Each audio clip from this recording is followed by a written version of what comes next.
All right, boys, this has been a long time coming. We're going to talk about Amiga games. Now, what the hell is an Amiga? Short answer, a short-lived computer from the 80s. Long answer, the Amiga was Commodore's attempt at making the most powerful computer ever made. It could do better, the graphics, better sound, and was faster than its rivals. The Mac, Atari ST, Commodore's 164, and even the early PCs at the time. Okay, I'll stop now. They launched it around 1985, and for years they sold less than the amount of words that were in Kiefer Sutherland's MGS5 script. Why? Because they marketed it like crap with those weird commercials that made no sense. Oh wow, this computer has a funky fetus. Take all my money and fuck me dry. They would, too. They were $1,300 at launch. That's over $3,300 in 2021 money, or 2.6 1080 Ti's as of this recording. When it first came out, there was hardly any software or games available for it because nobody freaking cared about this thing. It was expensive, everything was proprietary to it. The only thing the first Amiga had going for it was, hey, the two games for it are pretty, and it can ray trace. 1985, ray tracing. My GPU from 2012 can't do ray tracing. It don't do nothing but spin its little fans, the little bitch. I'm sorry. In 1987, Amiga released the 500, the much better, way cheaper version of the old Amiga.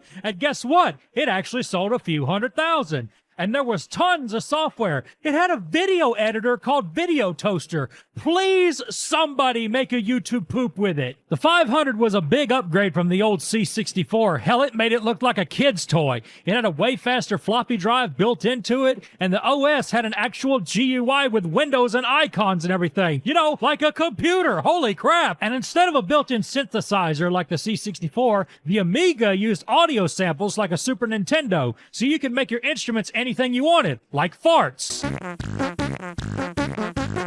Of course, if you really want fart music, you could just listen to a Sega Genesis. Anyway, when the 500 came out, that's when the games started pouring in. There were so many games made for the Amiga, no one has a real official number. Wikipedia says 2198, but the real number could be somewhere near 5,000. I could dedicate the rest of my life to reviewing Amiga games and still never review them all. So here's just a few I gathered up that I thought looked interesting and some that are considered the best Amiga has to offer. God, I hope these games don't suck as bad as the C64 ones. The first one we're gonna look at is called Savage. Savage!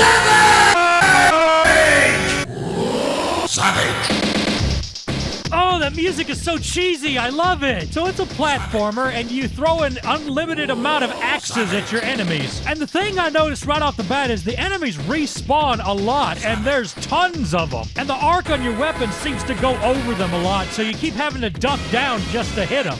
Oh, check out this guy. He's just one static sprite jumping up and down. The first part of the stage is pretty easy. It's the second part where they actually start throwing shit at you. You got rocks falling down, you got Donkey Kong barrels, and you still got your standard enemies. The enemies aren't really what kills me because the game gives out a bunch of life potions. It's this particular spot right here that I can't seem to get past. What's bad is there's enemies spawning the whole time you're trying to do this very careful platforming. So you just gotta pretty much take the hits while you're doing it because you really need to concentrate. It sucks because I really wanted to like this game because I like the music. But I wouldn't say the game is bad, it's just hard. Surf Ninjas, that is a name and that is a title screen. This can't be genuine, it's gotta be a joke. This looks like one of those PS1 texture games you'd see on Itch.io. Well, it gives what it promises. There's the surf and there's the ninja. So this is either a beat 'em up or a ballet dancing simulator, one of the two. Look how graceful this jump kick is. Yeah, trample him, kick him while he's down.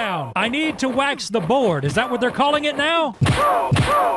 What the fuck? What is he even doing? Oh, for fuck's sake, I cannot hit anybody with this stick for some reason. For real, the whole time I had this weapon, I did not hit anybody, not once. Holy fuck, I ripped his guts out. And he gets back up like nothing happened. Wow. Don't fuck with a surf ninja. This one's still my favorite. I just love that noise. Oh, if you hold the button down, you can just keep doing it. Yeah, he ain't walking that off, but the guy getting his spleen ripped out, nah, that's fine. Have you noticed I haven't really told you what you're supposed to do in this game? Because I don't know. I think you're supposed to give the items on the ground to a couple of different people, but I haven't figured out who to give them to. But it's okay, because this is considered one of the shittiest games on the Amiga, and I can see that. Next. Now, I can't make a video about the Amiga without talking about Shadow of the Beast. This was a visually impressive game back in the day. This game was straight up doing things that hadn't been done yet, like parallax scrolling, and honestly looks like a Super Nintendo game, even though the SNES was still a year away. This game coming out in '89 and the SNES coming out in 1990. But is this game any good? Well, for one thing, your character's a boulder-punching asshole. You get one life, no continues, and the whole game is open for you to explore with no clues on where you're supposed to go. It's like doing surgery blindfolded while high. This hit detection is completely unfair. I have to get right up to this grasshopper thing before I can hit him, and he hits me first. And how many of them do you need? Oh my god. This enemy has a lot of frames of animation before it swings its sword, so the idea is you punch him before he swings. Thing is, you have to know how close you have to be before you can do that. Wouldn't be so bad if his arms weren't so short he has to jack off hands-free. So according to the walkthrough, I have to get this blue orb thing, and the way you get it is you crouch down, wait until the fire goes out, and punch it.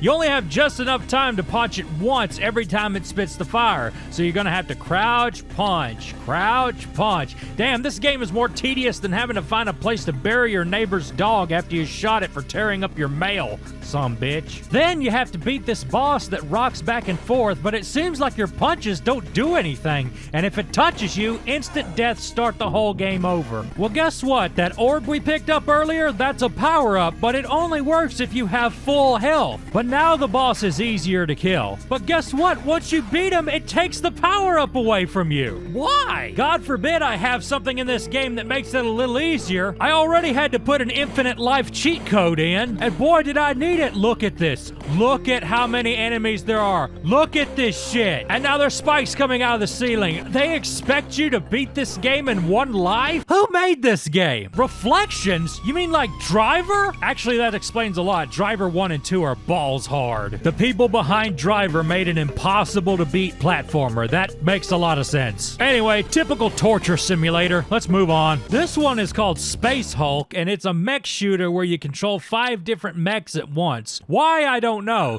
It's like they had the idea to make it multiplayer and change their mind or something. Anyway, ain't much to say. You shoot the monsters and head to the goal, and the monsters seem to one-hit kill you, so that might be why they give you multiple mechs. Why not just give me one mech with hit points? That's like if you had control of every life you had in Mario at once instead of just having the live system. Why even do this? The mechs are all the same, they shoot the same, they work the same, everything. Yeah, I don't get it, Big Dan. Cannon fodder, and I already like this one because it has a theme song.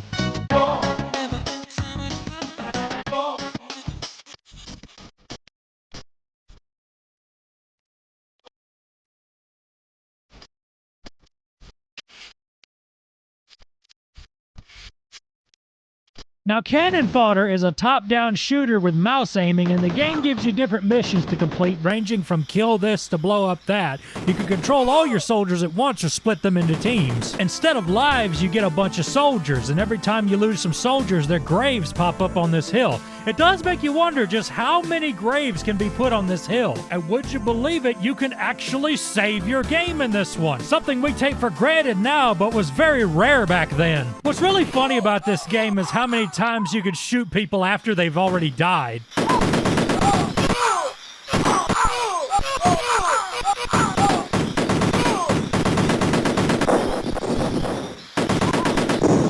Wait, what happened? Apparently a piece of debris from that building shot up and exploded in front of my soldiers. I just happened to be standing in just the correct place. This one's okay, I guess. I ain't really got nothing funny to say about it other than, well, it's still better than anything the Army Men series ever put out. That might be foreshadowing, by the way. Sensible soccer. Now, what's so sensible about soccer? Excuse me for not knowing my geography, but what is this flag? Damn, it sure gives you a lot of teams to choose from. The gang's all here, boys. Let's do the Little Norwegians versus Perkele. Ooh, this is a sports game, all right. I already don't know what I'm doing or which one of these characters I am. Which one of these is Norway? Well, he's gonna kick it in. But wait, oh no, here it comes. It's going the other way.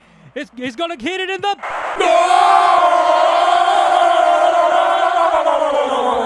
Choose a team to edit. Wait, hold the fuck up. You can make your own custom teams? No, don't give me this power. Let's see. I'm running out of names here. Genius Kajumbo, Norman Reedus, Funky Fetus. Oh, what's the Snatcher guy's name? Fuck it. John Snatcher. Master Miller and, David Bowie. All right, Team Foxhound, baby. Let's see, working man. Who should I put? Oh, I could put my patrons. Oh, I wish I could fit all of you. I love you guys. And bustin'. Oh, God, I'm having more fun with this than I am with the game. Let's make a furry team. A first response. You know, I have to shoehorn Dixie in there somewhere, so let's see. Doug Winger. Yeah, Google that if you want to go on an adventure. Tech Works, he needs in there, too. Bugs Bunny in drag. And I'm satisfied. Before I was done, I had made Amogus and Deltarune, too. I did find out how to play the game. It turns out I had to set the team to player. So, my goof. Deltarune versus Amogus, the match of the century. Spammed it as 700 Chromer betting on Amogus losing. So back to the game. The player character you control depends on who's closest to the ball, from what I can tell. Pretty simple game. You use the button to kick, you use the stick to move. And that AI is pretty damn unforgiving, too. Toby Fox is handing me my ass on a plate. Even though I know nothing about soccer, I learned how to play it pretty damn quick. And you know, for a sports game, it's not that bad. I could see somebody who's into soccer spending a lot of time on this game. This actually makes me want to try Mario Strikers. Super Frog. Okay, I have to mention this one. Because look at this intro and tell me if you recognize this animation.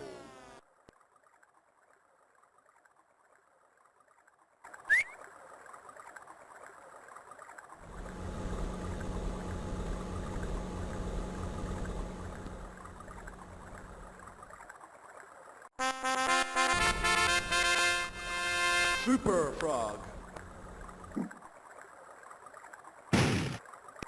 This intro was made by none other than Eric Schwartz himself, the guy behind those really horny Amiga animations, including those Sabrina ones I used to spam in my old YouTube poops. We've come full circle, boys. Oh, look, his feet do that spinning thing. And one of the enemies kinda resembles a hedgehog. Now all it needs is a poorly made HD remake with terrible reviews. Ooh.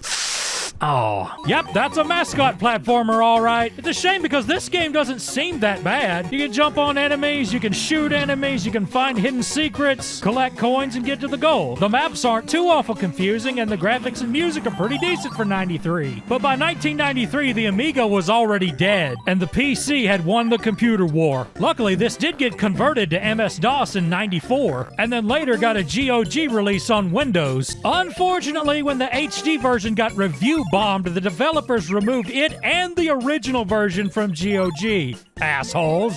By the way, these are the same people that published Yooka-Laylee. Take that how you will. Damn, the story of this game's more interesting than the game itself. It's just a simple mascot platformer. Thank God there weren't no more of the... Oh, damn. There is no mascot, only Zool. Oh, that is ugly. Oh my God. This is the ugliest game I've ever seen. Look at how busy this is. And what is that noise? Yeah, great soundtrack, bro. You know, when my dad used to hear somebody complain, he would say, I would rather listen to a frog fart in a glass. I think this is what it would sound like. I mean, to be fair, the game runs fine and it plays okay. It's just not fun to look at. You know when somebody's really ugly, but they're a really nice and friendly person, so you really don't have anything bad to say about them? This is that. I can't even bring myself to enjoy the game because it hurts my eyes to look at. If they didn't do nothing but get rid of the shit in the background, it would look a little better. This is like what happens when a wannabe graphic designer gets their first clip art CD. Use all the PNGs. It actually hurts the gameplay because I can't see some of the enemies. There's one down here that shoots projectiles and I can't see them through the sea of bullshit in the background. Oh, fuck!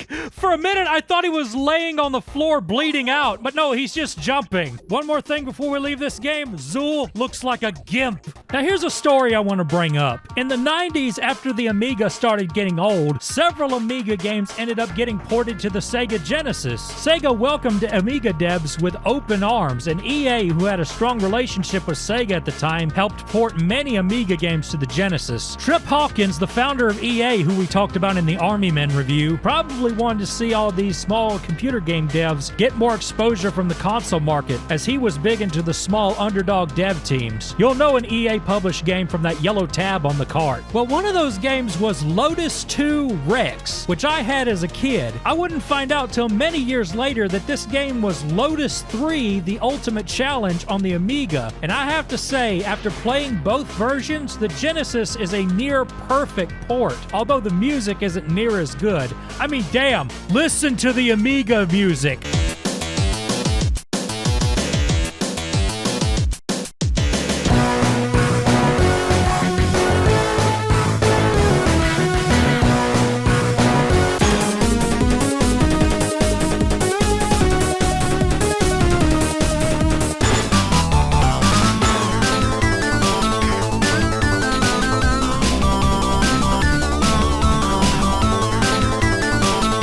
As you can see, this game is very much in the style of Outrun or Pole Position. You can do an arcade-style race against the timer, or you can do a championship and try to get in first place. It gives you a lot of different environments to race through and a plethora of different tracks. What's special about this game is every single track you play on is different. The game has a proprietary track generator called the Rex system, and you can even use it to make your own tracks. And you get a password with each one you make so you can save your tracks. This was pretty ambitious for the time. The Genesis version had the Rex system too, and I remember having lots of fun generating tracks. I have always appreciated the pseudo 3D effect in this game, and other games like it. These are some of my favorite 2D racing games. Mario Kart and F-Zero can suck it. If this game was meant to sell more Lotus cars, it's working on me. When I win the lottery, first thing I'm gonna do is buy a Lotus and get 1,000,000 speeding tickets from listening to these sick Amiga beats. Star Glider 2 by Argonaut Software, the same people that made the Super Effects chip for Star Fox. This is like if Star Fox was bad. Guys, I have no clue what I'm doing. This must be one of those games where if you don't have the manual, you can't play the game. Because what is this? What is that? What is anything? My God. Oh, hey, I blew something up. We're halfway there. Funny red guy. I want the funny red guy. What happens if I go up? Like way, way up. Oh, okay. The frame rate gets better. This game is heavily optimized for Amiga hardware. I joke, but they actually did make GPUs for the Amiga, and you can still buy some of them brand new, and nobody is scalping them. I mean, how much Ethereum are you gonna mine with a 50 megahertz GPU? You'd be wasting more on your electric bill than you made. Oh, I forgot we had a gameplay in here. Game sucks. Let's move on. Virus. Okay, you guys have to see what this game looked like in my folder. Yeah, that don't look suspicious at all. Not another one of these. I spent most of my gameplay trying to figure out how you control the ship. You're not gonna believe what the controls are. You use the slash key to actually move the ship, and A and Z controls how fast you go in that direction. And then you use greater than and less than to go left or right. You know what? I've got a better control scheme. It's called the arrow keys. WASD wasn't invented yet, but dude, the arrow keys were right there. I haven't even talked about the game. I mean, look at it. Unity Acid Slender games ain't this dark. How are you supposed to know where you're even going? It's like driving with no headlights. I would know. I've done it, and I only wrecked once. I haven't even figured out what I'm supposed to do, and at this point, I don't care. But I could say I downloaded a virus for this video. Hunter by Activision. Ooh, boy, there's a company that went down the shitter. You must collect one general's head. Holy shit. What if I just give you the whole general and you cut the head off? I don't feel like getting my hands bloody. Oh, mama, it's another one of these. Might be the ugliest one yet. Yeah, I'm totally seeing what those groundbreaking Amiga graphics were all about. Okay, I have no idea what to do. I feel like I pressed every button on the keyboard. Ooh, I did something. Ooh, I did a different thing. What did that do? Okay. Oh, awesome, man. Yeah, freaking, yeah. I'm good. Turrican. Okay, this title screen is awesome, but it's missing something. There we go.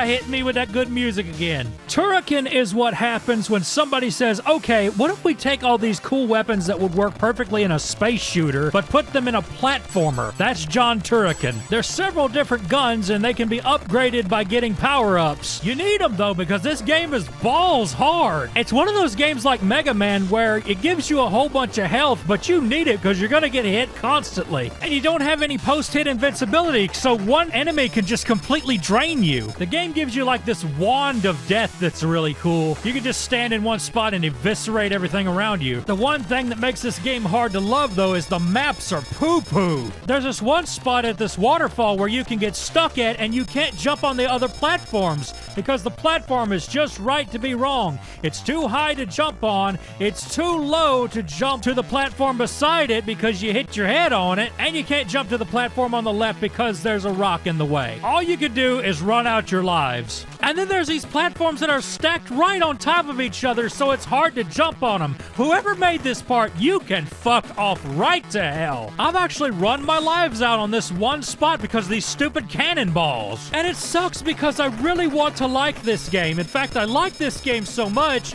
I tried the sequel. And you know what? Yeah, it's a little better, but it's still incredibly difficult. In between the fucking mosquitoes, these little green sons of bitches, and this one boss that takes a bazillion hits. I just found it really hard to get into this game. And yeah, there's probably somebody that can speedrun this without losing a life. Well, your gamer dick is way bigger than mine, boy. If you want to try this game out for yourself, it was actually released on Genesis and Super Nintendo. And it first came out on the C64. Not that you want to play that version. So it was released on a ton of systems, and I thought it was an Amiga exclusive, and that's why I played it. And I just wasted my time. I'm very pissed right now. Now, Worms is one of those games that a lot of people already know, but you may not know it got its start on the Amiga. It wouldn't be until Worms Armageddon that it got super popular. But if you've never seen Worms before, it's a turn-based combat game where a team of worms try to blow up another team of worms. And you get tons of cool weapons to do it with, including airstrikes where you could carpet bomb the shit out of them worms. Worms is pretty damn fun. You ought to look into getting Worms WMD, which is the newest one. The developers have damn near every Worms game on Steam, so go buy the shit instead of fucking with this Amiga crap. Oh no! Street Fighter on the Amiga.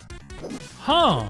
Well, the frame rate is garbage, but otherwise it's Street Fighter, all right? Oh man, I am no good at these games. I'm the worst person to be showing this off. Shit, I know none of the moves. I'm just fucking tapping buttons. Oh, I did something. I get up. Oh, wait a minute. The punch? I won? Holy shit! I want to at least do a Hadouken. Let's see, how you do that? How do you do that? Oh, here we go. Come at me, bro. Haha, gotcha. Guys, I am not good at these games. I don't know what I'm doing. Come on, Ken, whip my ass. I've got other games to play. Oh, who's this guy? Blanca. That's a stupid name. Of course, he probably thinks Stu is a stupid name. I probably look like a total idiot right now. What the fuck? Are you serious? Okay, either the game is insanely easy or just all of a sudden I'm good at Street Fighter or some shit. I'm up to M. Bison. Guys, am I about to beat Street Fighter on the fucking Amiga? No fucking way! Why don't you try it on one of the harder Oh, okay. Okay, that makes sense. I was thinking, hell, the Street Fighter ain't this easy. Like, I was just mashing buttons. Well, I guess I can say that I beat Street Fighter 2. I don't know how, and I probably couldn't do it again. I think that's a good place to end the video. You know, there's still a lot of Amiga games out there, some that really needed to be reviewed, but I can only do so many in one video. So if you guys like this, we'll come back to it one day, because I could literally do the rest of my career just doing Amiga games. We will not run out, but I'm out of gas for this run, so I'm gonna cut it right here. We got a special one for you guys. This video is a collaborative effort. You know, I really suck at giving you insightful information and decent backstory about the games I play. I just give y'all a brief summary and then blindly poke fun at the game in an attempt to make you mildly chuckle. So, I got someone with me today. He's a true working man, a guy with a small but dedicated following who makes game reviews because he likes doing it. And he crosses his arms too. We're gonna both cross our arms. We'll double cross. Today's game is the first Medal of Honor games on the PS1, the games that started the whole military shooter bullcrap. And to help me today is my friend Slayer Coon. Hey Stu, Slayer Coon here. I'm happy to join in on discussing the PS1 Medal of Honor games because I have a history with these games being a PS1 gamer myself. Nowadays, we are seeing an influx of kids waxing nostalgic about the likes of Black Ops 2 and MW3, games I remember being absolutely despised on the internet 10 years ago. But me, my introduction to shooters was with the first two Medal of Honor games on the OG PlayStation. And talk about a great introduction. My first FPS was also Medal of Honor Frontline on the PS2. For the longest time, it was the only FPS I had because I was a console gamer. I had heard of Doom and Duke Nukem, but I'd never seen them before. But I did play GoldenEye with my cousin. Granted, I could barely get past the first level as a kid, and most of my time was spent on the multiplayer component, which I played a lot of with my older brother. But as the years have gone on and I got good, the first two Medal of Honor games have grown on me to become some of my favorite shooters of all time. Well, at least you got good. I got worse at games as I got older. But let's not waste any more time with nostalgia, and see if these games are still worth playing today. Alright, I tell you what, I'll fire it up and run through it, and you just tell us how wonderful it is. Oh man, look at these PS1 graphics. Pretty. Hey, wait a minute, where's the damn crosshair? How you expect me to aim without a crosshair? Oh, you have like an aiming mode where you get a crosshair. Oh, that's just great. You mean I just can't aim on the fly? That's wonderful. The late 90s was a transitionary phase when it comes to first-person shooters. The Dooms and Quakes of the world won over many a gamer's heart, but with 3D technology getting more and more advanced by the year, things are starting to become a bit more grounded in reality. I'll tell you what's grounded in reality, the fact you need a freaking crosshair. But you know what? I'm willing to put that aside. I don't need no crosshair. Did my grandpappy have a crosshair when he was digging shrapnel out of his teeth in Korea? No, but if he sat down and played this game, first thing he'd say is, "Where's the fucking crosshair?" Huh? The development of Medal of Honor is very interesting, as Steven fucking Spielberg can largely be thanked for it coming to fruition after a meeting he had with DreamWorks Interactive staff members. Inspired by both his son's love for GoldenEye and his own interest in World War II, the seeds for the World War II shooter genre were actually planted by this famed director. Earlier in development, there was actually going to be hefty loads of gore, but after the tragic Columbine massacre, blood was cut entirely. That's why they don't bleed? They're Nazis! They're not people! Let them bleed! Or do like some games did and make the blood green. Zombie Nazis from outer fucking space. I would have bought this game if that was the name of it. Sadly, T-rated violence would just be the norm for many World War II shooters up until Call of Duty World at War, which came out during the twilight of the World War II shooters' reign. But alas, we'll have to take what we're given. And what we are given is still top-notch. I've got a question. Guys, how many of you are wearing headphones right now? The audience is now deaf. Seriously though, I'm kind of impressed so far with what I'm seeing. This really is straight up a true 3D FPS on the PS1, not that fake 3D shit like Doom does. Although the draw distance does leave a little bit to be desired, but what do you expect? It's a miracle this runs at all. I really missed my crosshair. Wait a minute, it didn't go ping! Why didn't it go ping? An M1 Garand's supposed to go ping when you run out of ammo. Fucking pingless wonder. Upon starting the game, we are greeted to one of the most creative menus in all of gaming. It's not just your standard list of options, but a fully rendered interactive menu with character models that actually move around and do things. And different parts of the environment correspond with the various menu prompts. I really wish more game menus would take a cue from this.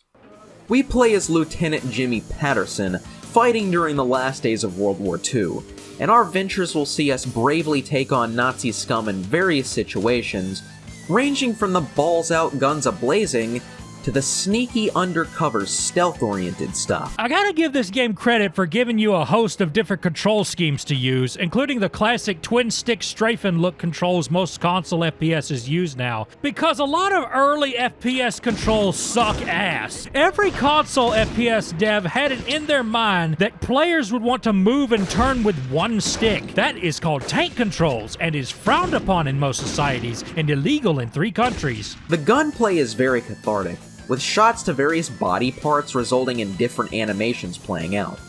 Before the advent of ragdoll physics, This was some of the best pain and death animation around. I'll say, you're never actually sure if the guy you just shot is dead or not. He'll get knocked to the ground, but get back up and shoot your ass as you're walking away from him. So you gotta shoot him like a few times more just to make sure he stays dead. Like, look at this guy. I knocked him down and he still takes like 3 or 4 more hits to kill. And then there's the dogs. Hi, doggy. How is your sex life? Talking about the pain and death animations, let me show you something I like to call the Medal of Honor dance.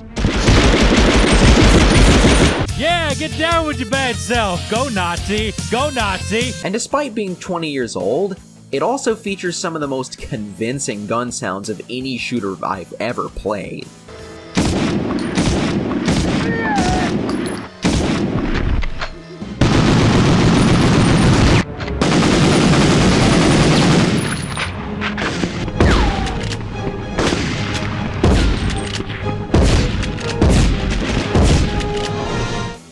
Of course, you sadly can't pick up and replace your weapon like in later shooters, something even as a little kid disappointed me. But every weapon in this game is great. No filler weapons just for the sake of having 100 guns. It's all killer and no filler. Exhibit A, the grenades. They have no throwing range at all. My grandmother throws further than this. I always have to aim the camera up a little extra to get any range out of it, or else it just falls at my feet. Fucking boomerang grenade. And the sniper rifle. Oh, let me talk about this sniper rifle. It automatically zooms, and you can't adjust the zoom at all. Every time you aim, it has to zoom in first. I would rather it just already be zoomed in if it's not gonna be variable. And it still takes like 2 or 3 hits to kill the Nazi. Don't sniper rifles have big 30 caliber rounds? You would think just one shot would be enough. And the sniper rifle's bullshit anyway because of the draw distance. You can't even see all that far. You have to have the enemy close enough to just shoot him with your regular rifle before you can shoot him.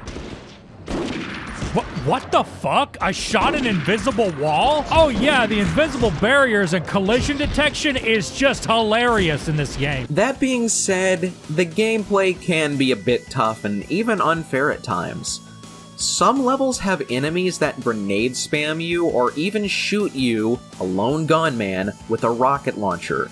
Oh, I encountered that all right. Them sumbitches will one-hit kill you, too. I'm so used to TF2 where it takes a couple of rockets to take somebody down. If the Nazis throw a rocket at you, you're Jesus' problem now. Now, I'm no military expert, but I'm pretty certain rocket launchers are mainly used against vehicles, not used to take out a single enemy. Slayer, this is war. A world war. If you have the tools at hand, by any means necessary becomes a really good quote. Plus, it feels good. And there are also other times when my crosshairs will be dead center on an enemy, but will keep missing them.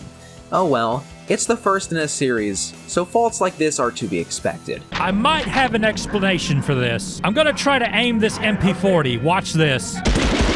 From the looks of it, they tried to program some kind of dynamic accuracy and recoil. So the guns are supposed to be inaccurate. That's a touch of realism I could do without, honestly. When it comes to the levels, they just nailed the atmosphere in each one. Granted, every single level takes place at night for whatever reason, and the visuals in general are pretty damn dark. But god does this game have an atmosphere. Whether you're walking through the streets of a French city, crawling through trenches, or trekking a snowed-out ravine, every single level, regardless of difficulty, is a sight to behold, even with the blocky PS1 graphics. The graphics look like they were drawn by a 4-year-old with the talents of Pablo Picasso in his prime. And every level comes with a unique set of objectives to complete, much like in GoldenEye.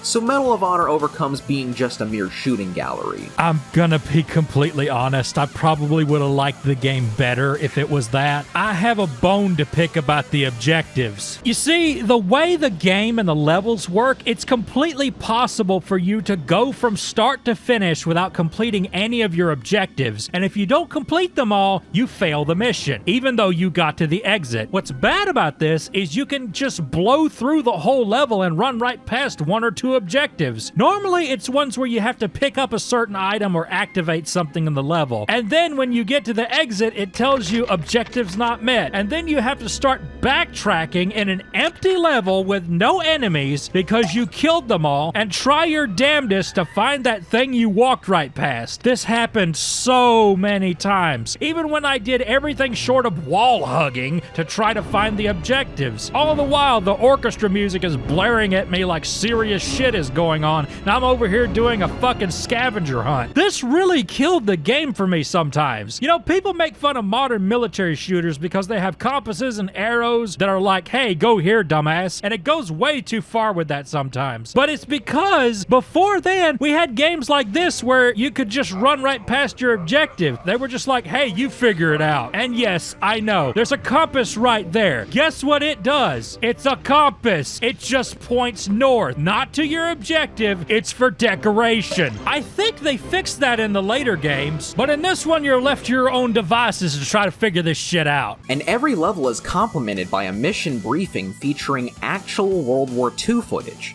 The Nazis poured countless man-hours and Reichsmarks into their various secret weapons programs, especially in the area of jet propulsion. Here, the airframe of a Messerschmitt 163 undergoes a somewhat successful test. A mess of Messerschmitts! That was me, I'm sorry. This reminds me of what the History Channel used to do. You know, back when they didn't suck alien cock. Sadly, if there's one big negative that I do have with this game, it's that it's very short. This is a problem even shooters 10 years later would suffer with their campaigns, but Medal of Honor is easily beaten within 3 hours or even less of your experience. Took me 5 hours, but I suck. Not alien cock, though. Granted, there is also a multiplayer component as well. Not on the same level as GoldenEye, but still fun. You can even unlock some bonkers characters, and whenever you press the action button over a player's dead corpse, this happens.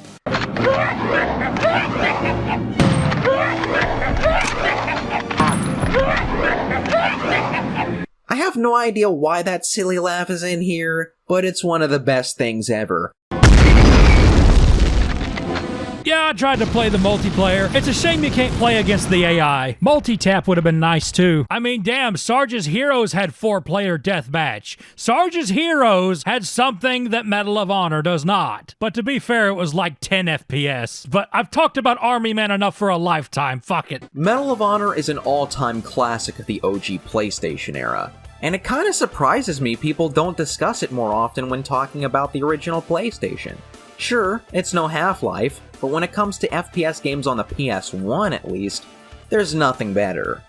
Or is there? I want to throw my hat in the ring and say there's some pretty good FPSs on the PS1. Alien Trilogy, Alien Resurrection, Power Slave, which is actually getting the Night Dive Studios treatment, and Codename Tenka. Are they better than Medal of Honor? That's subjective. You'll have to make up your own mind about that. Sometimes this game is funny. Like, sometimes there'll be a locked door and the soldiers are behind it and they're trying to run through the door. They even try to shoot through it. I bin ein Stücke! Ja, das ist eine Schittenpuken. This game's AI is scheiße. And then there's the level that has a bunch of Nazi scientists. Wait a minute, I have to look something up. Half-Life German scientist voice clips. There is a god! Zurück!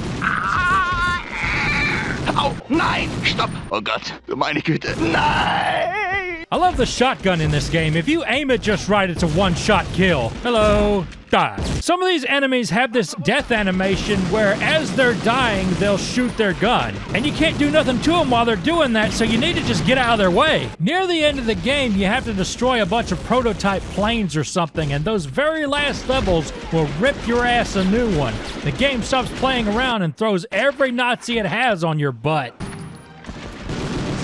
Oh, for fuck's sake, the invisible wall strikes again. You know what, game? If you're gonna play that shit with me, I'm gonna do cheat codes. You'd think you'd run out of ammo by now. Headphone check. Just wanted to make sure you were still awake. Here it is, the final battle. A seemingly unlimited supply of Nazis. Now to shoot through these crates and get to the end of the game. What? So apparently if you put that Game Shark code in, it makes these crates invincible. It's like a damn anti-cheat measure. You gotta do it the right way. I'm amazed that they thought of that. So I get to the rocket, I launch the rocket comes back down and blows the whole shit up. Headphone check. I win, and now this review is over. Ain't that right, Slayer? 1 year later in 2000, when the PS1 was entering its dying days, we were graced with Medal of Honor Underground. There's another one! Oh, I was ready to be done with this video. Basically a souped-up expansion pack for the original Medal of Honor, but this time centered around the French Resistance. There are so many World War II shooters where you play as the US Marines or the Red Army. Occasionally you might get to play as the Brits here and there, but the many civilian activists rebelling against Nazi tyranny is even now largely looked over in World War II shooters. So seeing the second outing in the Medal of Honor series starring the French Resistance is a very welcome addition to the series. I'll tell you what's a welcome addition. They gave you a crosshair. Praise John Halo and Charlie's Angels. Is it me or is it not in the center? I got an idea. I'll get an alignment grid. Yep, it's not in the center. Why? You're gonna give us a crosshair and then not center it? Now I'm curious. Is it centered in Frontline?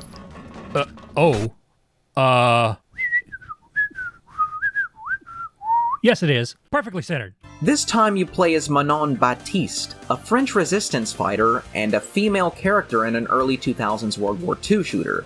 How that would land today given the current state of YouTube clickbaiters is something that I won't discuss, but needless to say, just the feeling of starting off as a civilian rebel kicking Nazi ass to eventually getting recruited by the OSS is an amazing story for a World War II shooter. My take on Underground is I really couldn't tell you if it was any better or worse than the other game. It's got a crosshair, so I like it more just because of that. But really, expansion is a good word for it. This would have been DLC if it was on the PC, because it's just the same game with different maps. But I do think there was a big variety in the maps. Tell them about the maps. This game takes place before the previous game, roughly around 1942 to 1944 when the previous game started, so it's basically a prequel of sorts as well. And the story will see you in some very interesting settings, some of which are rarely seen in World War II shooters, like the Northern African theater or the Greek island of Crete. Still, many of the settings are reminiscent of those from the previous outing, such as the blue-tinted streets of Paris or a foggy woodland. And the graphics are slightly better too, but still very dark. At least we get a couple of times where the game is set at day. I don't know why the previous game couldn't do that. The one map where I was like, what? Was the one where you're running around in these ancient ruins. Like, when did this happen in World War II? This is serious Sam shit. I mean, is this supposed to be an Indiana Jones joke? Nazis in ancient ruins? What's going on? By the way, the Medal of Honor dance is in this one too. A downside is that the game tends to lag at times, which really shows how far Underground pushed the system's limits. Yeah, I had slowdowns on and off while I was playing too, but unlike poor Slayer here, which is playing it on a real PS2, I can do something about it. TWUTCH Station has a wonderful little setting where you can overclock the CPU. Sometimes this breaks games, sometimes it makes them run better. Like Driver 2 runs like ass. On a real PS1, it would drop down to 15 FPS. Not joking. Overclock that CPU, now we get a perfectly steady capped 30. And you don't have to stop there. How about 16:9 widescreen hack, 1080p textures, get rid of the jaggies and the texture warble. Boom, look at that. That is the power of TWUTCH Station. EPSXE, you can fucking suck it. Let's see what it does for Medal of Honor Underground. So here's the native settings. This is 100% accurate to a PS1. And boom, what a big difference. If you want to know what a PC port would look like, here you go. Now somebody needs to make a mouse and keyboard mod for this game. And this is basically a remastered edition. This applies to both games, and even the majority of the series, but Medal of Honor and its Underground expansion are complemented by an orchestral score courtesy of Michael Giacchino, and I really hope I'm pronouncing that name properly, who has a very large list of works he's composed for.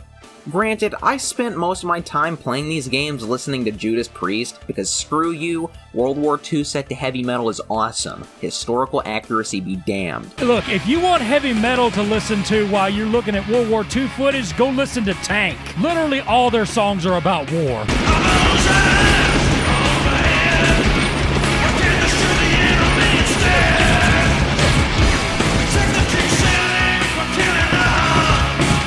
that we do get metal in games, it's normally that Mick Gordon shit that's always like boom ba-doom ba-doom ba-doom ba-doom ba-doom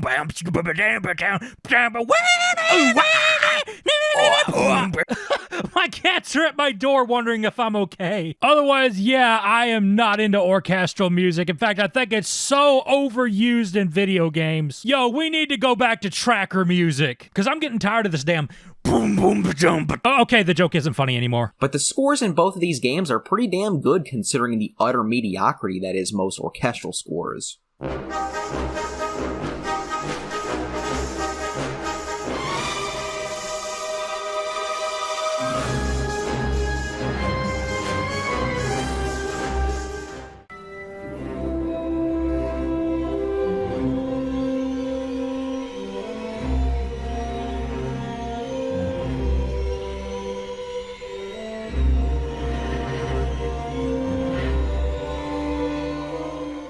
When it comes to gameplay, it's more of the same really, but a bit more refined. I'm glad to report that the grenade spam is heavily toned down, ditto for the hilariously stupid sight of enemies shooting at a lone gunman with a rocket launcher. You do talk like this doesn't happen in TF2 every day. Instead, you'll be blowing up tanks or taking a ride on a sidecar, turning Nazis into blood-stained Swiss cheese. Oh wait, I forgot, there's no blood in this game. And if you put in a cheat code, you even get a hilarious secret campaign where you'll fight off dogs and tanks and fucking aliens. Or those Nazi zombies. Yes, and that's why this game is superior to the first one. It actually does have zombie Nazis from outer fucking space. Not only that, there's guys in suits of armor, zombie Nazis on a motorcycle, and a mansion that has dancing Nazi dogs with rocket launchers. Just watch. Watch and be amazed.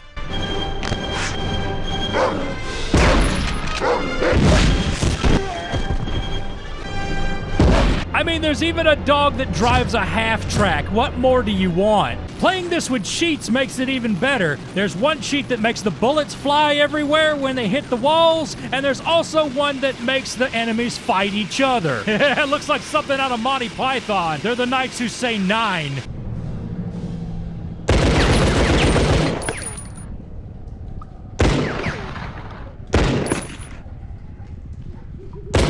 Yes, I'm 5 years old. There's also another cheat that makes you fire 4 times as fast, so now my 1911 pistol is a Glock 18. Due to the high price of ammo, after I kill you, I'm going to pull the bullets back out of you. Now, what is the goal of the secret mission in Medal of Honor Underground? To build a robotic Nazi killing machine named Panzerknacker. Ich bin der Panzerknacker. Or in English, the Tank Cracker. And in the final mission, you and Panzerknacker have to get out of the mansion. And if you escape with Panzerknacker, raise your hands in the air and say, Kann ich jetzt aufhören, dieses Spiel zu rezensieren? Medal of Honor Underground could have just been a mere expansion to the original, but it surpasses being just that.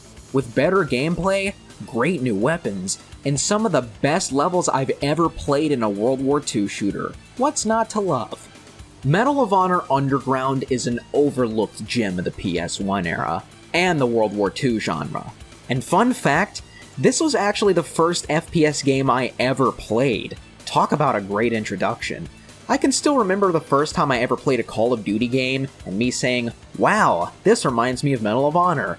That's the moment you know you have hipster cred. I still remember when Medal of Honor Frontline was the only military shooter I had ever heard of. When you're young and ain't got no internet, you have no way of knowing what's out there. And I remember getting super hyped to play Medal of Honor Rising Sun and European Assault, thanks to seeing them in Electronic Gaming Monthly. God, I miss game magazines. But I never played another Medal of Honor game after Frontline. Well, I take that back. I played that one, but it was hot garbage. But it did come with an HD remaster of Frontline, and that was awesome. I need to stop talking about Frontline. That's not what we're reviewing. But nostalgic bias aside, Underground is still one of the most unique and creative World War II shooters out there. A game that did a lot of things many later World War II shooters didn't have the creativity or passion to do.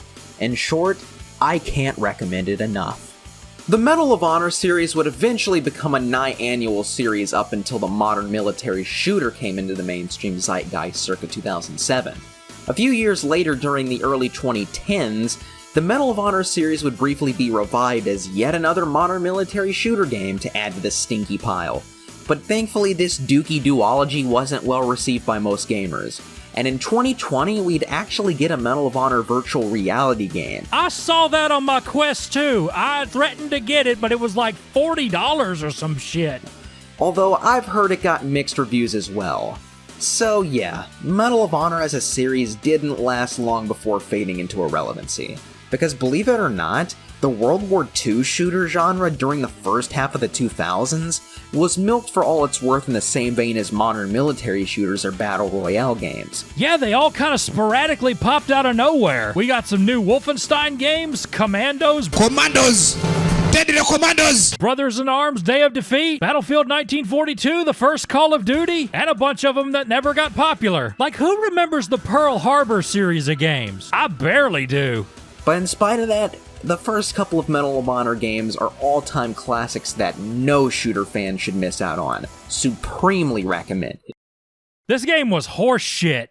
Nah, that ain't fair. That ain't fair. They were good. They were good. You know, I probably would have liked the games better if I would have grown up with them the way Slayer did. You know, I keep talking about Frontline because that's the one that I grew up with. I did like them in short bursts, because I had to sit down and play through the whole thing all in one go. I feel it's one of those games that you play a little bit, take a break from it, come back, play it a little bit more, blah, blah, blah. And I was really getting aggravated with not being able to find the objectives, and also the parts where the game started to get a little bit difficult. Now, I don't think these games are bad. In fact, I do think they're good. I just didn't connect with them. When I play old FPS games like Quake or Blood or Doom, even though I didn't have them as a kid, I still feel like I can enjoy them and feel like they still hold up.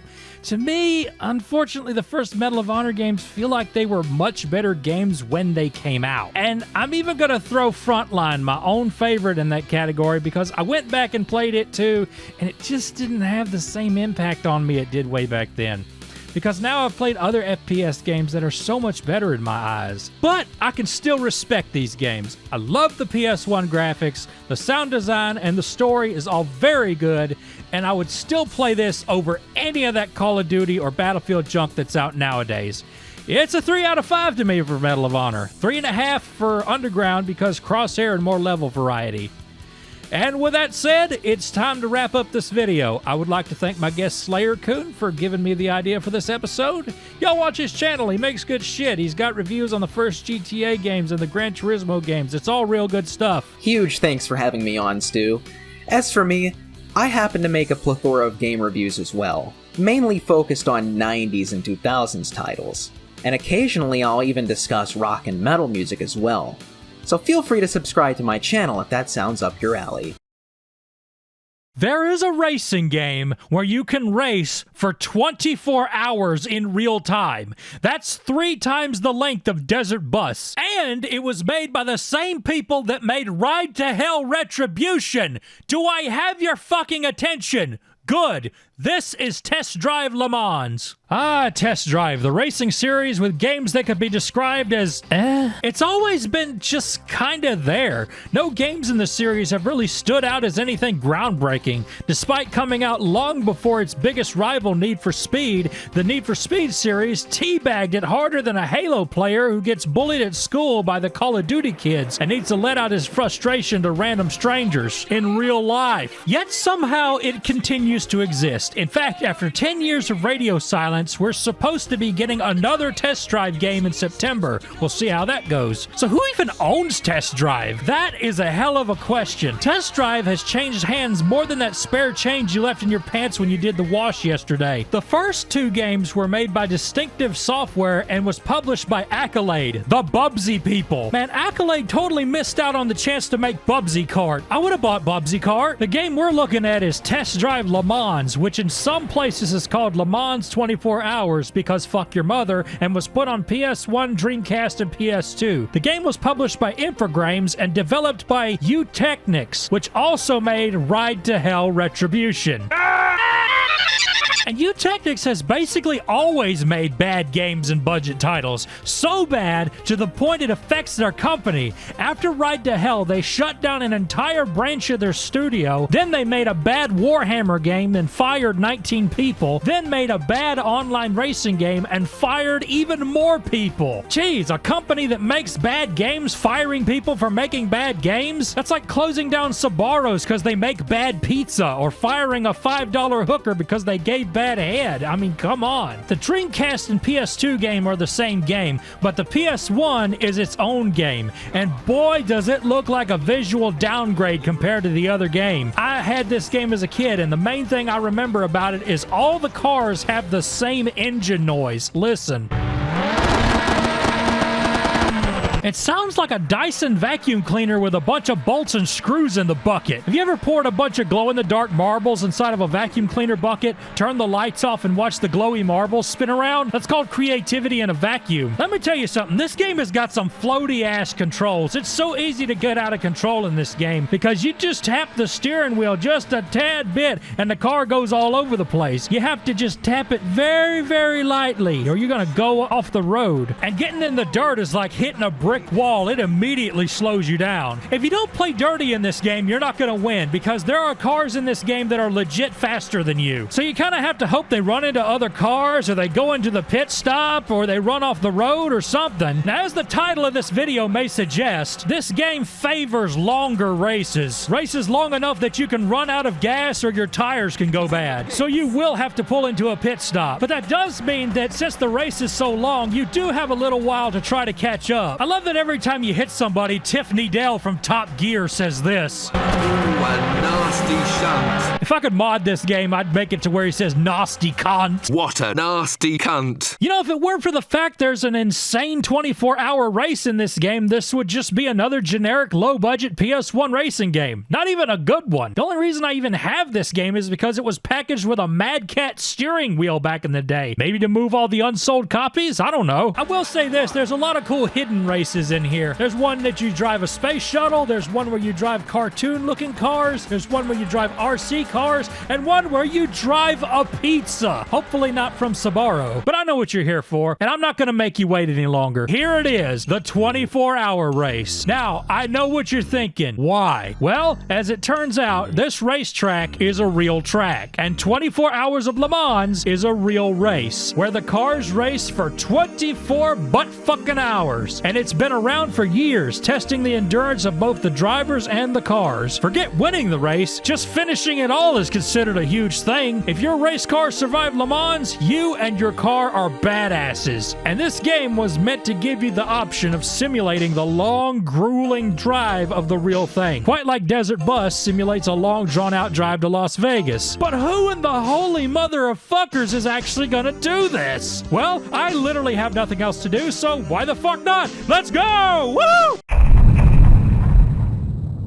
Okay, the first thing I noticed is they gave you a timer so you can stare at it and see how long you've been playing this damn game. It's a good way to weed out cheaters, too. You can look at this timer and tell exactly how long somebody's been playing this game. If there's one thing this game does right, it gives you a horrendous sense of speed, like you feel like you're going 200 miles an hour. So that makes it even the more jarring when you hit the dirt or hit a wall, man. This is not one of those games where you can just finish it in 3 laps and get in first place. You have to work for every place you get. You really have to drive good. Every little mistake you make, getting in the dirt or hitting a wall, hitting some other car, it's going to mess you up and you're going to lose a lot of time. There's a little counter up here that tells you how close you are to the car in front of you and how behind the car is behind you. I tend to get anxiety looking at it, so I don't look at it. Then again, I get anxiety going outside into the world, in public, in front of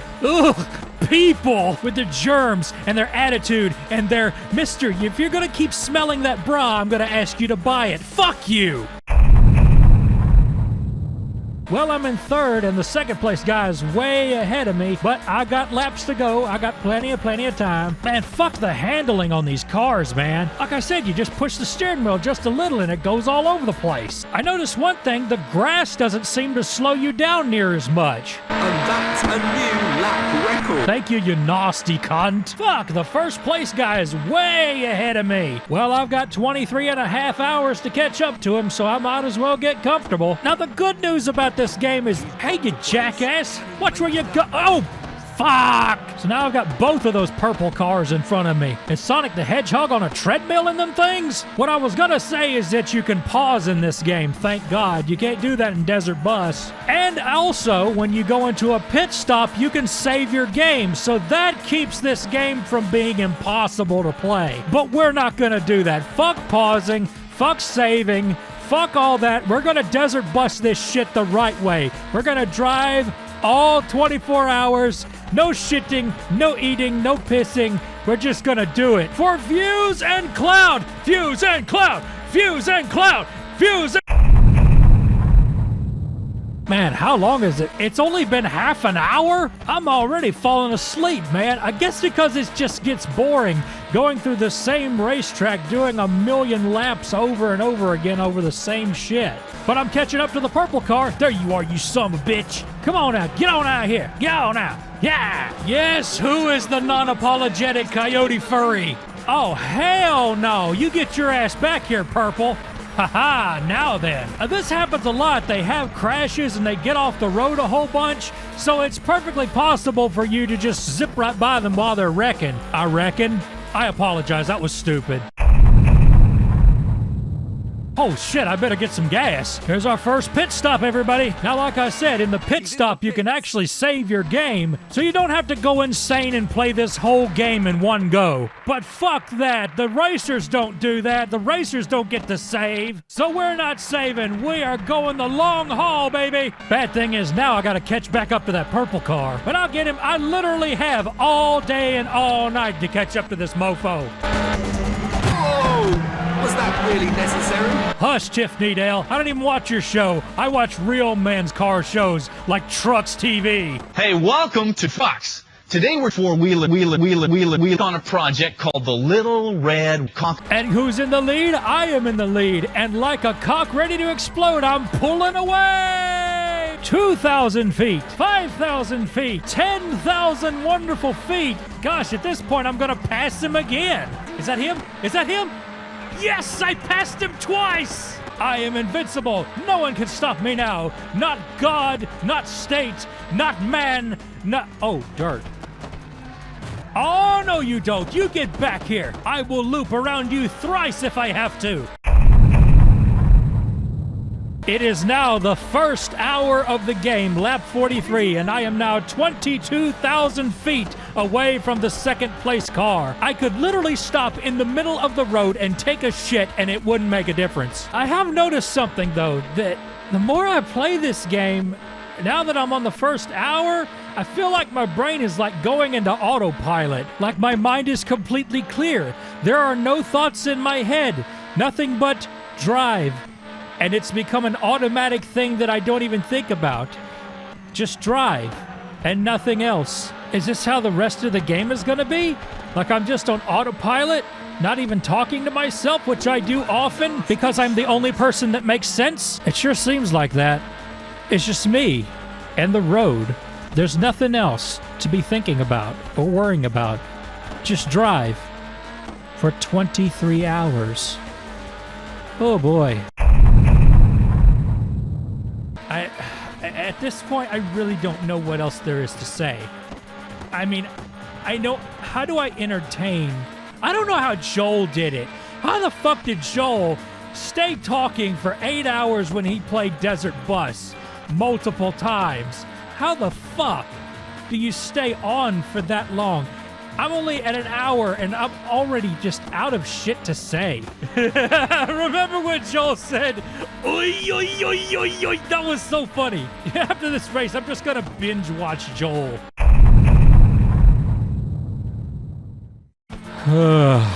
Fuck. He must be running on fumes by now. What? Fumes? What? Oh shit! Oh no! Oh no! No! No! No! No! No! No! No! No! No! No! No! No! Okay, make it. You come on. We gotta go to the pit stop. We gotta make it to the pit stop. Holy shit! Shit! Shit! Shit! Shit! Shit! Shit! Do not do this to me. Do not. No. Pick it. Go back up. Pick back up. Come on. Yeah, you got some more. Come on. Keep going. No.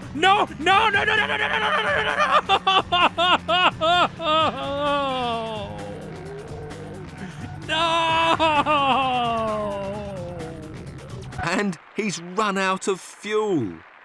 And time. 1 hour and 18 minutes. Race quit due to negligence.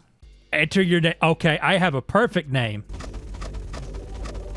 Well, so much for this video. Man, by the time an hour was done, I had lost track of time. I was just completely zoned out. How in the fuck are you supposed to do this for 24 hours? Yeah, you could save at the pit stops. I mean, in real life, how is somebody supposed to drive for 24 hours straight? Mr. YouTube man, tell me, how do you race for 24 hours? So I'm just gonna get this right out of the way at the beginning. One driver does not drive all 24 hours. They switch.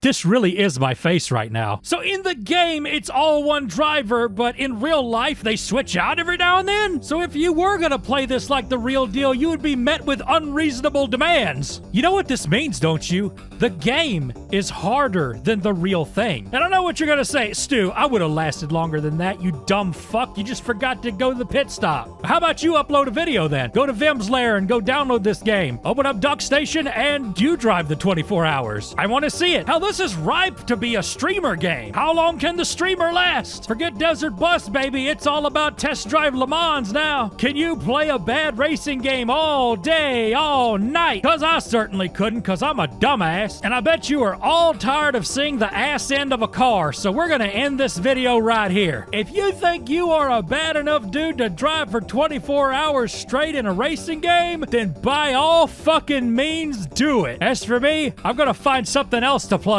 Something that I don't have to spend hours upon hours doing the same thing over and over again for what feels like little reward.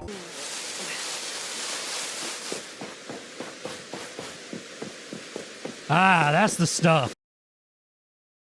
The TurboGrafx 16. We have NES at home. Okay guys, let's be real. Most of you watching this video have no idea what this thing is. You've probably never seen one before in your life, even if you're old enough to have been around when this thing was new. And the fact you've never seen it before should clue you in on how successful it was. This is the TurboGrafx 16, also known as the PC Engine in Japan. It was designed by Hudson Soft and built by NEC.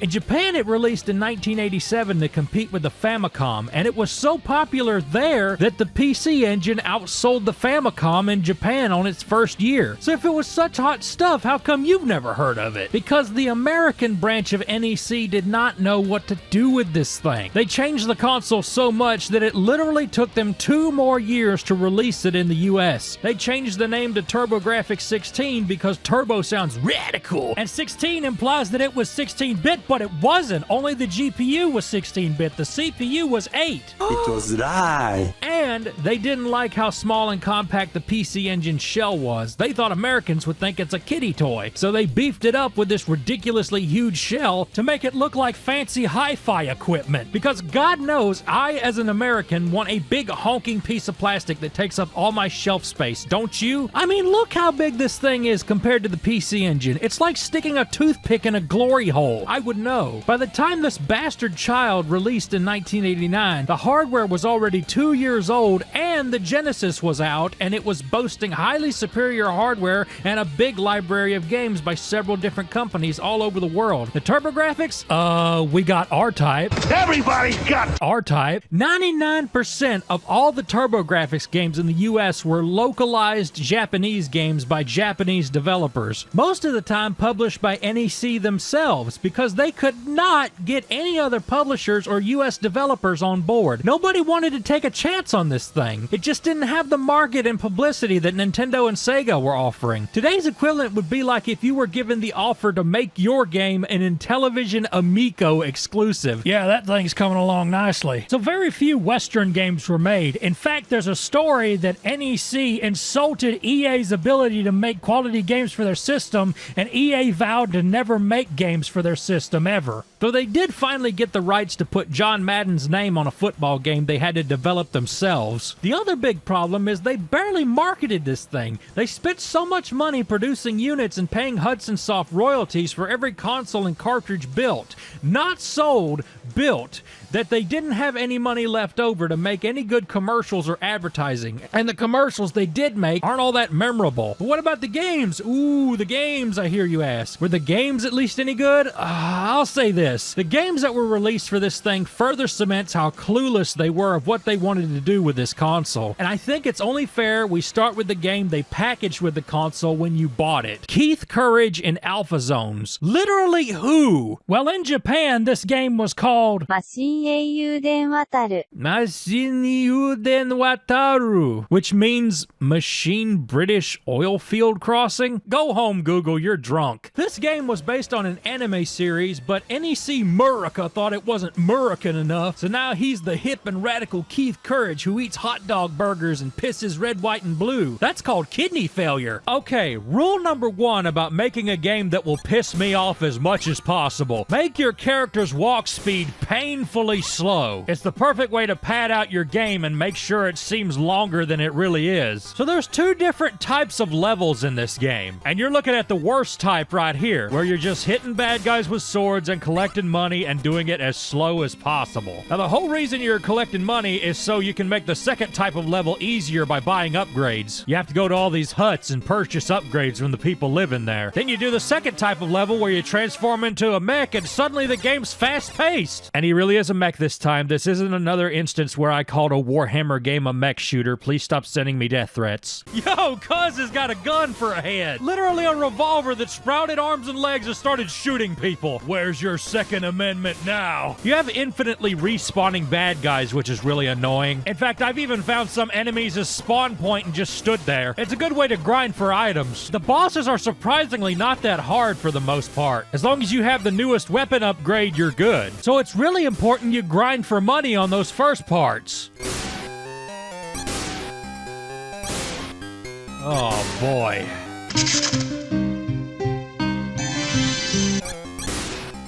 Come on with the money, damn! Finally, shit!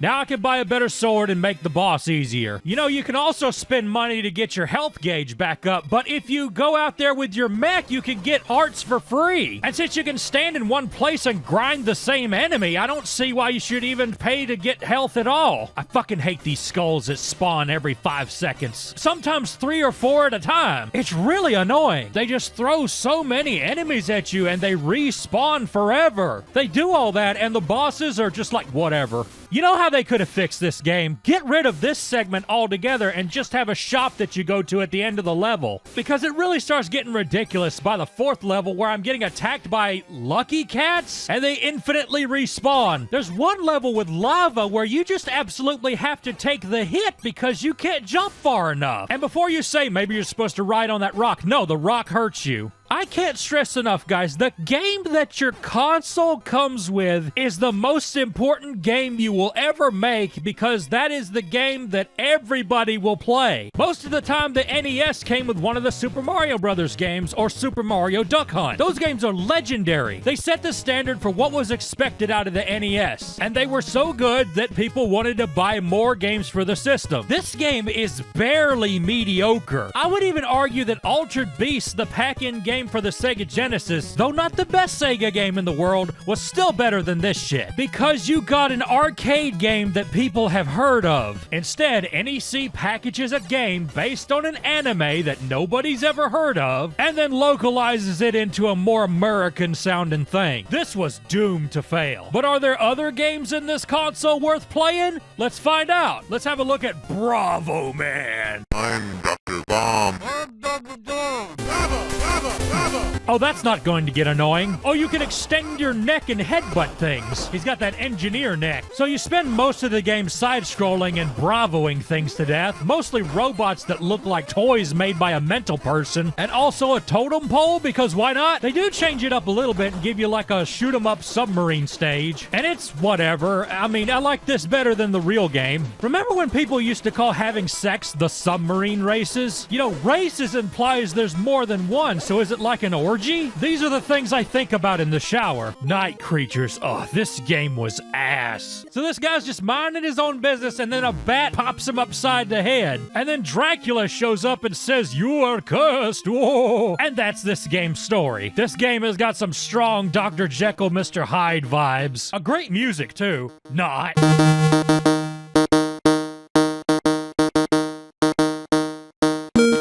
Meet the Flintstones. Siva Gunner, what have you done to me? So what do you do in this game? Well, you punch rats, you punch bats, you punch werewolves, and it doesn't do anything, and you die. To kill the werewolf and this demon tree dude, you need to have the axe. And guys, you cannot aim with this thing without hurting yourself. And then there's this big demon tree that pops spikes out of the ground, and that's as far as I got. This game is so freaking difficult. Every time I get up to the demon tree dude, I have little to no health, and the axe acts like it's not even hurting him at all, and then has the nerve to ask me if I want to save. I could not shift delete this ROM fast enough. Tiger Road. Okay, halfway through this game, I was just laughing my ass off because this game has got the stupidest music I have ever heard.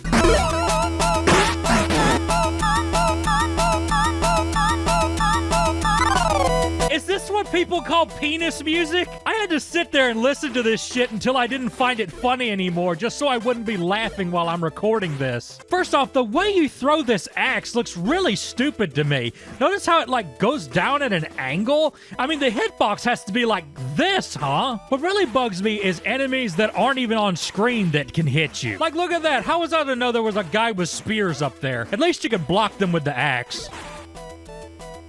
What the fuck? He already respawned? Man, death means nothing in the TurboGrafx world. What happens at funerals? The guy jumps out of the coffin and everybody drinks beer together? You do get other weapons, though, like this spear, which I don't know if it's any better than the axe, really. And you get this spiky thing that you can shoot straight forward. It seems to do pretty good. This is another one of those games that have doors that look like they go somewhere, but they don't. The door I need to go through is already open at the top. There's not even any keys or anything to open that door at the bottom. Why even have it then? Because fuck you, that's why. And suddenly the guy can fly. And the walls are spikes, the ceiling is spikes, the floor is spikes, even the spikes are spikes. And there's fireballs being thrown at you. Just wonderful. The part where I finally lost my patience with this game was this damn boss fight. You can only hit the guy one time, and then you gotta wait for him to pop back up out of the water, and then he spins around the water, and then pops back up, and you hit him again. Sometimes he pops up halfway and changes his mind. This boss fight went on so long I thought the timer was gonna run out. And even though I did beat him, I had lost all my patience for this game and didn't want to play it anymore. That's gonna be a hard pass for me, Ghost Rider. Okay, so most of you, I assume, already know that the Darkwing Duck game on TurboGrafx is a terrible piece of crap. Well, the same people behind it also made a Tailspin game. So you've got 4 levels to choose from, and it really doesn't matter what level you choose, they all equally suck. I never watched Tailspin as a kid. The only thing I know about it is there's tons of porn of this character. The only thing you have to defend yourself in this game is some coconuts that you throw, which remind me of the rocks in Friday the 13th, in that they never quite go where you want them to, but at least you can aim up. But you can't crouch down and throw them for some reason? Imagine an FPS game where you can't shoot while you're crouching. I bet there's one out there. You guys will tell me. I love how the items that give you points are just literally just points. They could have been coins, they could have been gold, they could have been floating pieces of dog shit. But nope, just numbers. This game was a paycheck. Nobody cared about this thing. You could see a paycheck game from a mile away. It's one of those games that works just enough. Nobody's really trying to break any grounds. We're just trying to make a game, and not particularly a good one. Just a game so we can make money and go home.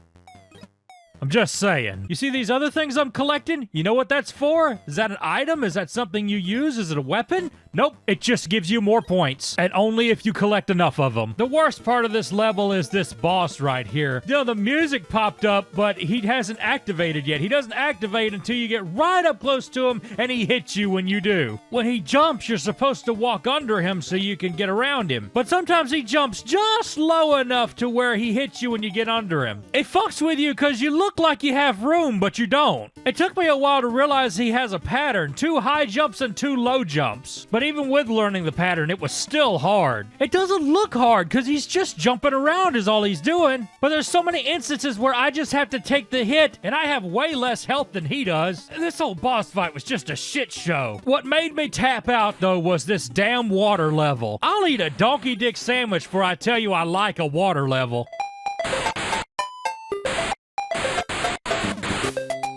Is that like a discount version of Under the Sea? What is your weapon even supposed to be? An air gun or something? If it is an air gun, God help you if it's tied to your oxygen. Be another one of those Kalik moments where health is ammo. All this game did is remind me I just need to look at Joe Lasco's art more often. He's done good by me. Okay, somebody's gonna put my head on a stick if I don't mention Splatterhouse. Yes, we all know Splatterhouse. It's an excellent game, and it came out on the TurboGrafx before it did anything else. But nowadays, there's way better ways to play this game, like Namco Museum on the Switch, or you can play the original arcade version on MAME or something. But to be fair to the TurboGrafx, for a long time this was the only way to play Splatterhouse at home, until the Sega Genesis got Splatterhouse 2 and 3. It's a shame this version of the game is heavily censored, but they used to censor the hell out of games back then. Also, I know everybody brings this up, but I love the fact that you can punch and kick a knife. Guys, who would win in a fight, Rick from Splatterhouse or Jason Voorhees? I know what I think. I want to hear what you think. I don't actually care what you think. Comments help the algorithm. Summer Assault. Input your birthday up November 23rd, but why do you care? So an evil sorceress is sending out a whole bunch of freaky monsters to destroy the world. And who is going to stop her? Did you say a slinky with guns on it? I'm as speechless as you are. Aw, shit, dude, the slinky's tripping out, man! And it reversed my controls. I hate it when games do that. So why you're a slinky, I can't answer that. But you can power yourself up, you can climb up all the walls, and just keep climbing walls until you find the boss. And once you find the boss, you can pretty much camp in one spot and just keep shooting at him. But you do have a bigger hitbox when you're shooting up, so yeah, whoever made this game was shooting up something. There always has been kind of a weird subgenre of games where you're weird inanimate objects. You ever seen that Super Nintendo game where you're a unicycle? Not a man on a unicycle, you're the unicycle. And then there's that Scott Cawthon game where you're a coffee machine. God knows coffee machines need more representation in video games. The bad thing about this game is the levels are set up like mazes, so it's incredibly easy to get lost. There's so many instances where I ended up back at my starting point. Have I ever told you my genitals smell like furniture polish? Samurai Ghost. Oh look, it's a Reddit user. Oh wow, that is some fluid animation. Why does he move his arms and legs like that? He moves around like a Quap character. What's the story with these faces? Are these the faces of evil? I have never agreed with these games that insist on having 1,000,000 frames of animation before you do a simple command. I blame Prince of Persia, one of the most overrated games in the world. Sluggish controls should not be a feature or a mechanic. When I push a button, I want something to happen right now. It's like when I dial up a sex hotline. I don't want to bullshit and hem and haw with the woman for about half an hour. I want gratification. I want results. I want insta-cum. Okay, game, how do I make this jump?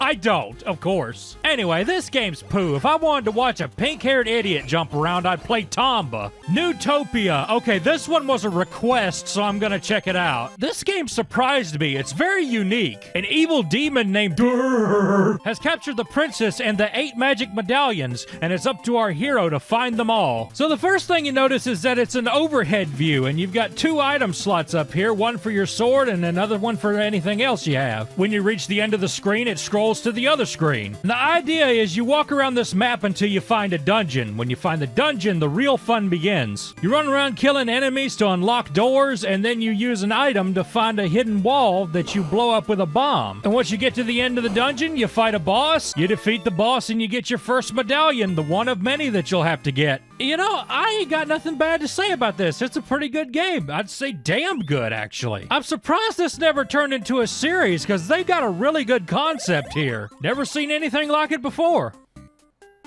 Nope. Shockman, the Shockmaster. Oh, for fuck's sake, this is Mega Man. Come on, do you think I'm an idiot? You really couldn't come up with anything original like that Newtopia game? I mean, I'll play it, but it better be a damn fine Mega Man ripoff. The last time I saw a Mega Man ripoff, it ended up on What Happened. I mean, yeah, it's pretty Mega Man-y, throwing a whole bunch of shit at me at once and getting hit by everything under the sun. This was a normal Stuart K Reilly Mega Man playthrough. Normally ends with me closing the emulator and playing something else, like Command Mission. Now that's the shit. Uh-oh, we auto-scrolling, boys. Oh, and the buildings are falling down. Damn, Macro Falco must be fucking the buildings. If you got that joke, God have mercy on you. For some reason, it shakes things up with a submarine stage, which is easy at first, but it's got a segment at the end of it that is hard as balls, and I needed the save states to help me out with this one. And when I say hard balls, I literally mean balls that are hard to get past. I had to record that 50 times before I said that with a straight face. You can get rid of some of the balls by shooting the balls that are black and red. This game makes my balls black and blue. Oh, you thought we were done with the ball puns? How about this son of a bitch that looks like a character from 3D Balls? Balls of steel. Hey, Civvy, look what I found, a sewer level. This might be the worst sewer level ever to exist. These big guys ain't no big deal. You can kill them pretty easily. It's these little fuckers that move around and drop their feces on you. They're such small targets, I can't hit them with my little bitty bullets. But they can hit me with their little bitty poo-poos. Look at this. Look at how much literal shit is raining down on me. And if you survive them, your life is so far drained that there's no way you're gonna beat the boss. You might as well rip your own guts out and feed them to him, because you're dead either way. And you know, when you die, you have to start at the very beginning of the stage. You know what else? When you die, the game glitches out for some reason. Oh, great programming. You know, you just die so hard the game glitches out. Speaking of glitches, and this is totally unrelated, I used to have a copy of Metal Gear Solid 2 that would freeze on the credits. It would get to this very last credit and then just lock up. One time it got stuck at the beginning of the credits and something that sounded a lot like this happened. I stay. Yeah, and that'll wake your parents up when you're supposed to be asleep because you got school tomorrow. So thank God this game doesn't do that. But that's the most I can say about it. Mega Man, it ain't. It ain't even Ultraman. It ain't even Paper Doll Man. Vigilante. I'm not gonna say that. That might be a slur. I will never forget the time I went to myabandonware.com and I found a game called Oh no, In the Wonderland. And no, I won't review it. I'll give you guys a couple seconds to recover from that. Don't worry, this guy will just be standing here kicking respawning enemies, because that's all you do in this game. Literally, this is all you do. You just kick waves of enemies. I think there's a punch too, but it does the exact same amount of damage, so why? Just kick them in the face. People giving you shit, kick them in the face. Your wife talking shit, kick her in the face. Your divorce lawyer saying that you owe $15,000, kick him in the fucking face. Or hit him with nunchucks. I really don't care. Wait, guys, hold up. I gotta go to the pee-pee room. What the fuck is the pee-pee room? Why is there two of them? If they would have made the second one the poo-poo room, I would have lost my fucking mind. Was this like a localization error? Like they didn't know what the English word for toilet was? So they called it the pee-pee room? My God, I am 31 years old. Why am I laughing at pee-pee? I tell you what's pee-pee, this stupid level boss that regenerates health. Apparently what they want you to do is make him fall on the ground and then start punching him in the face, but I had better luck just tapping buttons. I couldn't get past the second level because this boss is bullshit. Look how they fused together to make one super boss. Game over, start the whole game over again. Nah, this game's going in the pee-pee room. Deep Blue, more like Deep Throat a Goat. Let me tell you something, the TurboGrafx is best known for having a plethora of spaceship shoot-'em-up type games. And Deep Blue is the worst one of all. The graphics, the music, the gameplay, the controls, and the overall aesthetic of the game screams Action 52. For one thing, why is it letterboxed? Could the TurboGrafx not handle its awesomeness? And look at what you're shooting. You're just shooting fish. The fish aren't even trying to hurt you. You're the one hurting them. Is this one of those weird twist games where you're the villain? You were the real monster. Feel bad about yourself. Okay, The Last of Us. Not even anything interesting going on, man. It's giving me nothing to work with. It's just genuinely a bad game with nothing to say about it. That might make it the worst game on this video, but the night is young. F1 Circus. Oh, a racing game. Okay. Well, I can't read Japanese, but I'm pretty sure I know how to drive a car, even a Japanese one. Shoutouts to my buddy Rush Nerd, who drives an 88 Toyota Supra as his daily driver and spends about $5,000 a month just to keep it on the road. Don't you fucking start. Well, let the sus car sing you the song of its people.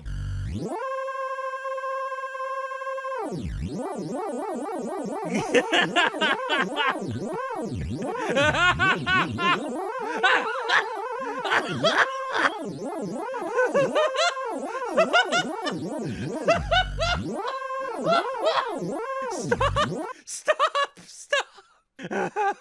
Oh my fucking God.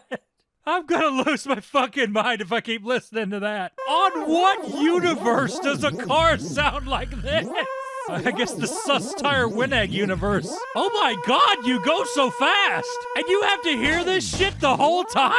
I would go insane! What the fuck? Guys, what if this was the game that had the 24-hour mode? You go so damn fast you can barely compensate for the curves. How are you supposed to play this game, man? Now I know why it's called F1 Circus. Fucking clowns made this game, man. Oh my God. I'm gonna have an aneurysm if I listen to this anymore. We gotta move on. We gotta move. Okay, here's another racing game. It's called Moto Rotor. Is it gonna live up to my high expectations? Oh, you can like customize your car. That's kind of neat. I almost called it a mechanic and realized that's a pun. Really?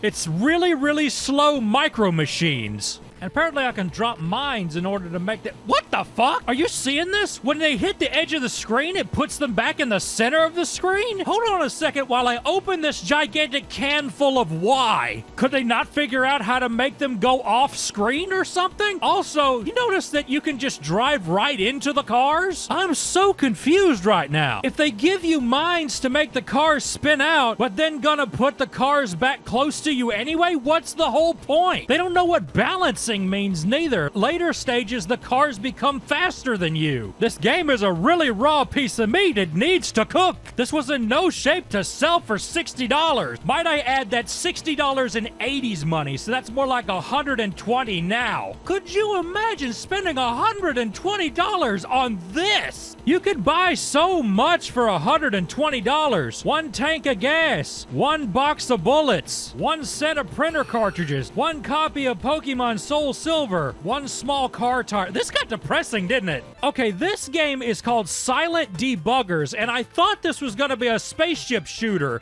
Man, was I wrong. It is a couple of pixels away from being an FPS. What you do is you travel along these corridors and try to find all the monsters in the level and eliminate them. And it has a lot of cutscenes and dialogue and lore. There's a lot of heart in this game. Sometimes it gets plain scary because there's no music. It's just the monster alarm going off and your footsteps. And when the monsters come out, sometimes they jump at you real fast or they come up behind you and scare the shit out of you. Fucking 16-bit jump scare. I made a big mistake my first go around though. Apparently I was using a gun that drains your energy. Kind of like Kalik again, huh? This game reminds me a lot of Kalik, but it's a Data East game, not a Genki game. But yeah, the first time I died because my battery went dead. But then I figured out how to switch between different guns. So now I wasn't draining my energy anymore. And guys, shooting up them monsters, getting jump scared, dare I say it, I started liking this game. And then disaster struck. The next level was set up in different sections. And if you didn't eliminate the aliens that were in that certain section, it would be sealed off. And if all 4 sections got sealed off, it was game over. What happened was I was in one of those sections while it got sealed off, and I instantly died. And did I get a continue screen?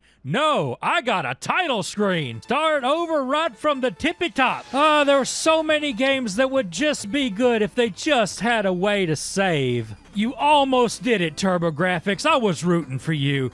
But nope, I'm gonna have to not recommend this one too. There's very little info about this game. Apparently it was released on the Wii Virtual Console, and at the time it got bad reviews. So maybe it is a bad game, I don't know. Impossible! Okay guys, this game blew my mind, and let me explain why. I did a Commodore 64 episode a while back, and one of the games I reviewed was called Monty on the Run. Well, this game is the sequel. Why it's on the TurboGrafx, I have no idea, but it's also on the Commodore and the Amiga. And you can tell the composer for this game is a Commodore 64 musician. Listen to this shit and rock out.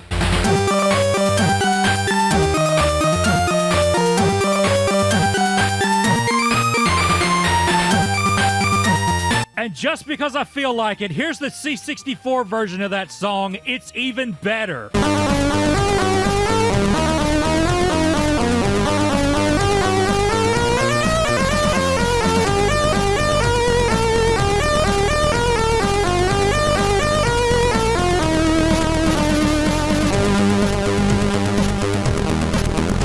Staple me to a wall and beat the shit out of me. That's a good-ass song. The composer who made this song is Barry Leach, who also did Lotus 2 and Top Gear for the Super Nintendo. Yeah, he did this song.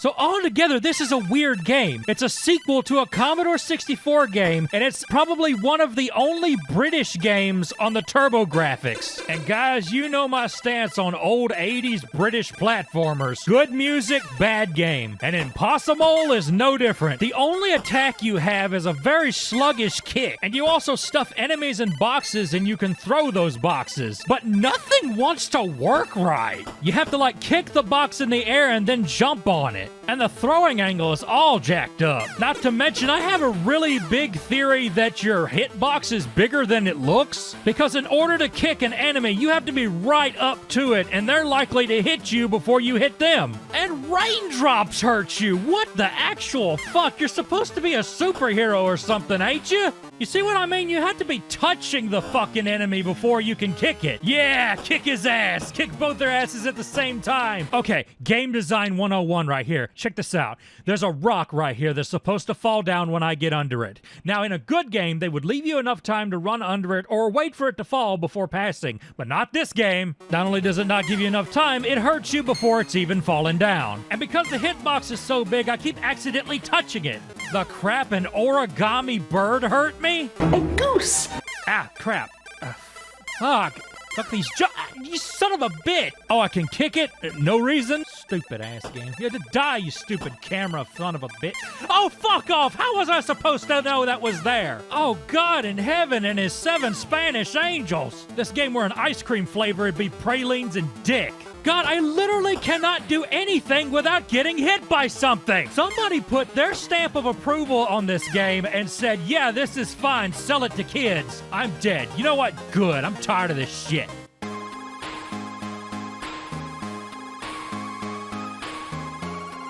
Wait a minute, I know that music. What if I speed it up a little bit? Yeah, I do know this music. I don't know from where, but wherever it was, whatever happened was horrifying and amazing at the same time. It was a different world, a different internet. It was a simpler time. Well, it's gone now. Next, JJ and Jeff. Okay, this one's got a weird backstory. This game was originally based on 2 real-life Japanese comedians, but then they brought the game over here and localized it, and now it's just 2 random guys. Yeah, he grooving, you jamming. Yeah, let him go. He's got to move it. Wait a minute, is my health going down? It is, my health is going down. Why? Oh, you can go to the bathroom. Oh, I mean the pee-pee room. Try kicking above the stump, chump. What? It gave me full health, I'm not gonna question it. What, you're telling me I can't touch those random rocks? They logs of shit? Oh, speaking of shit, apparently birds make big dog turds. Oh, hello, Jeff. I'm not gonna ask why you're in a fursuit, but I will ask who made it. Oh, jump, I guess? No. Maybe I didn't jump far enough. No, you really can't make that jump. What the hell are you supposed to do? What? You just kick in a random area on top of this tree stump and a platform appears. Man, the TurboGrafx has been pulling out all the shit I ain't never seen before. At this point, if you told me I could find a secret level by doing jumping jacks while singing Kumbaya, I would believe you. There's not really much to say about this game. It's some really weird, really mediocre platformer, and that's about it. And I've had all of it I can take. Yo, bro! Yo, brother, where art thou? Get around, woo! Okay, Mike Love's gonna be pissed. He's gonna want them royalties. Well, surprise, surprise, all the songs in this game are Beach Boys. That's California Girls, which I think David Lee Roth did better. David Lee Roth does everything better. Until he got old, now I sing better than him. Okay, sorry about the 80s rock rant. I'm like that. Did you know that Eddie Van Halen would lock himself in a closet until he could play better? I don't want to review this game. It's a piece of shit. God, the controls of this game were just so awful. Oh! So you use the directional pad to go where you want to go, right? But you have to keep pushing that direction and you'll keep going forward faster and faster. But if you want to stop, you have to push the directional pad in the opposite direction, but you don't stop immediately. You have to keep pushing it so you'll slow down. So if you want to stop in a very specific spot, you have to keep pushing in the opposite direction to try to get your ass to slow back down. You never really stop where you want to go. And the object of the game is to kill all the enemies, right? Well, good luck aiming at them. You have to adjust to the shittiness of the controls to figure out how you're going to get to where you want to go. The second level has you killing a bunch of beehives that keep spawning bee tornadoes. Tons of them, and they won't leave you alone. You're trying to get in a decent spot to shoot at these beehives, but these damn tornadoes keep coming at you. And again, the situation has been made worse with the addition of yet more bees. Baby, since you left me, there been bees stinging me in the ass. Hold up, I got another verse in me. Fuck your mother, fuck your mother. All the people that made this bullshit die of AIDS and gonorrhea. Hope you die in a ball pit. A ball pit? Where'd I get that from? I guess DashCon. Ghost Manor. It's like Dark Castle, but they tried, and it still didn't work out. Please, Arthur, Arthur, I want you to go to that old manor and get us some money. Touch, I'm trying to get to that ghost manor, but I'm dummy thick. My ass is so big that, Dutch, I'm falling through the floor and into the damn sewers. Dutch, I done broke my ass bone. My butt don't feel right. Dutch, this motherfucker's coming out of barrels. They're after my butt bone. What? This is the worst video I've ever made. You know what's bad is most of this footage of this game is just me going up these same damn platforms over and over again because I couldn't get back up. I couldn't get no further than this. Like, once you get stuck down here, that's it. I got up to right here, and there's all these damn candles in the way, and they burn you to death. That's as far as I got in this game. I give it 2 tuberculosis lungs out of 5. I just thought about calling this video Arthur's Butt Bone.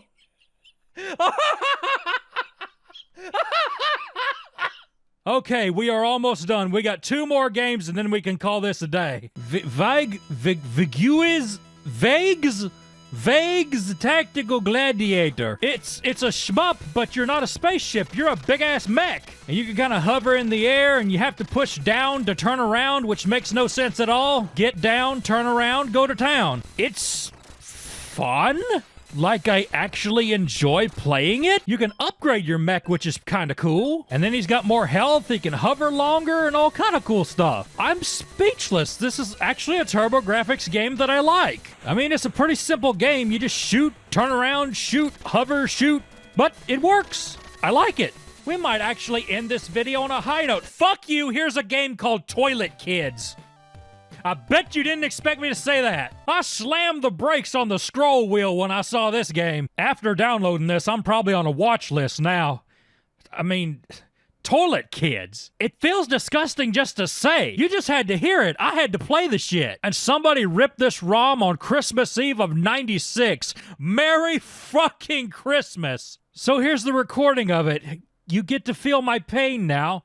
Now, I can't show you this intro, but here's what happens. He takes his pants off, don't worry, it's censored, and then the toilet erupts like a volcano and he gets sent to the toilet realm. You can't make this stuff up. And here's the game. Would you have guessed it's a shmup in the style of Xevious? Me neither. Those are in fact golden poos. That is in fact a frog throwing shit at you. And those are turtles with turds for shells. You get it? Turtle? Ha ha ha ha. And you also fight spiders with asses and pig noses. I There's also an enemy I can't show you which looks like an uncut dick and balls. And of course, toilet seats which throw turd bombs at you. Beautiful. Other than that, it's just like a really bad clone of Xevious. I wouldn't wish this game on my worst enemy. That's right, not even you, Jake. And that's the TurboGrafx 16 crapstravaganza. But we're not done, because the TurboGrafx had a CD add-on. Woo! The TurboGrafx CD predates the Sega CD, the Jaguar CD, and all the other CD-based consoles in the world.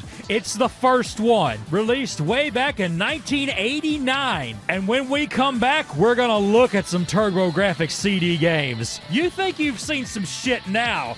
Ho, ho, ho, ho, ho. You just fucking wait. But that's all for today. We have merchandise! Yes, I am announcing the grand opening of the Working Man Games merch store. Look at here, you can have my ugly mug on a t-shirt, or a mug, or a pillow, or a bag, or a mouse pad. You know you want to rub your mouse all over my face. We've got one of Dixie too, and we've got a lot more stuff coming. But you gotta buy the shit first. That's redbubble.com, WMG merch.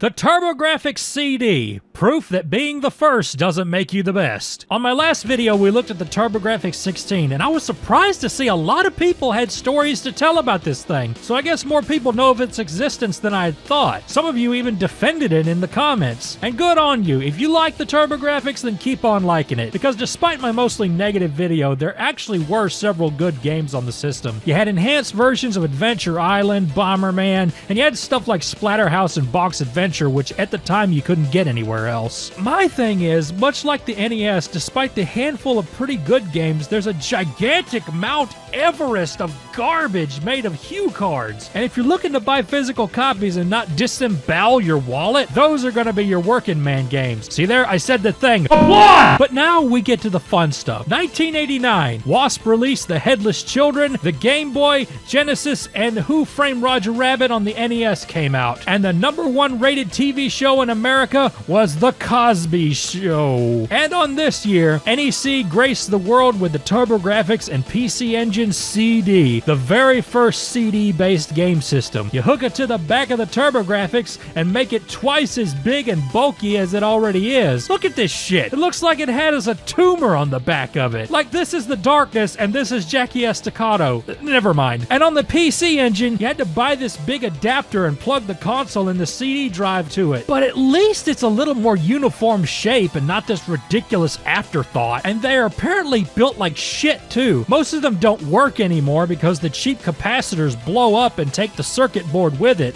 making it a paperweight. You know what's worse? You can't just plug the CD drive into the console. Oh no, that'd be too easy. You have to plug this special system card in it that goes into the TurboGrafx in order for it to work. And some games needed a specific card. My God, people! Later on, they started selling consoles that were the TurboGrafx and the CD in one unit, the Turbo Duo. But those had the bad capacitors too. They finally fixed this problem in Japan with the PC Duo R that used a different brand of capacitors, so sometimes you can find them that still work. But you're gonna pay out the ass for them, $300 at the minimum. But you wanna know the good news? That's the only $300 you'll have to spend because NEC forgot to put copy protection on the CD drive, so you can just burn a CD of whatever game you want and it'll just play. And if you ask most people, there's only one game you should be worried about. Castlevania Rondo of Blood. This got released as Dracula X on the Super Nintendo, but the Turbo CD version had better music, better graphics, and is overall a better game. It's still hard as balls, like every Castlevania game ever, but if you go into it knowing that, you'll be fine. This game has been re-released numerous times on the PSP, Wii Virtual Console, and on the PS4, so it's not too hard to get a hold of now. But what about the other games? Surely there's more than one good game on the system. Well, let's see. The first game we have to look at is called... No, not really, right? It's not what I think, right? Holy shit, it's just straight up Minesweeper. Okay, so you buy this game console, and then you spend another $150, $200 on the extra CD add-on. What's the first damn game you're thinking about getting? Yeah, now I can play Minesweeper. Okay, Windows was around, but it wasn't like what we know it. This came out in '92. Did Windows have Minesweeper back then? Guys, the TurboGrafx CD is awesome and everything, but you know what it's missing? Free Cell. What a weird game to start the video with. Let's move on. He's back. He's bad. He's bad. Godzilla! Oh, the original macro.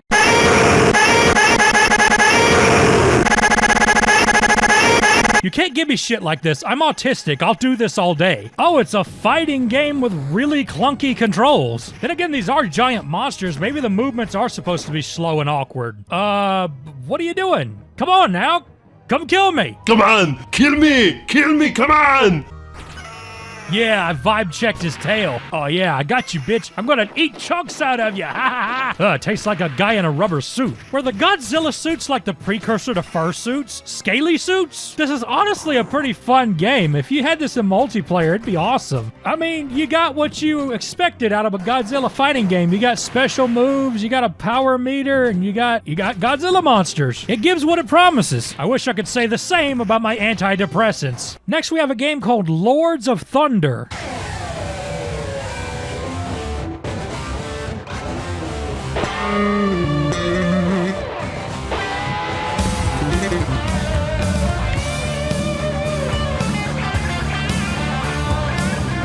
Wow, I've never heard this Motley Crue song before. Jokes aside, that fucking slaps.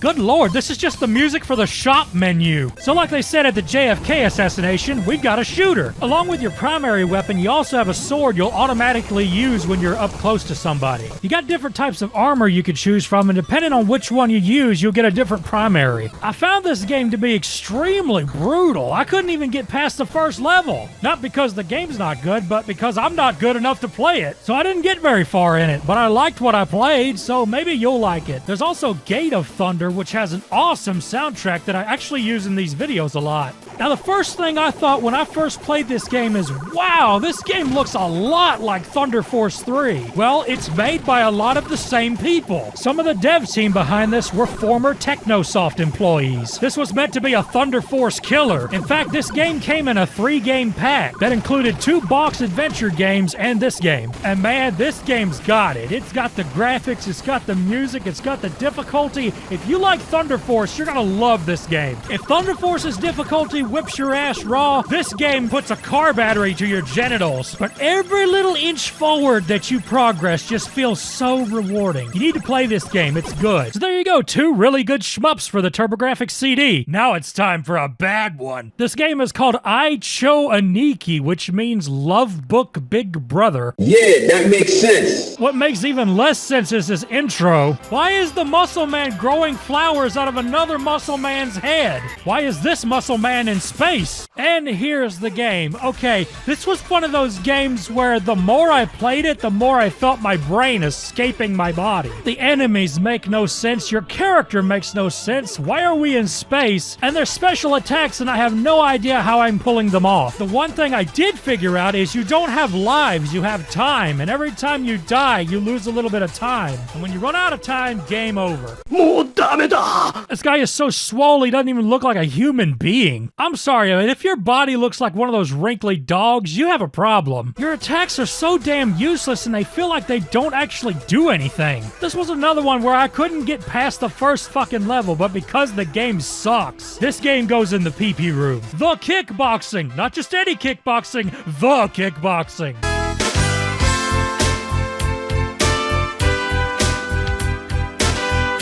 Yeah, I wonder what that's ripping off. So they give you this training stage where you're supposed to hold the button down and push left, up, or down and hit the target. You would think this would be the easiest thing in the world to do, but it goes right back to that thing I always talk about where they put so much animation on the character that it makes your attacks laggy. So it makes it harder than it looks. It's not because I suck, I swear in writing. In fact, I'll swear writing this script. Fuck, ass, cunt, shit. This is a really annoying game to play. Everything you do knocks the guy down, and then you have to wait for the referee to count down before you can fight again. See, I just kick him and he falls down. I'm gonna kick him again, and he falls down again. And this happened over and over. What if you were playing Punch-Out and every time you hit somebody, they immediately fell down and then immediately got back up? It'd get annoying after a while. slime world, going after that slime demographic in the 90s, huh? You got 7 different levels that are all extremely large. The idea is to get as many gems as possible to get your score higher and then get to the goal. You got slime monsters you gotta kill, and they give you a water gun to do that with. And it's another one of those guns where you can't really hit what you're aiming at. And some of the sound effects are kind of annoying. Hey, enjoy listening to this for the next 5 minutes.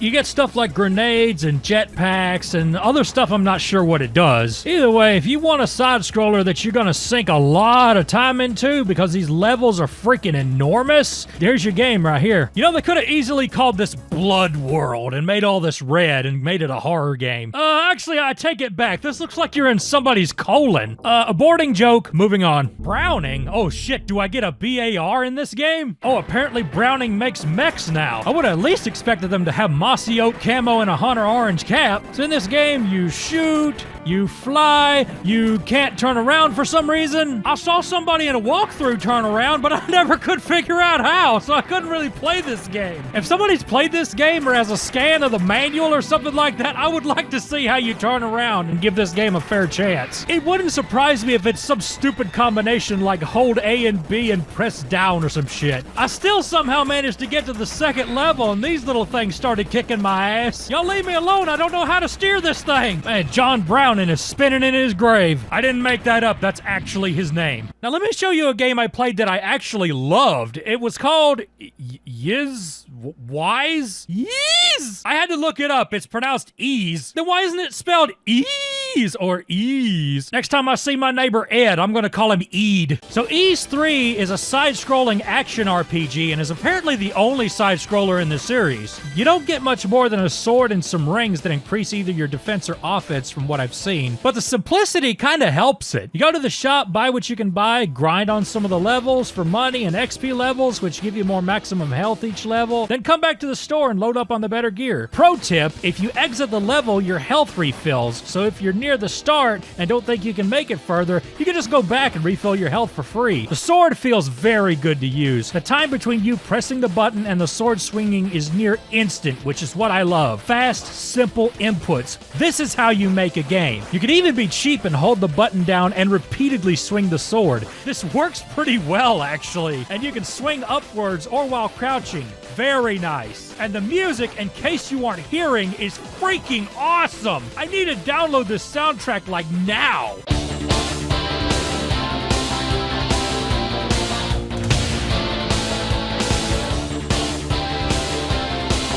This song sounds like Stan Bush is about to sing me a song about how I'm gonna beat the odds by believing in myself. Now, since this is a CD game, they went ahead and made some 2D anime cutscenes with voice acting. And the voice acting is, well, let's just say they didn't realize yet you're supposed to actually hire actors, not Joey the intern. I'm sorry that you're in danger because of me. Let's leave this pit, my boy. My leg. Could you help me walk? This audio must have been mixed by Sonic Team. But then there are times where there's no cutscene and there's dialogue. Not even any subtitles or anything. It's just a still image and some voice acting. I found my brother's pendant near the entrance, so I know he's been there. With that said, the voice acting's not terrible.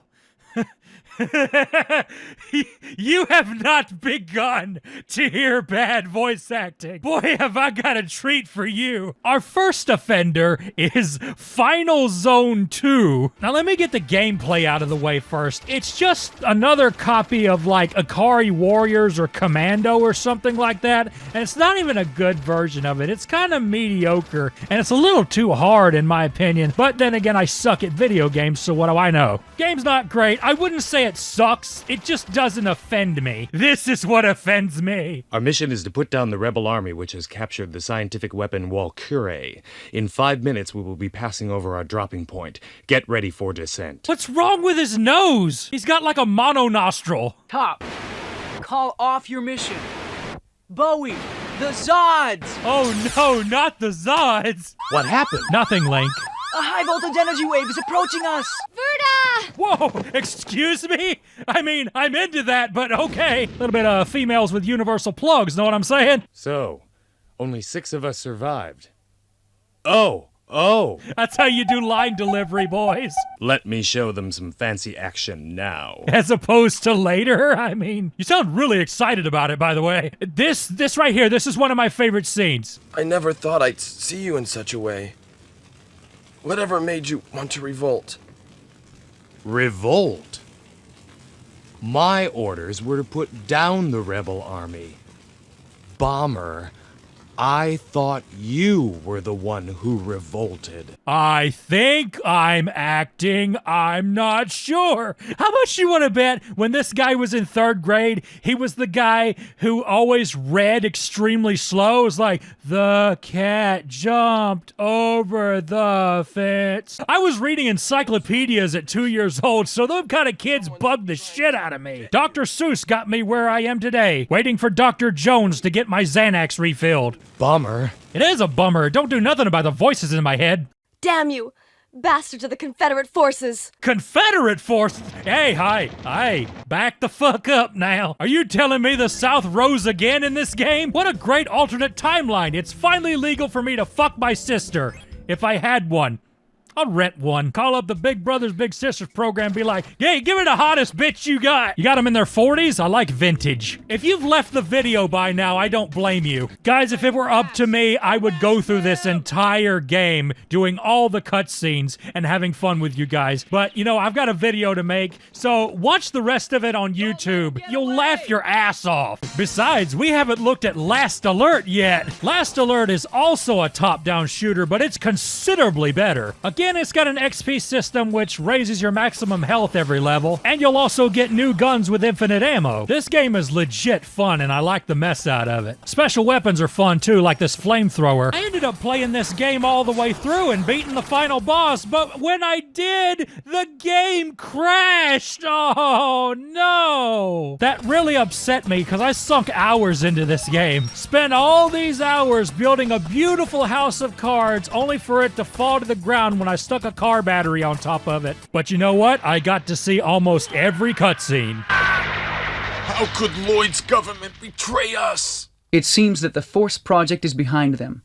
Their ability should not be underestimated. That voice does not fit that character. A 20-year-old playing a 40-year-old. Guy Kazama is the only one. What about Guy Safari? That guy made some good YouTube poops. I thought we'd always do things together. Even when we die. Guy, when you die, that means you can't do anything anymore.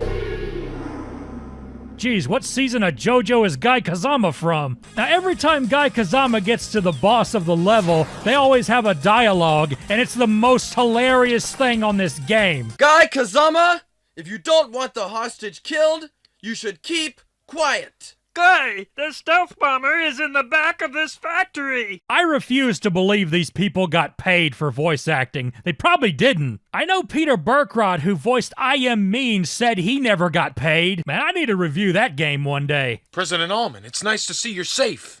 Thank you. I'm glad to see you made it safely. Now it's time for you to die. Holy shit, the president is trying to kill me. There's a political joke in here somewhere. Like I said, once you level up a little bit, you start getting some extra weapons, including the spread gun. Then you can just mow down sons of bitches. I am just eviscerating all in my path, leaving a trail of dead bodies in my wake. But you know what? All this carnage is going on and they can still find time to build a snowman. The snowman is sad because he can't reproduce. He has no genitals, so he can't make snow babies with his snow hoe. All he can hope for sexually is getting a face full of snussy. The president is an important guest for us too, you know.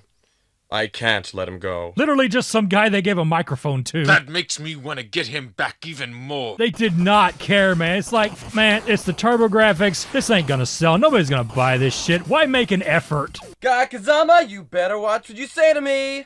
I'm really quick on the trigger. Talk to the hand, Guy Kazama. No, you didn't. Dr. Garcia, how is the development of your ultimate weapon, Indra, coming along? Oh, no, they didn't. This guy was literally one stereotype away from going Hasso. I guess those three were no match for you. Let me be your opponent now.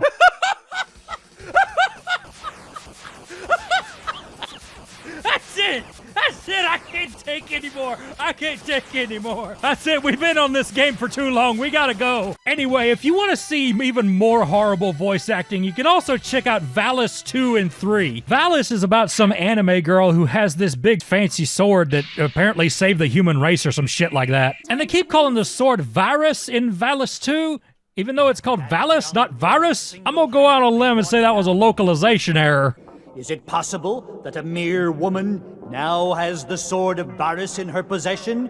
Valis 2 is a typical side-scroller. It doesn't really do anything real good, but it doesn't do anything bad neither. It's just kind of a meh game. I am the Red Salamander Zaruga. Come, warrior Bari. Let's engage in combat. It won't do to die here. Give up your sword and return to reality. Yeah, tell that to an Elden Ring fanboy. What a piece of shit game. Not this one. Now, Valis 3, I've got a lot more to say about. Now, when you attack with the sword, it has this energy meter that builds up, and when it builds up fully, you can swing your sword and get this yellow thing that shoots out. But if you swing your sword again while it's shooting forward, it will reset the yellow thing.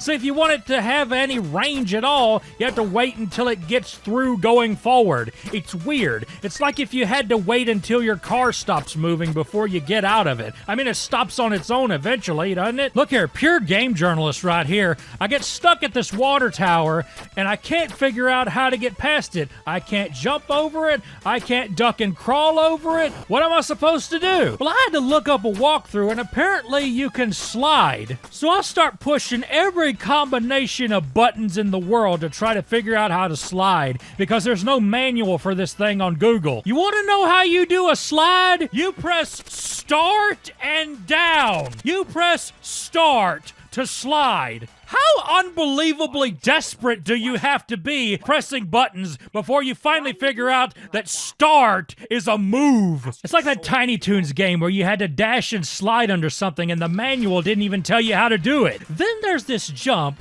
that you can just barely make, and then the second one you can't make at all. And there's also some invisible block that hits your head and sends you down. I can't get a running start and jump. I can't get all the way at the edge and jump. Nothing works. So again, I look up a walkthrough. And when I found out what you were supposed to do here, I did it, then turned the game off. You're supposed to slide. Yes, you heard me.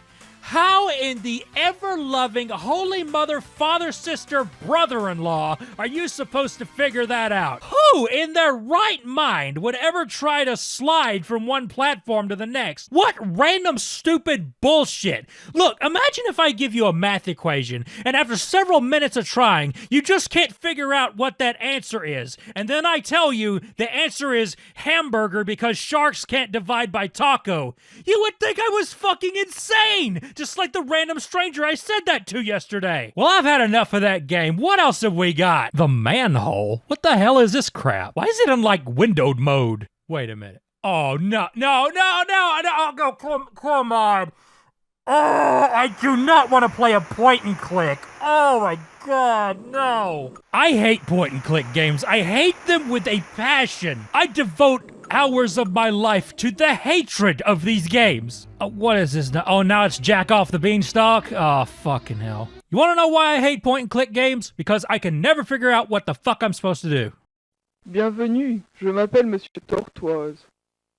彼は、ようこそ、僕の名前はミスター・タートルだよ、と言っています。 That was like 3 languages in a span of seconds. Let me tell you something, this game is tripping balls. There's an elevator in a sunken ship that we're riding with a walrus. There's an Indian elephant on a boat, and now I'm on the boat inside some rabbit's teacup, and the cup has a mouse hole in it. This is like if a pothead made mist. I guess you'd call it pissed. Let's get out of here before this game makes me deep-throat a shotgun. Human Sports Festival, as opposed to Alien? Hello, human. Would you like to play human sports? I would like to watch you kick the football and kick the field goal. Okay, so we can play soccer, we can play golf, tennis, human information. Yes, that's what I need. I need information on humans. Human, I do not understand. What is this language? Human, what are you saying? He's speaking in an alien language. We'll have to use our language unscrambler. Yo, that was great. I learned so much about humans. Now let's play some human golf. Dude, that sounds like the default Microsoft MIDI. I mean, well, what can I say about human golf? It's golf, but human, I guess. If they had Coyote Golf, I could probably relate, but nah. I think I milked all the good jokes out of this one already. Beyond Shadowgate. Yes, that Shadowgate. The one where you can die just by breathing. So the game basically has a bunch of puzzles you gotta solve in order to get anywhere, like lighting a fire to get the guard to come in and you punch him in the face. And this is a bucket. Dear God. I never figured out what that bucket does. But if I know Shadowgate, you use the bucket on a fish and you use the fish's sharp fins to carve out the shape of a key on the side of the bucket, then you use the key on a turtle's butt, but only on Saturday. Hey, there's a hole in the wall. Let's see what's in it. Yeah, this is Shadowgate, all right. Yo, dude, that is badass. That looks like an album cover for the band Grim Reaper. Here's a chained up lady. What happens if I save her? Fair enough. I wish more women turn into furries. You're free to go. Yeah, you dropped your paddle ball. Hell, it's mine now. Dude, having a paddle ball was like having a Game Boy back then. Hey, yo, it's the Deer Avenger. Hey, man, you want a paddle ball? No? You want a bucket? I'm gonna be honest, I didn't get very far in this game. That's about as far as I got. I could have looked up a walkthrough, but then I got to thinking, this whole game is gonna need a walkthrough. I know Shadowgate. I got to see the Reaper. I'm satisfied. Next. Okay, last game, and oh, this one is a doozy. I could have made a video just about this game. Ladies and gentlemen, I present to you It Came from the Desert. This is one of the weirdest games on the console, but it's got a pretty kick-ass theme song sang by the dev.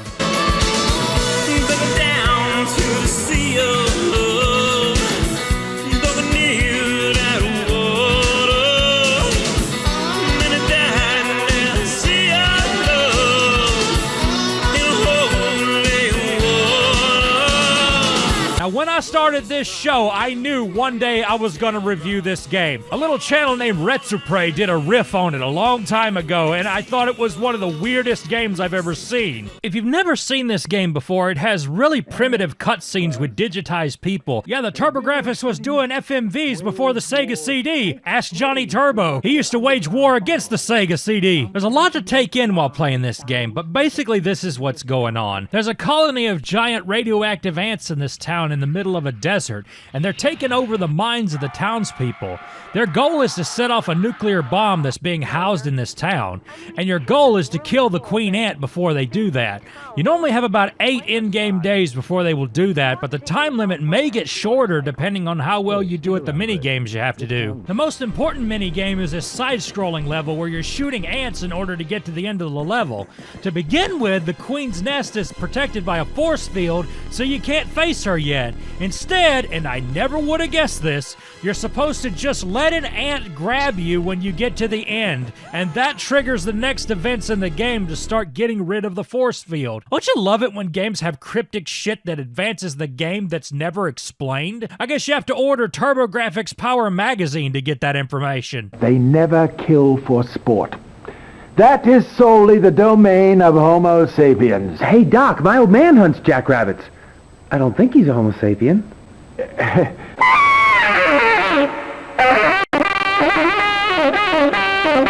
Sounds like a gang of cats trying to kill each other. Man, I would hate to play this game high. This game has got some weird-ass visuals sometimes. Later, at the foundry, the watchman, he's one of them.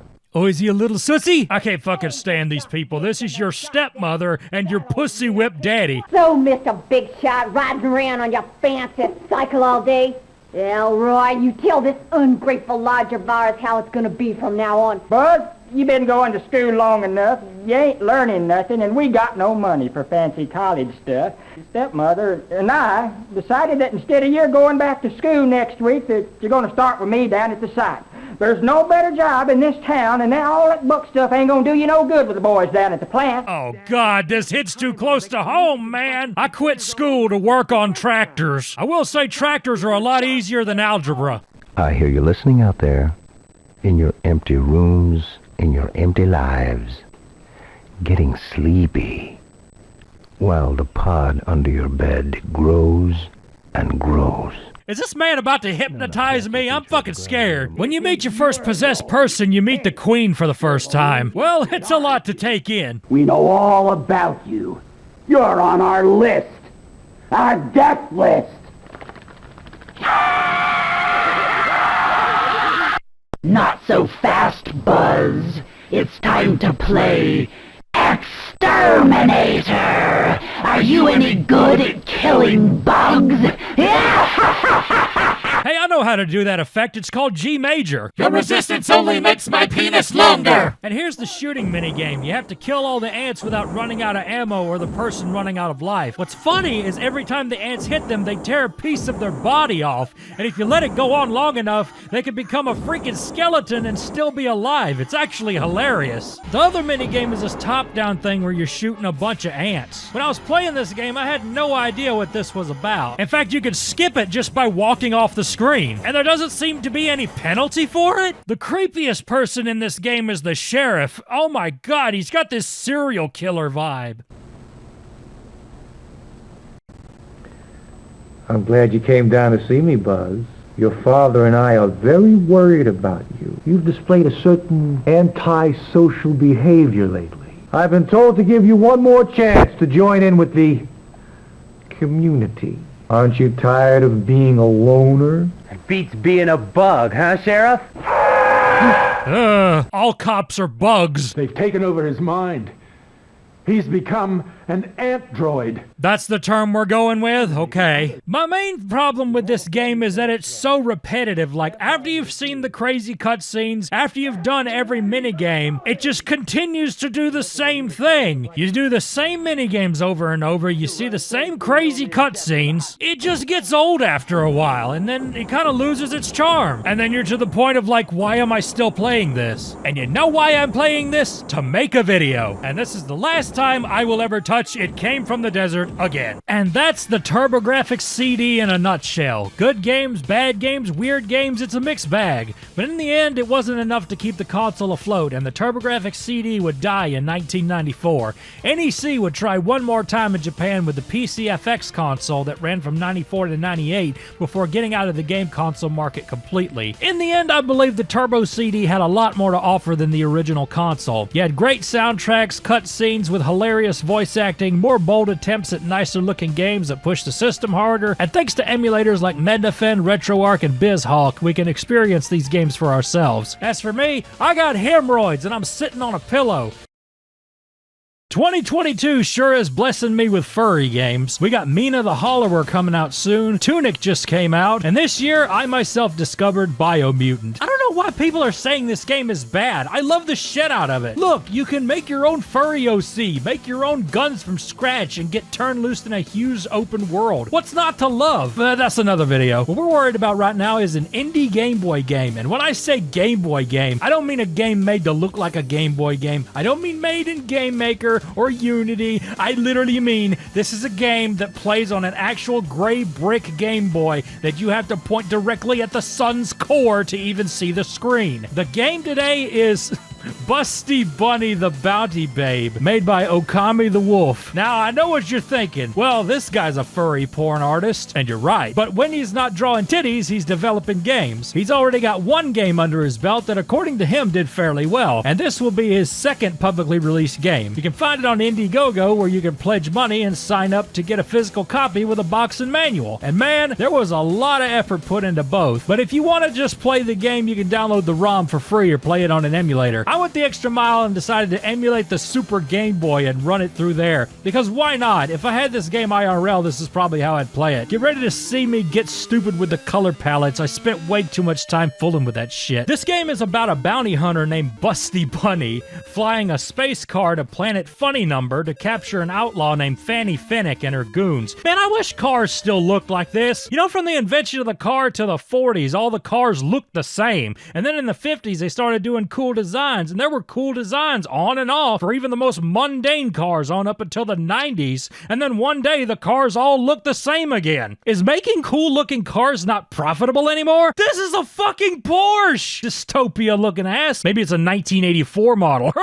Bimbo Cola. Yeah, I drank some of that one time and look what happened. Well, this is definitely a Game Boy game and it doesn't hide it either. You jump, you shoot, you platform, and that's it. It's a really simple game that even an idiot like me can play. An idiot who didn't know how to slide in Valis 3 even though the water tower clearly told me how to do it. But we're not gonna talk about that! See, my dumbass is already messing with the colors. The controls took a little bit of getting used to because when you walk, you like build momentum and then walk full speed. It took a little getting used to, but I got over it. It just meant when I do long jumps, I have to build up a little momentum first. And it would have helped if I actually pressed the jump button. This was one of these games where I wonder if the reason I'm doing so bad in it is because I suck, which is entirely possible. I got a game over in Animal Crossing. How do you even do that? There's not a big variety of enemies. There's just regular enemies. There's McDonald's French fries that float in the air that you can't kill. Then there's these bubble things that'll throw you around if you hit them. The levels are pretty well laid out. I never feel like I don't know where I'm supposed to go. It's all pretty linear. One thing I really like is the gun. It's pretty easy to rapid fire it, and the bullets seem to go past the field of view, so you could like kill an enemy you haven't even seen yet. You know, they say a 9mm can kill from 1.2 miles away, but I can't get anybody to stand 1.2 miles away from me and prove that. Just give me somebody nobody's gonna miss, like a Smash player or something. I'll prove it. You want to see what I'm talking about the build momentum and jump? You see what I'm doing here? I'm backing up, walking forward, and jumping. That's what you gotta do to do jumps in this game. I don't mind the character building momentum. It makes it more dynamic, but maybe speed up the time between going slow and going fast. So there's 6 levels with 3 stages apiece, and the game has 3 bosses for you to fight. You got Dick Dingo. He attacks you with evil French fries and a gun. If you can stay moving and jump and shoot, it's not a big deal.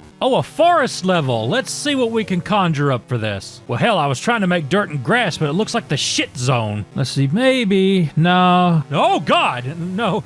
Who uses that yellow and blue one? Fuck's sake. Yeah, I can make this work. I can appreciate that even though the levels are linear, it's not just straight left and right. It's a lot of up-down. There's a lot of up-down. Just like jumping on a bad dragon. A lot of up-down. Watch out for the fucking slide. Ah, damn it.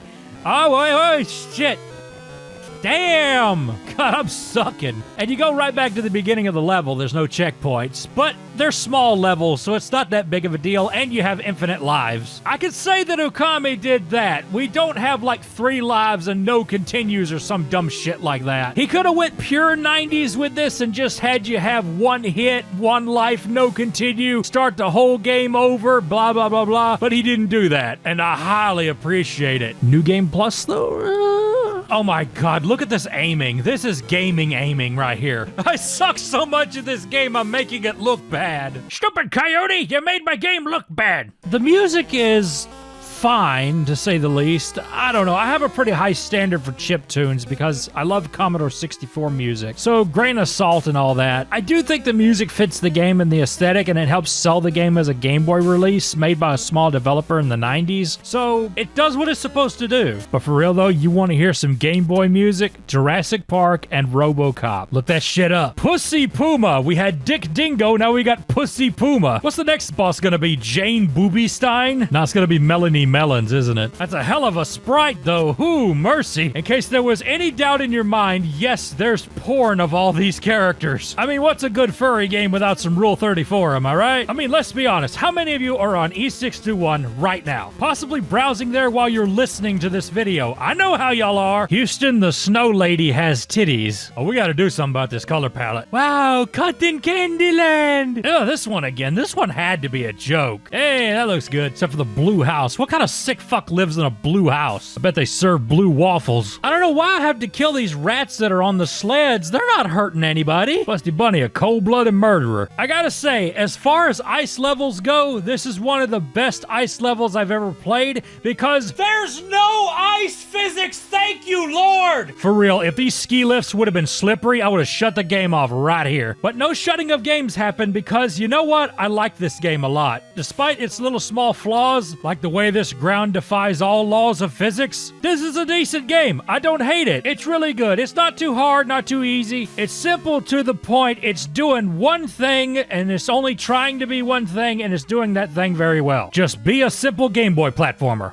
Let's see what else we can do with the color palette. Yeah, Busty Bunny goes to hell! Oh shit, we got ZX Spectrum graphics going on. Wait a minute, this gives me an idea. CGA! CGA! Yeah, Busty Bunny on DOS, baby! Let's fucking go! I kept dying on this level because there was a pit right here, and every time I jumped down, I'd fall in that damn pit. I think after about 5 or 6 times, I'd quit doing that. Buddy, you underestimate my insanity. Level 6-3. Fun fact, this level was so hard to begin with that Ukami had to go back and revise it because it was too hard. And I understand this is one of those you fuck up, you die kind of levels. Makes me think of Bramble Blast. Remember that level? I will be honest though, if the hardest level in the game is the final level, you're doing it right. Just gotta make damn sure those french fries don't touch you because they'll toss you all over the place. Anyway, we're making progress here. You didn't see that. You didn't see that. All right, it's Fanny Fennec time, boys. And honestly, not really much to it. She is the hardest boss in the game, of course, but after you learn her pattern, as long as you get good at jumping and shooting, you can beat her pretty quick. Anyway, you beat the final boss, Fanny Fennec, and then you just drive off with her in a cage, and then spend all your reward money on horse racing. I sold half of my retro games because I had a gambling addiction. Remind me to tell you that story. Ooh, already setting us up for a sequel. Oh boy.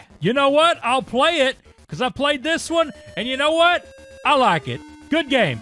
Yeah, the game doesn't blow my mind. Yeah, it's not the greatest game in the world. It has a few flaws, but you know what? Solid 3 out of 5. 3.5 out of 5. Yeah, I might actually buy the physical copy and play it on my real Super Game Boy. Yo, I should totally attempt a speed run of this. I've never tried speed running before. I should see if there's any records yet. Well, that's Busty Bunny, a very furry, very tongue-in-cheek Game Boy platformer that doesn't claim to be anything more than what it is. And what it does very well. I liked it. I think Okami has a bright future in game development, and he's already a super talented artist, so if you're over 18, you should go follow him. For real, he draws hot shit. Wait, that sounds negative. The hot shit. There we go. Diabetes is a chronic, long-lasting health condition that affects how your body turns food into energy. Excuse me. Most of the food you eat is broken down into sugar, also called glucose, and released into your bloodstream. When your sugar goes up, it signals your pancreas to release insulin. Insulin acts like a key. Oh, for fuck's sake, you're not 12. You know what diabetes is. Despite you knowing what diabetes is, it didn't stop people from wanting to educate you in the form of video games. Who are those people? Raya Systems. Raya Systems, or Raya, depending on who you ask, was owned by Steve Brown, who touted Raya as a digital therapeutics company, which apparently translates into crappy edutainment games. Digital therapeutics. That's like if I called my porn folder Dick Therapy. They got so serious about this that they actually got grant money from the U.S. Department of Health and partnerships with several pharmaceutical companies. Hell yeah, Beat Banger, brought to you by Viagra. The games were all called the Health Heroes series and consisted of 4 games and 1 unreleased game. And those 4 games were Rex Ronan, Experimental Surgeon. Experimental Surgeon? You mean this guy just opens people up and just starts digging around? By that logic, Freddy Krueger could have been an experimental surgeon. Bronchi the Bronchiosaurus, which was meant to teach you about asthma. Captain Novolin and Packy and Marlin. 2 games about diabetes. And then there's the 5th game that we didn't get, and I swear to God, I am not making this up. The name of the game was The AIDS Avenger. What I would give to live in the timeline where we got The AIDS Avenger. But with that said, let's play what's undoubtedly the star of our show, Captain Novolin. Also, I accidentally recorded all this stuff in widescreen. Let me fix that.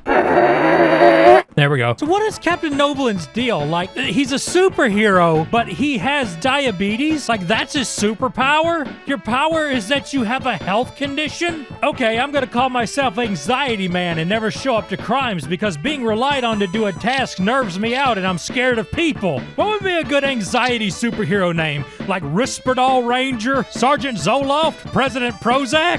Mr. Lithium. I love how they had to put a disclaimer of like, yo, don't use this this game to manage your diabetes, okay? Aliens have landed on Mount way up there. Yeah, that's right next to West Mississippi, which is in the center. So aliens disguised as junk food have taken over the world, and Captain Novolin has to destroy them. And he also has to save the mayor of Pineville. Wait a minute, there's a Pineville in Louisiana. I've been there before. Somebody tried to shoot me when I was there. Remind me to tell you that story one day. Oh, hello, scary Vanna White from Wheel of Fortune. Please, shower me with your vast information of type 1 die. Or type 2, I don't know, I don't have it yet. Oh, wait, you gotta check your glucose level. I don't have to do this, but I do have to check my heart rate. I got a little watch that tells me my heart rate. It used to keep telling me to get off my ass and work out until I threatened it with violence. Look here, guys, you can solve so much shit with violence. It ain't even funny. How do you think anything gets done in America? Violence. Look here, you even had to fill up the needle. Yo, this guy looks like Fat Albert. I take nutritional advice from Fat Albert because he'd say, hey, eat whatever the fuck you want, man. How about I review the game and stop going on tangents? This is actually really important. You're supposed to pay attention to this because you can pick this stuff up in the level. You get one of each food item to get your blood glucose in the green. Let me tell you about the controls because they confused the shit out of me so much that I did one whole playthrough without even knowing I could attack enemies. So I guess that could tell you how easy this game is.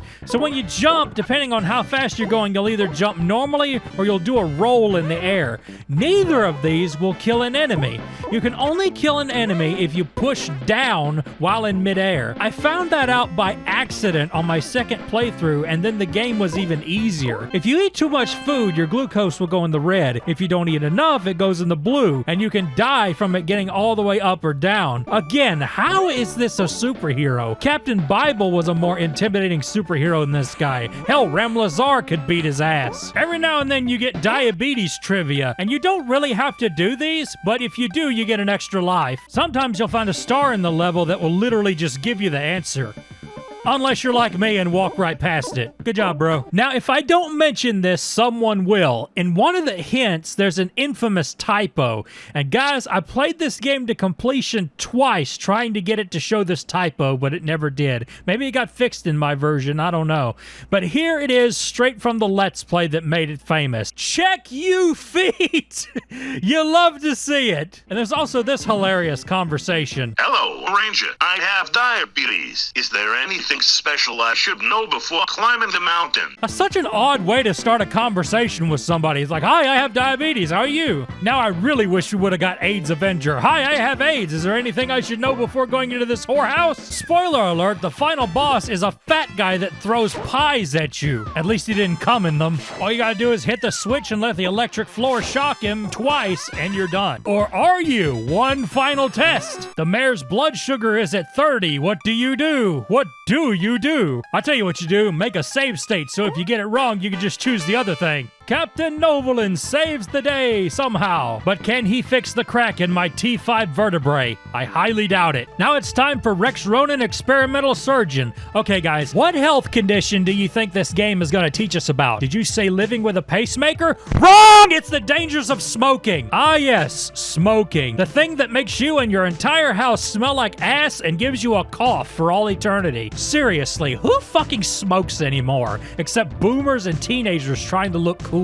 Anyway, you're trying to save the president of an evil tobacco company before he dies from smoke inhalation. Not snow inhalation, you jackass! And apparently the tobacco company has put evil robots inside his body to kill you? I don't know, we needed enemies to kill. Here's where it gets confusing. The game tells you that you need to use your weapon to clean up the tar deposits and other nasty shit that's inside the body, then head to the goal. So I took that as I have to get every single bit of it. But it turns out you don't have to do it at all? It's just for points? Well, somebody could have told me, because I stayed here shooting at all these teeth, trying my damnedest to get every little speck of dirt off of these teeth with the shittiest weapon that I can barely aim, and ended up finding out the hard way that there's a time limit. It sucks. It just fucking sucks. Now, what sucks is that they give you a decent weapon for cleaning off the gunk to begin with, which looks straight out of Turrican, but that weapon barely hurts the enemies at all,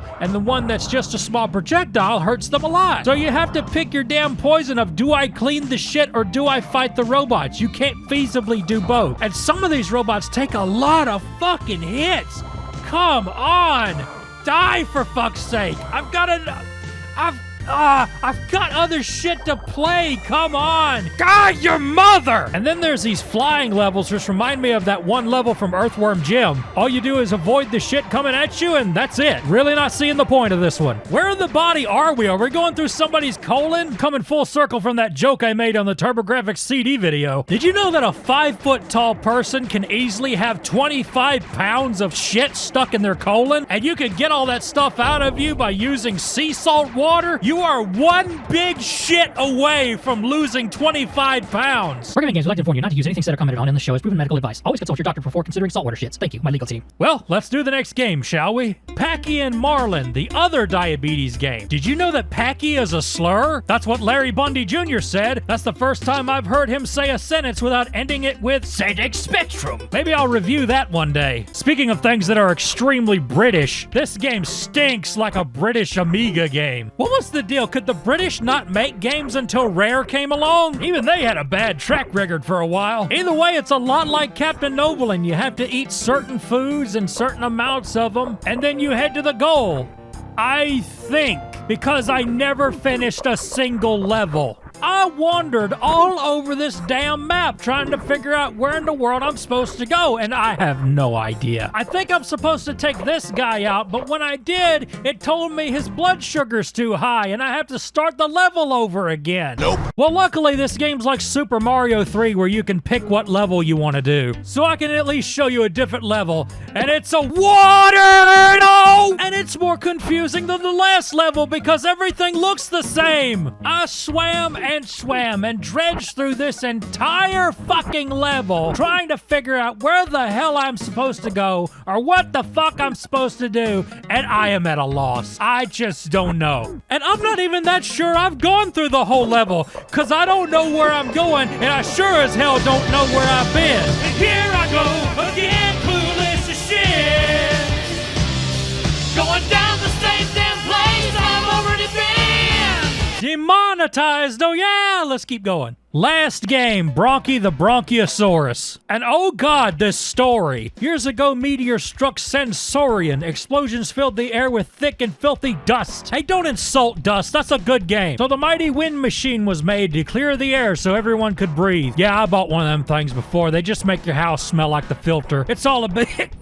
it's all a big scam just to get you to buy filters. God gave me this dirt to breathe, I'm gonna breathe it. Then Mr. Rexo stole the machine and hid its pieces all over Sensorian and forced his dinosaurs to protect the pieces. I was wondering when we were going to get the 7 magic MacGuffins. Now the dust is coming back. Help Bronchi and Tracky find the lost machine pieces. But don't forget to manage their asthma along the way. Ay, ay, ay. Wait, is it Tracky or Trachea? Like tracheotomy. That's where they cut your throat open and stick a damn hose down it. That's a little on the nose. Then the game starts feeding you information about asthma and how to use an inhaler. I've had to learn this shit. I used to have asthma. Why don't I still have it? Got better. So quite like the diabetes games, not only do you have to worry about your health, but you gotta worry about your health, herder. If you get around things that agitate your asthma, you risk having an asthma attack and dying, but you can pick up a prescription label or an inhaler to heal the asthma. Other than that, it's a pretty mediocre platformer that has some asthma quizzes for you to do in order to advance. Sometimes you'll fight an insanely easy boss, and sometimes that cowbell instrument or whatever it is will get on your nerves enough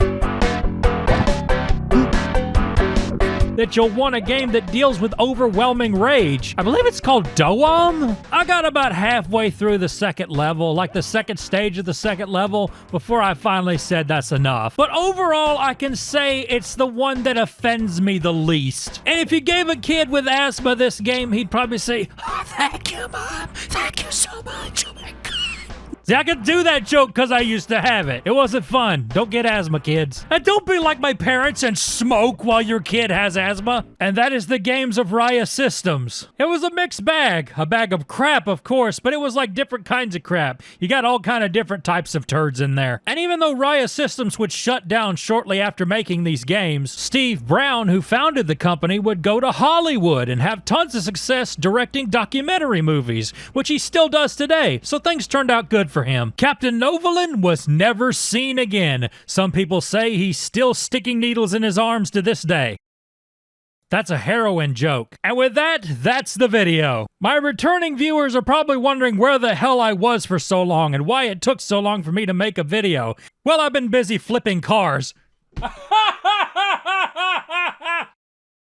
Arcade games. Gambling for kids. Okay, so like most of you watching this video, I'm really too young to remember when arcades were the king of video games, but I at least remember the era when consoles were playing catch-up with them, and the biggest selling point of consoles were, it's the arcade, but at home and don't need quarters. Nowadays, in a PC gaming, mobile gaming, PS5, Switch world, arcades really don't have a reason to be. You need to have some kind of very special gimmick or funky controller before it's something that you can't get with a PC or a console. Something like Boonga Boonga, where you stick your finger up somebody's ass using the included ass controller. I wish I was making that up. But sometimes the gimmick can be just that the game itself is strange or just plain different.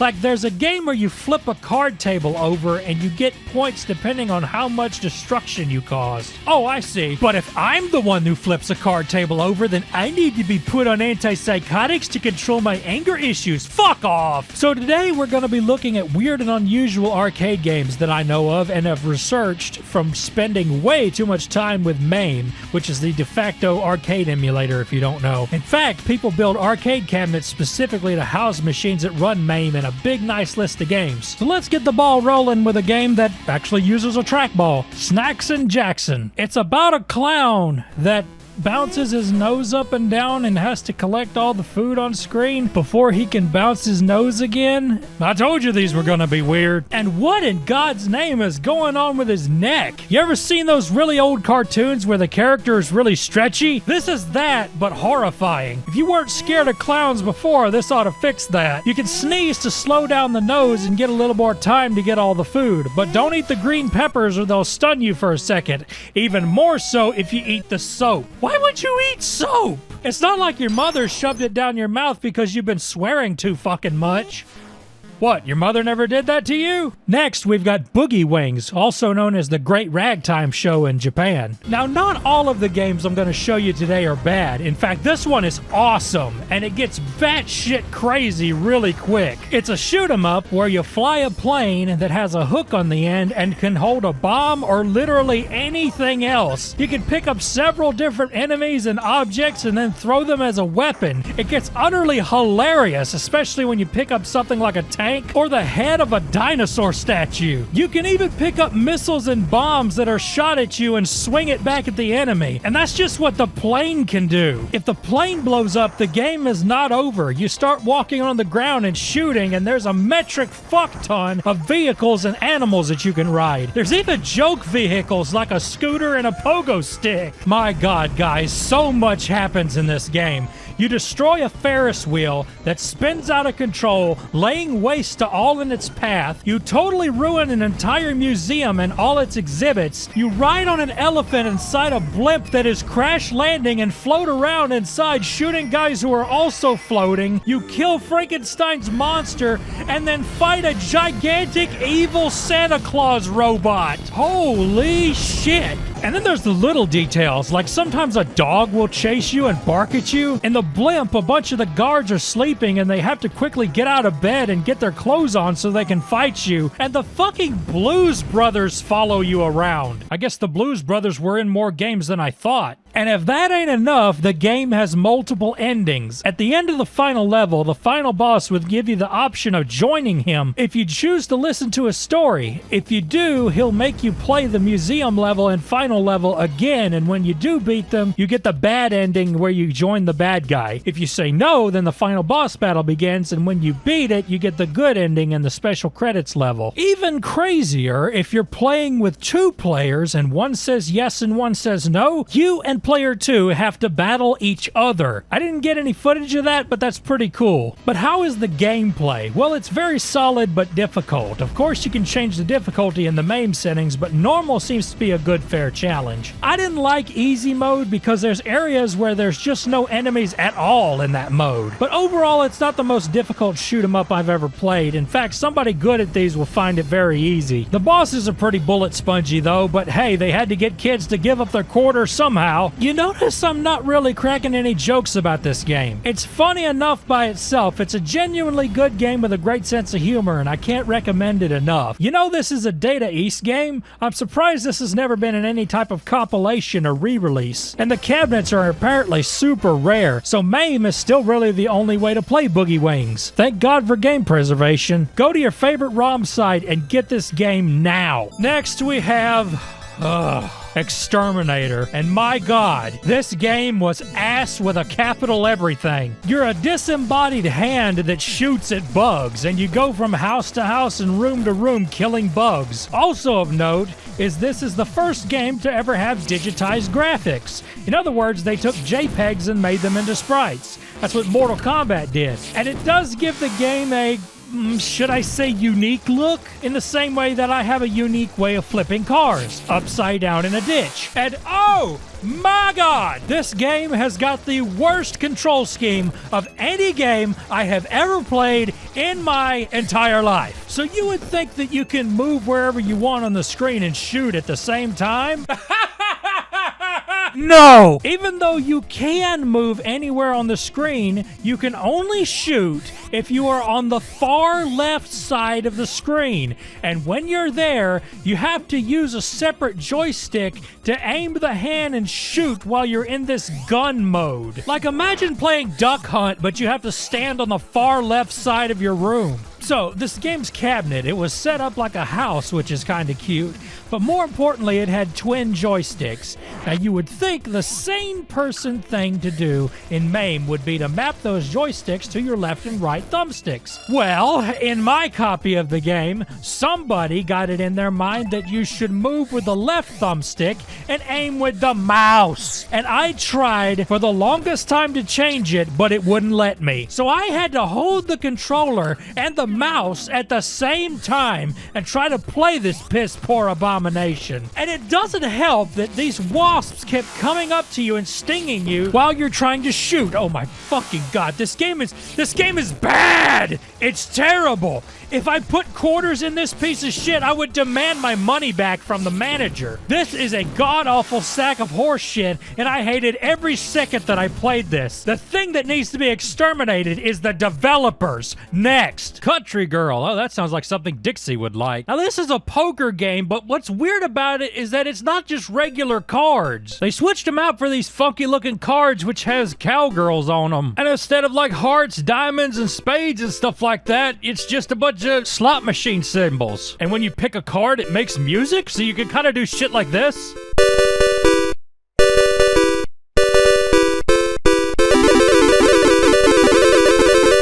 Still sounds better than Pink Floyd. I don't even know what I'm picking because I don't understand these weird cards. Am I winning? Am I losing? What? Caravan from New Vegas made more sense than this. Oh, it will straight up tell you if you've got a winning hand or not. Well, I need that because I'm lost. As a compulsive gambler, I can tell you there are better ways to play poker. I wish they had Uno in casinos. Uno's a man's game. Chiller. Oh boy, let me tell you about Chiller. The most infamous light gun game ever created. Chiller was made in 1986 by Exidy Games, and at the time was the goriest, most controversial arcade game of the 80s. Arcade owners straight up refused to buy it because of its level of violence. The game starts you off in a torture chamber, and your objective is to shoot the people on the torture devices until the monster meter on the top goes to 0. Man, this game makes an impact right off the bat. You got decapitated limbs, severed heads, blood everywhere, and people chained up to take your abuse. Look here, you can activate the guillotine and chop this guy's head off, and you can shoot this thing to crush this guy's head. This is pretty damn graphic for a game from the 80s when the most violent game was about jumping on a turtle shell and kicking it. Then you got this torture chamber where you lower a guy down and a crocodile starts eating him. And you can literally do it till he's nothing but a head, and then his head just floats off. Also, I want to apologize if this video gives anybody seizures. This is what light gun games used to do to find out where you shot on the screen. You can also shoot this crank and it rips these people apart. Dadgum. Whoever made this game spent way too many hours watching the metric fuckton of horror movies the 80s gave us, like Nail Gun Massacre and violent shit. The third level's kind of tame in comparison, unless you count this head with the eye gouging out, and the difficulty ramps way up in that you have to shoot more stuff and it's all moving. You can even shoot the dog. Then there's a cemetery where a girl is stuck in the ground and you can shoot her until her body completely falls apart, which I can't show because there's pixel tits. And then there's the zombie ripping its own head off and throwing it into a fire pit. And that's about all there is to this game. It was violent, offensive, and can cause seizures, and it makes me want to play Time Crisis instead. You know, this got put on the NES in one of those unlicensed weird-looking cartridges? Brings a good bit on eBay. Then again, a half-eaten breakfast goes for big money on eBay nowadays. But God forbid I put something on there and suddenly no one wants to bid on anything. What, are you too good for my copy of Super Mario Duck Hunt with the sticker peeled off? Fine, I don't want your fucking money. That's a lie. Give me your fucking money. Quiz and Dragons, a Capcom quiz game. You choose a fighter, then you fight enemies by answering questions? Why the fuck not? It's funny to me to think that these enemies are standing there asking you, "The heart of country music is in which state?" And I'm just like, you know, you're a dragon, you could blow fire at me or something. But no, they gotta quiz you. The difficulty is kind of all over the place. Like, most of the history stuff I can get pretty good, but then it asks me about the Marx Brothers. Like, dude, my grandpa wasn't alive during the time the Marx Brothers were around. Who even are the Marx Brothers? Are they like the Russian version of the Super Mario Brothers? The Super Marx Brothers? The People's Mario Brothers, only on the Dendy. Wow, you're tough, but from here only hell awaits you. Bubbles. Oh, this must be hell, because that's definitely Satan. So in Bubbles, you gather up garbage that's in the sink until you get bigger, and then the drain starts flashing, and you're sacrificed to the elder gods in order to create a newer, more powerful bubble. Literally rinse repeat. What's this supposed to be, a brush or an angry CPU? Is it rising up to kill me? Rising. There's a witch that comes out of the drain and starts cleaning up the sink with her broom, and you can suck her up into your bubble body and have her become one with your being for extra points. This game isn't bad, but I wouldn't call it good either. It just is, and sometimes being a game that exists is enough. You want to talk about a weird game? How about Scud Hammer? This game had a big hammer controller hooked to it. The way it works is you would play rock, paper, scissors with a bunch of different people, and every time they lost, you get a few seconds to hit them with the hammer.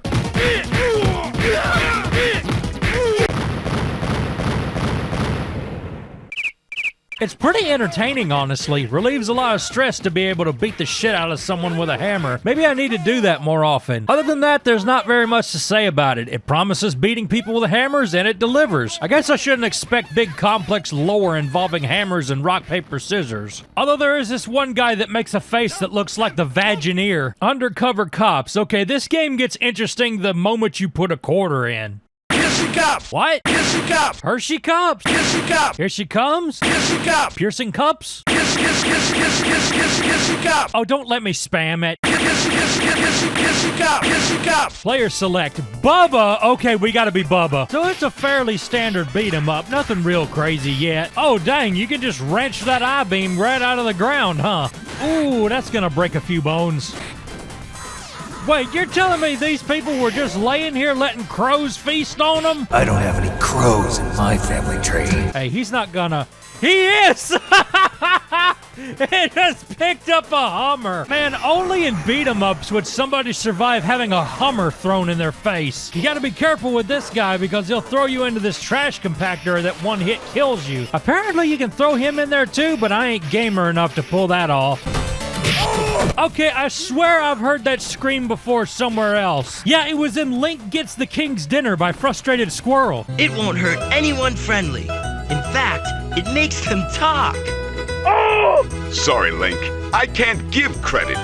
See? You've got this one special attack where you slam a football into the ground and it hits all the enemies close to you, but when you use it, your health goes down? Why would you put a move in a game that drains your health? That's stupid. That's like if you... You know what? That's not like anything. That's just plain dumb. Move that drains your health. Fuck me. Then there's this weird fat bitch that keeps crying for some reason. My God, shut up. And then she'll slam the ground and make motorcycles come from the sky. Man, what a weird game, but it's time to move on. Okay, so here's the deal. I wasn't gonna mention Ninja Baseball Batman because I feel like most people already know about that one, but my patrons informed me that I do indeed need to talk about Ninja Ninja Baseball Batman or they're gonna come to my house and remove my bowels. So here's Ninja Baseball Batman. So the game was made by IREM, or more specifically their American branch, and was going to be a one-player platformer, but IREM decided to make it a four-player beat-em-up because it would make more money that way. The four Batmen themselves are all named after big-name baseball players at the time, and they all have unique stats and special moves. But again, they have a move that drains your health. Not that surprising because Undercover Cops was also made by IREM. So I guess that was their thing that they do? Or maybe it was a way to get quarters faster, I don't know. There's a good video out there which tells the story of this game's development and also a website made by the game's creator who still holds the rights to the franchise. So if you want info on why this game exists, there's two good sources for you. We're just going to look at the gameplay. So anyway, you have your basic moves and specials, but you also have items you can pick up like a home plate that throws plates at enemies or a baseball you can throw at them. And the enemies are all evil baseballs and gloves and other crazy crap. Like this pumpkin-headed robot guy. Don't know what's baseball about that. Or this anthropomorphic airplane? Okay, y'all are just pulling stuff out of your ass at this point. Or how about the monster truck that shoots deadly engine crocodiles? I'll tell you one thing this game is, fun. The controls feel so good, the gameplay is really fun even though it's hard as balls. I feel bad for anyone who had to play the real arcade cabinet because they probably never saw past the first level and got to see how glorious this game can get. I can't imagine how fun it is with 4 players. Makes me think of Turtles in Time. It makes sense because Ninja Turtles was a huge inspiration for this game. I never would have guessed. Overall, this game is fun as hell, and it's a crying shame it's never been released on a console. But thanks to MAME, anybody can play it, and with NetPlay, you can play it online. One last thing I should mention about Ninja Baseball Batman is that the creator is starting up a comic book series called Ninja Baseball Spirits, which should see the light of day in 2023 if their Kickstarter goes well. So go throw the creator some money and bring the legend back to life. Here's something I hope never comes back to life. Special Forces by Senko. The first thing I wondered was, where's the sound? Well, there is no damn sound. Basically, wait, is that Mr. T? It's a white Mr. T. Was this supposed to be an A-Team game? In 1985, a crack-abusing game company made a shitty game where you walk to the left, shoot racist stereotype terrorists, and get to the goal. Man, this game looks bad even for 1985. It looks like I made it. Look, I just did. You know what's funny? They throw grenades at you, and what you're supposed to do is shoot them. You shoot grenades. Then there's this guy that throws knives that you absolutely cannot dodge and have to take the hit. And every time you die, you start at the beginning of the level again. So I've never really found a way to get very far in this game. I got to the second level, but that's as far as I got. Because you have these freaking snipers shooting at you from the top. This is not a good game. Not at all. You want to hear the worst part? This game was sold as a conversion kit for Donkey Kong Jr. So to set up an arcade cabinet for this game, you had to ruin a perfectly good Donkey Kong Jr. game. I sincerely hope not that many people did this. Imagine selling a conversion kit which turns a good game into a bad game. Apparently Senko only made this game and a billiards game before they went under. Maybe that's for the best. Trio the Punch, never forget me. Don't worry, I won't. Dude, I can be Shredder? Dude, I gotta be Shredder. So how this game works is you gather these yellow hearts on the stage, and when you do, you fight the boss. When you beat the boss, you get a chance at an extra life. Look at this guy. Ah! I'm not really understanding some of these levels. What's with the pipes and the disembodied hand? I don't get how you beat this boss. It keeps throwing these sheet projectiles that I can bounce on, and every time I jump, I bounce on them and I end up dying. And then when you lose against the sheep, you become the sheep, and now you're the one throwing little sheeps at people. Okay, fair enough. It looks less like a sheep and more like fiberglass insulation. Then you fight this guy, and when you hit him, he screams, ouch, and his words hurt you. Words hurt, you know. Yo, did he just dab? He just fucking dabbed. Well, that's a new Discord emote. Main shit bag. Ooh. So I take it from the S bag, that's a sandbag he's carrying around, like one of those things you punch on. That's a weird thing to use as a weapon. Not as weird as the waffler, though. Waffle Man! I am the waffler! Whoa, whoa! The Outfoxies. Now, this is not a furry game like it sounds. Disappointing, I know, but this is still a pretty good game. These characters are all hitmen and women, and they've all got contracts on each other. And you fight each other by running around the map trying to find guns to shoot each other with. And you know what? The way these arenas are set up, the way the camera pans out, kind of Smash-like, except you got a life bar and the lack of a toxic community. I have more respect for the dog shit I stepped in this morning than I do a Smash player. They're a parasite on society that needs to be cleansed from the earth. So you can end a round of one of these games pretty quickly by getting the rocket launcher. I would imagine in a real two-player game, the whole game would be decided on who gets the rocket launcher first. I love that one of the characters is just straight up a monkey. He's kind of hard to kill too because he's such a small target. Yeah, come over here, you little monkey bastard. I'm gonna fuck you up with his sword. Come on. Come on over here. Oh, that's a grenade. Eat rocket launcher, bitch! Wow, I love that it makes this plane tilt. That's a really good effect. Yeah, this game's pretty fun. I could see myself playing this with somebody. It's an odd one for sure, but not a bad game at all. Wonderful. Next, Dino Rex. Now, I've heard this is not a very good game, and it's got some of the worst digitized graphics I've ever seen. My main problem is it's a fighting game, and I suck at fighting games because I'm too lazy to go online and look up a list of moves for every single game, especially something like this where I'm only gonna play it once ever. So I always end up getting my ass kicked and not having a good time. But to be honest, this game does not feel good to play. The controls feel really sluggish, and there's a lot of times where your inputs don't hardly do anything, if anything at all. Like, how is this fucker doing that? I can barely get this fucker to whip his tail. I am straight up getting my anus demolished. Oh yeah, that's not annoying in the slightest. Hey Barney, quit shaking your head and fight, you idiot. There's one funny thing that happens if you lose. A pterodactyl comes and eats you.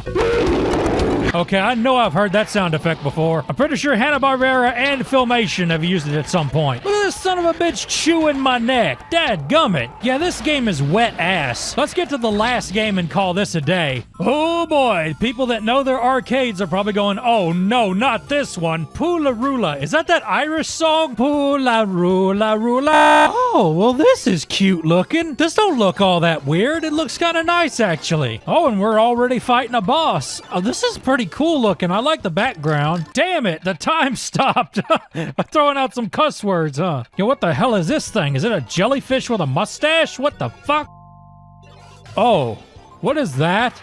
I don't like that. Nope, I don't like that thing one bit. Do you go to the town ahead? That town is so head that no persons can live in. Good grief, who proofreaded this? Well, that should be an end to the weird stuff at least.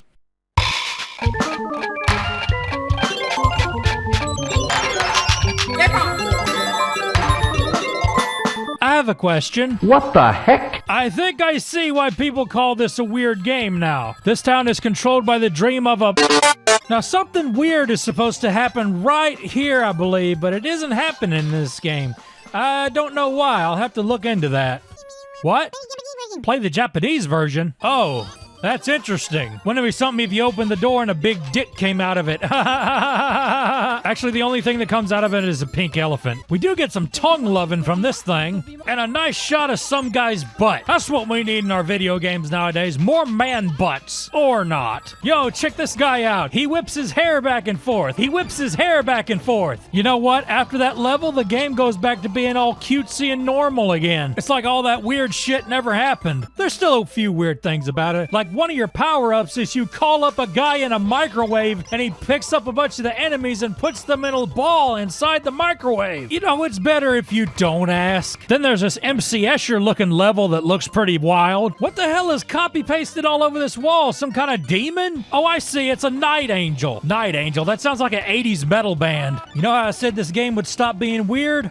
I lied. Now you've got this final boss whose head is a globe. It's the world. This guy definitely acts like a final boss. He's got a lot of health. He's hard to take down and his moves do a lot of damage. And if that ain't enough, you have to beat him twice. But with enough quarters, he'll finally go down, and all is well in the kingdom. And that, my friends, concludes our look at strange and unusual arcade games. We had good times, we had bad, but we got through it. At least I hope you did. If you clicked off halfway through the video, you're not here to hear me say fuck you. So fuck you in particular, Mr. Theoretical Man. I made up in my mind that clicked off halfway through the video. I hate you, imaginary person. I wish I never made you up. Die in an imaginary fire. Let's just end the video.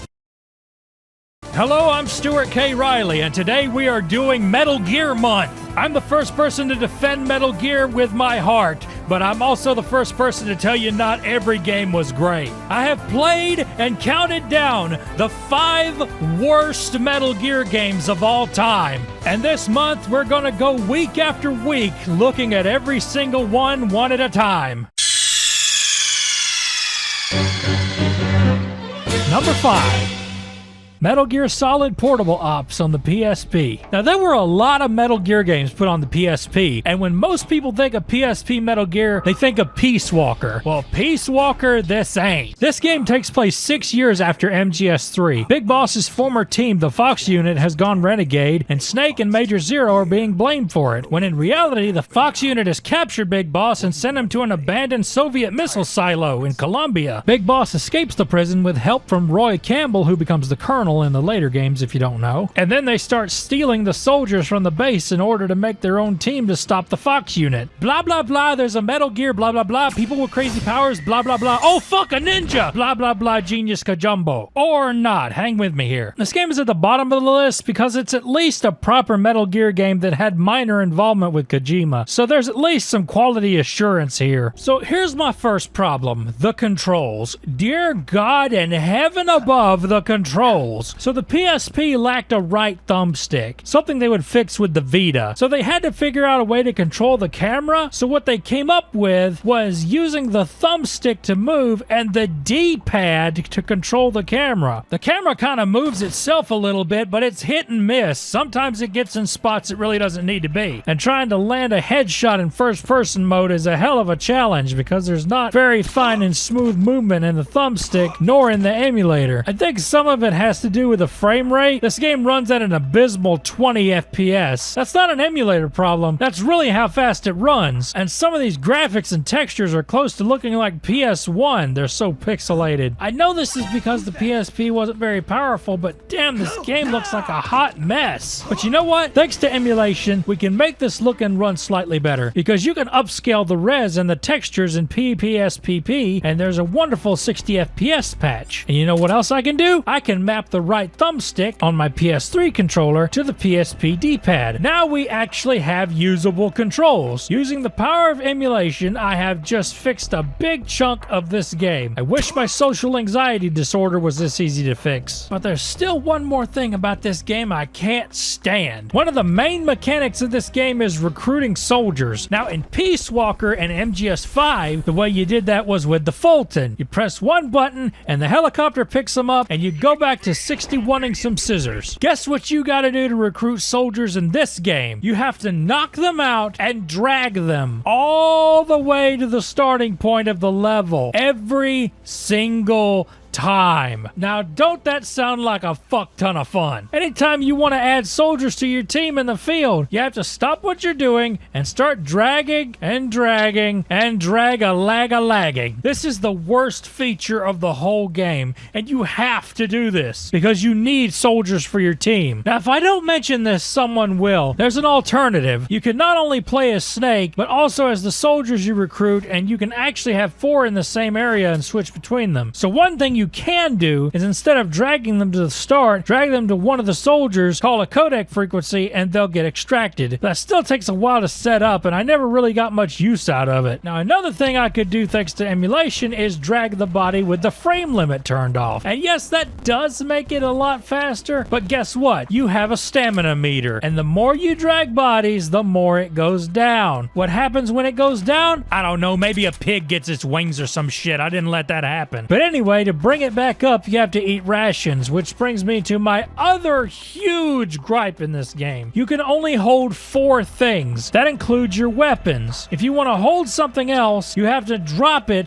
and exchange it with something else. You have no backpack, no sending it automatically to your base. You have 4 slots, and that's it. What I ended up doing a lot was having another soldier pick up what I dropped if he had a free slot. And then when I go back to the menu, I can remove everything they were holding and put it in the big inventory. You can't call for supplies either. If you run out of ammo and there's none where you're at, you're just out. Good grief. You know, playing this game makes you really appreciate Peace Walker and all the quality of life stuff it gave you over this game. This game is just not good. It's very clunky. The inventory system sucks. Recruiting soldiers sucks. And honestly, the story isn't that good. Most of it is told through text. There's hardly any voice acting in the game save for the cutscenes. The codec sequences have no voices at all, nor does the speech between characters on the menu. And don't tell me it was because the PSP couldn't handle that much speech. Peace Walker had tons of voice acting in it, so I find that hard to believe. The story itself is really weird anyway. They had it to where Sokolov from MGS3 survived somehow and was an actual character. And also Gray Fox is in here because why not? Of course they call him something else because everyone in MGS has 50 names. That's how Kojima rolls. It's just strange. In fact, Kojima himself retconned this game and considers it's non-canon and considers Peace Walker the real sequel to MGS3, which is surprising because during its development he claimed that Portable Ops was, quote, a necessary component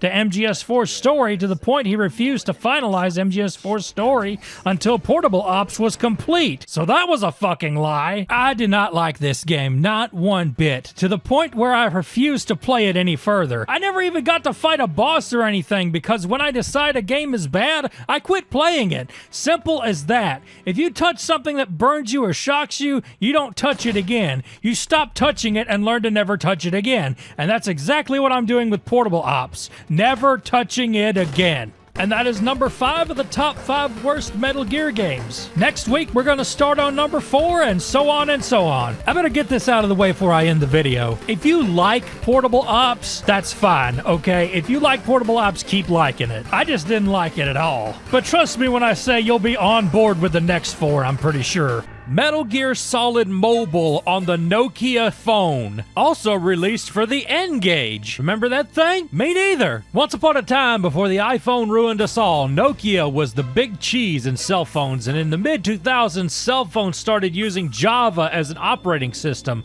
and many games were made for Java. They were the first real modern mobile games, and you didn't play them with a touchscreen. No, sir, you played them with a keypad. Phones had physical buttons and no touchscreens. I remember playing Sonic Jump on my Motorola Razr flip phone as a young teenager. Those are not times that I miss. But in 2008, Java phones decided to go from Snake to Solid Snake with MGS Mobile, a near fully fleshed out 3D Metal Gear game. The story takes place between MGS 1 and 2, with Solid Snake infiltrating a facility that Snake and Otacon have been told is housing a Metal Gear. So Snake has to crawl through the vents and suss it out. Notice how I said suss and vent and not once made an Among Us joke. Only quality memes on this show. Wow, listen to that stanky MIDI.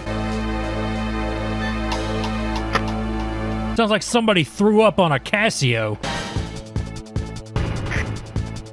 That just sounds pathetic. Because of the way this game is made, you can't really go diagonally. You have to go up, down, left, or right. And it took me a while to get these controls set up right. Nobody in 2008 thought some idiot would try to play this on a keyboard later on. I mean, overall, it's trying its best to be MGS2. You got the hiding under cameras, you got the first-person shooting, you got the textures and assets, which clearly look ripped from MGS2. You got auto-aim, which I highly appreciate. That definitely would have helped somebody playing this on a phone. Going back to the music, this game only has one main theme and it uses it throughout 90% of the game. You get real tired of it after a while. There's also this weird mini game you have to do in the codec where you have to match up the green dot with the blue lines. Don't you love hacking mini games? At least it's not that BioShock shit. The story starts hitting a lot of those Metal Gear tropes. Snake just blindly following orders, the damsel in distress, the strange codec call from an unknown person. It's all here. Just need a couple of people to die from Fox Die and a crazy plot twist, and we got us a Metal Gear game. Oh yeah, the game also has this camo mechanic where you can take a picture of something with your camera in real life or in the game, and your sneaking suit will change color. And certain areas require you to do that, or it will sound an alarm or lock the door in front of you. Luckily, it straight up gives you the color somewhere nearby. Either way, that's the game's special little gimmick. I believe MGS3 on the 3DS ended up having a similar thing. Man, what a weird port that was. My main problem with this game is everything looks the same. It's so easy to get lost in this game because you don't know what door goes where because it all looks the same and there's no map. I had to DuckDuckGo me a map so I could figure out where in the hell I was going. Most of your shooting is going to be done with a tranquilizer gun. The SOCOM is in the game, but you never get a suppressor for it. The main reason it's here is so you can shoot those little control units that are hooked to the laser grids. And the game even thought to get rid of any soldiers in the areas that have those laser grids, so that takes any of the difficulty out of it. Wasn't that nice of them? Well, as it turns out, this facility has its very own Metal Gear Rex. And Otacon is acting a little sussy, and the strange calls are still happening. Now it's straight up referencing MGS2 with the guy saying turn off the phone. And the plot twist is, it's a simulation! And Otacon is an AI! You've been talking to an AI. Let me just pause for a bit and mention this. A couple of months ago, I would have been complaining like hell because I had to download a 1 gigabyte video just to get that one clip, but I recently got Starlink and went from 1 megabit per second to 150. Unless I actually tested the piece of shit! Now that's not a problem anymore. I'm still not used to it. I feel like I've been released from a POW camp where they only gave me dial-up for 20 years. Okay, I love this scene right here. It's like they had to think about it for a minute. So Snake was captured by an unknown group, wink wink the Patriots, drugged and forced to complete a simulation, which is a callback to how everything that happened in MGS2 was... Well, if you haven't played that game yet, I won't spoil it for you, but it's a crazy Kojima plot twist. So this whole game is nothing but MGS2 references from top to bottom, and Snake learns from the real Otacon that if he completes the simulation, he'll be able to leave it. But quite literally, if you die in the game, you die in real life. Oh shit! It is now that we finally get to see the final boss. Some guy with a minigun. No way! It was him all along! Really? I mean, it could have been Raven with a minigun, but no, it's this new character they made up that I could really give less of a shit about. He's aggravating to fight, too. You have to wait for his minigun to overheat, then run all the way to the corner and shoot a Nikita missile at him. And well, that's it. They do try to change it up by adding a soldier in the middle of it, but after that, it's the same old stuff. And oh no, the Matrix is having a heart attack. Hurry up, Hard Serpent.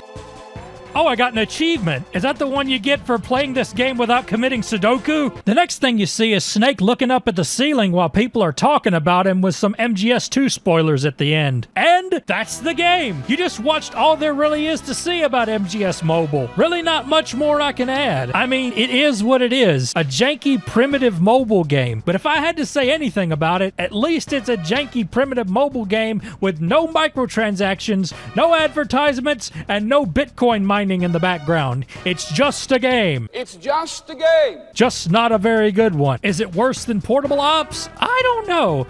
Portable Ops had no excuse for being as bad as it was since it had Kojima backing it semi. This barely had Kojima's involvement and was released on pretty limited hardware, so you could argue that's the reason it's not very good. I can't imagine trying to play this on an old school flip phone back in the day. Plus, I bet downloading the game would have really fucked up your phone bill. I remember my old man whipping my ass for downloading a game on my phone and using up all our data. I tell you what though, I learned the value of $1. One smack with a belt for every dollar I spent. It ain't no fun being a kid in the South. You learn lessons by getting the shit beat out of you. And by God, it turned me into the paranoid, mentally unstable, autistic person I am today. Thanks, Dad. Snake's Revenge on the NES. Now the fact that it's not even called Metal Gear Snake's Revenge ought to tip you off to how good this game is. It was only released in the US and was made from the ground up to appeal to Western audiences. Why it doesn't have Metal Gear in the title, I have no clue. Maybe they thought it would sell better if people thought it was its own game. But despite being a piece of crap, Metal Gear and the NES sold really well, so why not just call it Metal Gear 2? Kojima had absolutely nothing to do with this game and didn't even know it existed until someone at Konami working on the game told him about it. Him and Kojima just happened to be on the same train ride together, and it was on that train ride that Kojima began putting together in his head what would later become Metal Gear 2 Solid Snake on the MSX. If it weren't for Snake's Revenge, Kojima wouldn't have made a true sequel to the original Metal Gear. So you could say that this game is the reason we got so many great games after that. But is Snake's Revenge itself any good? Why the hell do you think it's on this list? Kojima can't even decide what he thinks of it. In one interview, he says he likes the game, but in another interview, he specifically said it's crappy. What do I think? I think this game is Kentucky Fried Turd. Take everything that you hate about the NES Metal Gear, then ramp it up to 1,000. First off, check out Solid Snake, or excuse me, Lieutenant Solid Snake. They straight up made him Arnold, the surveillance camera. Well, like the NES Metal Gear, you get dropped off in the woods outside the facility along with 2 other guys whose names I've already forgotten. And if you think you're gonna do a no-alert run of this game, you can hang that up. It's literally impossible because as soon as you enter the 3rd screen of the game, these guys in these helicopters spot you. Helicopter! And then you get to see what it's like being spotted, and the biggest glaring flaw with this game. There's no cooldown period for the alert. The soldiers will chase you for all eternity. There's only one way to stop the alert, and that's kill all the soldiers on screen. Now what's really jank is that there's screens where no soldiers spawn at all, even in alert mode, but the alert mode will still be going on despite no soldiers being on screen. So you have to specifically be in a screen that the soldiers spawn in, kill them all, and then the alert will go away. It defies all logic and the things we were taught by good Metal Gear games. You know what makes this even better? The bullets follow you. Look, they straight up go directly towards you, even if you're not standing in the direction the soldier is facing. What is this? Heat-seeking bullets? Yeah, and I'm a shit-seeking piss missile. A pistol. So next the game throws a dark area with searchlights at you, and you have to stay away from the searchlights while still trying to figure out where the hell you're supposed to go. But if you do get spotted, the whole screen lights up, so that's nice, I guess. Sometimes when you enter a searchlight screen, you've only got like a split second to get away from the light before it spots you. That's straight up classic NES bullshit. I've said before how much of a fan I'm not of impossible to beat NES games, so I won't get into that. This whole segment got a little better when I found out where the rations and the ammo spawn, and you can still do that thing you can do in the MSX games where you leave and come back and the item respawns. You do have to use the rations manually though. They don't automatically refill your health when it goes to 0. It took me a while to figure out how you're supposed to get into the facility, but what happens is you're supposed to get a call on the radio that tells you to wait by the door, but the thing is, you have to make sure you don't trigger an alert on the way there, and I kept doing that because the searchlights are such bullshit. Okay, I've said bullshit too much. I'm gonna get a thesaurus out, and next time I need to say bullshit, I'll say something else. When I finally get into the facility, things don't get much better. In fact, a lot of it's just me wandering around trying to find a door that isn't locked with a key card. There's only one door you can go through, and guess what's in there? A key card. Finally, some progress. Then I went through the back door and found a suppressor. So the game should be a little easier, right? Well, here's one thing that reared its ugly head. At this point, rations and ammo only spawn at one particular place, outside. So if I need more items, I have to go all the way back to the searchlights and crap again just to restock. What a bunch of Tommy rot. One thing you can do in the game is free prisoners, and when you do, your rank sometimes goes up, which gives you more max health and you can hold more items. But sometimes you'll find these guys that are officers or something, and they all say the same thing. What you have to do with them is get some truth gas, which will make them give you more information. But a lot of times it's just completely useless information like, yo, Metal Gear is badass, bro. Nice, you make me go out of my way to find truth gas, and all you have to say is pee-pee poo-poo. Actually, if he would have said pee-pee poo-poo, I would have shit a brick. That would have made my day. So you know what? Fuck these guys. We're not even gonna bother with that shit. Oh, fuck, what am I supposed to do now? Oh, fuck off. That is malarkey. Why would you put the soldier facing the door I'm about to walk out of? I'll tell you why. Because it's an NES game, and NES games are CBT. Can't beat them. There is one place you can go that the alert phase will go away, and for some reason, that's the elevator. It also goes into a side-scrolling perspective. Speaking of, there's areas in the game that are side-scrollers, and it's like you're playing a completely different game. And I kinda hate it. Why? Because one of my old nemesis Nemesis returns. No, not poles. I'm talking about water. There's bombs in the water as well as an O2 gauge, and the gauge is at 0 and you're already losing life. So what do? You gotta get the oxygen tank. Where is it? In a room filled with poison gas. Yay! Make sure you have a ration you can use when you get out of there, which, by the way, if you need more rations at this point in the game, you're pretty damn far away from the woods. So if you want rations, you gotta go all the way back to the searchlights again, and then go all the way back where you were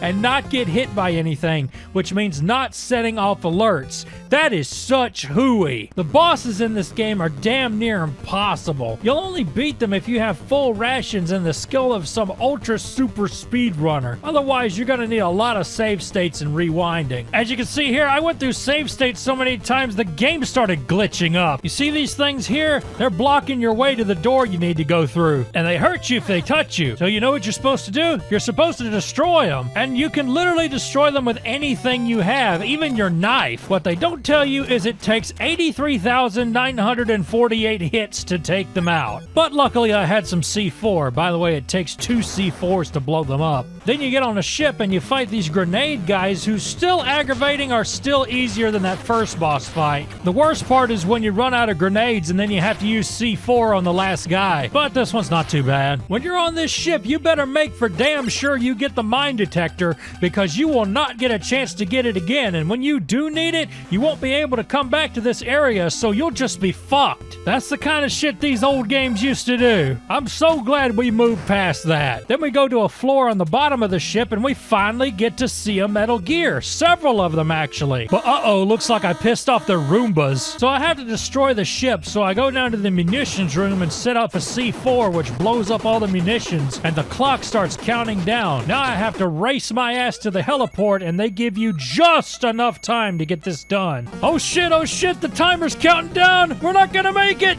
But believe it or not, I actually did this on my first try. So I leave the ship and me and Pequod get the hell out of here. Now you would think this is the end of the game. You destroyed Metal Gear and you got out of the sinking ship alive. But it's not over yet, Snake. We have confirmed the existence of Metal Gear 2. So now you gotta destroy Metal Gear 2. And remember when I said you better remember to get that mine detector? Guess what? Now you need it. And this is the part of the game where shit started becoming so cryptic, I finally needed to pull out a walkthrough just to find out what I'm supposed to do. What I'm supposed to do is look for a secret entrance to the next area by blowing up sandbags with C4.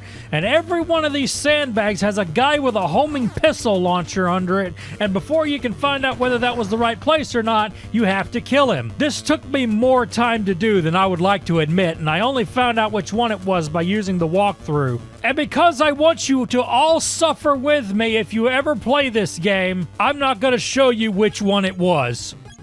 It was this one, by the way. Oh great, more side-scrolling water levels. Why don't I just fall into the Saw 2 syringe pit? And the syringes are full of Clorox. Yum! Now we're getting on a train, and then we start getting some weird calls. There is no trap on the train. That sounds like the talk of somebody who put a trap on the train. Oh, speaking of syringe pits, there's a spiky floor. Fun! Full body acupuncture. Let's fucking go.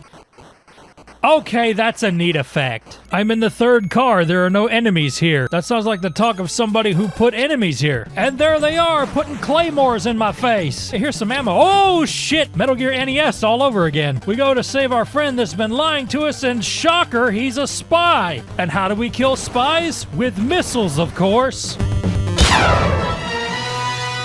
And he drops a power armor. Solid Snake now has power armor confirmed. And this, my friends, is where I stopped playing the game. And let me tell you why. I got stuck on this one part where I couldn't figure out where the hell I was supposed to go. I see this thing right here that looks like something you can blow up. But I tried a rocket launcher, I tried C4, and nothing would blow it up. I looked all around the rest of the area and there was nowhere else to go. So I pulled out the walkthrough, and and the rest of the footage you're about to see is the walkthrough, not my footage. You're supposed to put on the power armor and push the rubble all the way to the end, and then you take a C4 bomb and then blow up the wall. How in the supercalifragilisticexpialidocious are you supposed to know that? You don't get a hint, you don't get a codec call about it, nothing. Maybe I just don't have whatever issue of Nintendo Power it says you can do this on. And I started skimming through the walkthrough, and I noticed there's another hour and a half of this game.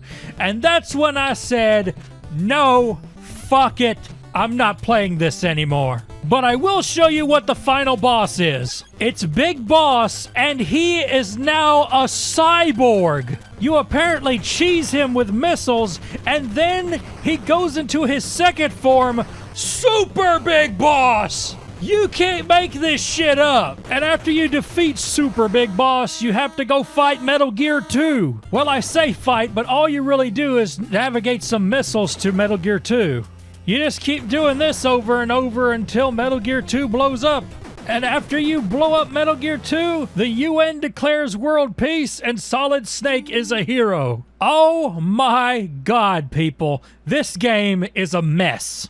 This game is way too difficult, way too cryptic, and I'm trying not to say bullshit because I've said it 100 times, but fuck it. It's bullshit, bullshit, bullshit, bullshit, bullshit. This game is bullshit. Stay away from this abomination of a Metal Gear game. And you know what's sad? It's not the worst one I've ever played, but it's still pretty damn bad. It honestly should be at number 1, but there's still 2 more to go. Metal Gear Acid. Number 2 is right. This game is Metal Gear ass shit, as opposed to shit that doesn't come from an ass. I don't know. Oh my freaking God, this game is terrible. Oh, you've never heard of Metal Gear Acid? It doesn't surprise me. You want to know what's so horrible about this game? You don't play it like a normal Metal Gear game. In fact, it's not a normal Metal Gear game. Metal Gear Acid is a turn-based card game.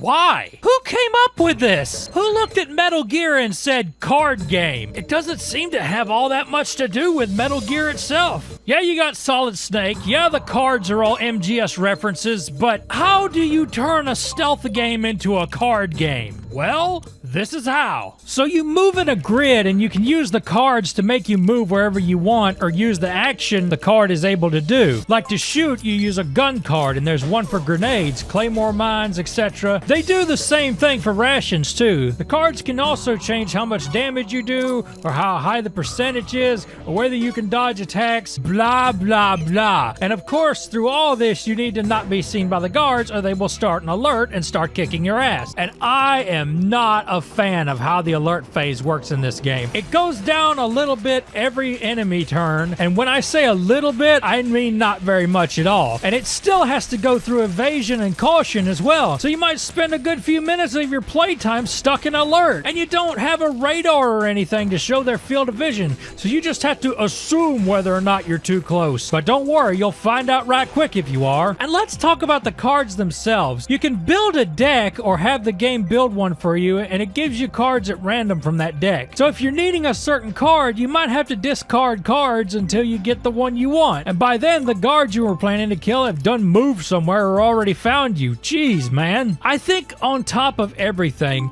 the worst sin this game commits is being boring as shit. It's a bunch of turn-based moving from one place to another, waiting on turns, trying to get the cards you want, and somehow getting into alert and getting your ass kicked. Honestly, if you get an alert, you should just reset the level. It may be faster to go through. It just seems like the same shit over and over, and it never really feels exciting and engaging. I was really hoping a turn-based game with guns would be more exciting and fun because Wasteland 3 is one of my favorite games ever, and it's a turn-based RPG style game where you move your characters around, take take cover, manage inventories, and shoot guns. Acid is just, man, I don't know. I'm just not into it.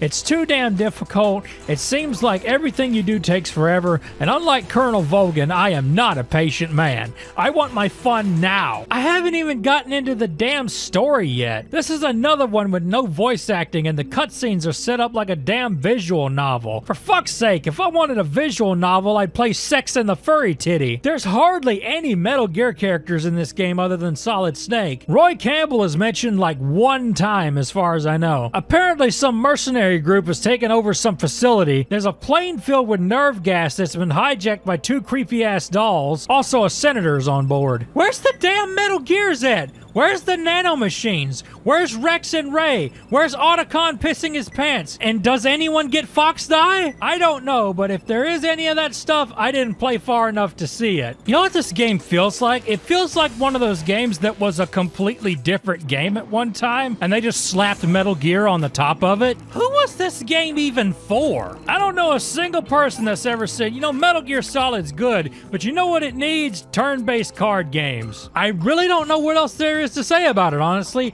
I played it for a couple hours, and I think in those couple hours, I've already seen everything the game is going to give me, except maybe a few more cards. This game sucks, my Solid Snake. I hate to sound like AVGN, but I do in every video, so whatever, but I'd rather have Big Boss stick his stun rod up my ass than play this game. And that's all there is to it, and that's all there is to say. It just sucks. One more thing though, would you believe there's a Metal Gear Acid 2? Yeah, the first one was such a damn great concept, why not do it again? Well, I'll tell you right now, you'd have to suck my dick while I eat a whole pizza before I would agree to play that shit. No, sir. No, thank you. And with that, that's number 2. What is the number 1 worst Metal Gear game of all time? Well, here's the deal. I'm sure you've already made up your mind what it is. And yeah, that would be the obvious answer. But what if I told you it's not Survive? What if I said that Survive is such an inexcusable abomination to the good name of Metal Gear that I won't even let it set foot in my videos? It doesn't count. It's less than a video game. It's less than dirt. So Metal Gear Survive doesn't even get a number on this countdown. Also, I wasn't about to pay $60 for it, and you can't pirate it because it's an online-only game, so fuck that. Not even worth reviewing. Not on this show. But what could number 1 be then? If Survive doesn't count, then what the hell is the worst Metal Gear game ever? And so Metal Gear month is over, and this is the final video. So I asked you guys what you think the number 1 worst Metal Gear game of all time was, keeping in mind that I disqualified Survive from even being on my list because I don't want to give that game any acknowledgement of being a Metal Gear game at all, so it's not on my list. But despite that, some of you in the comments still think it's Survive. What, did you not listen to my videos? Were you too busy with your hand on your dick on E621 and you just went on a cum coma while I was saying it's not Survive? Jeez. Or maybe you didn't watch all the way through. My analytics tell me that 90% of you don't. What do I have to do for you people? I'm better than Scott the Woz. I mean, yeah, he has a high budget, a video crew, a TV deal. He's not fat. He's not ugly. He doesn't have a stupid accent. Okay, I'm not better than Scott the Woz. The point is, if I get your view, then I need to keep your attention, and apparently I'm not doing that. You've already clicked off the video, haven't you? Well, fuck you. The video's over. Okay, the video's not over. Anyway, before I show you the worst Metal Gear game of all time, here's the games you told me you thought it was. Metal Gear Solid TWUTCH on the iPhone. This is a game based on MGS4 where you touch areas so Snake can shoot at enemies, and that's it. You just do wave after wave of that. I didn't pick this one because there's currently no way to play it, even with emulation, and I felt it was too easy to pick on this game. It was clearly just made as a quick cash grab for people who wanted Metal Gear fun on the go, while MGS Mobile, which I previously reviewed, was a genuine effort to make a legit Metal Gear game on mobile phones. So long story short, with no way to play this and it being an easy target, I disqualified it. Some of you also said number 1 is gonna be Metal Gear Rising. To that I say, why? Metal Gear Rising is fucking awesome. What the hell are you smoking? It probably holds a distinction of being the most memed of all the Metal Gears because of its unapologetic silliness and the fact that they actually say the word meme over over and over. I mean, for God's sake, Armstrong says make America great again, so no wonder no one took this guy seriously. And finally, some of you said it's Metal Gear Acid 2, despite the fact I said there's no way in hell I'm going to play this game after what a shit show the first one was. Though some of you claimed Acid 2 is slightly better, I find that hard to believe, because the problem with Acid is not that the gameplay doesn't work, it's that the game doesn't work.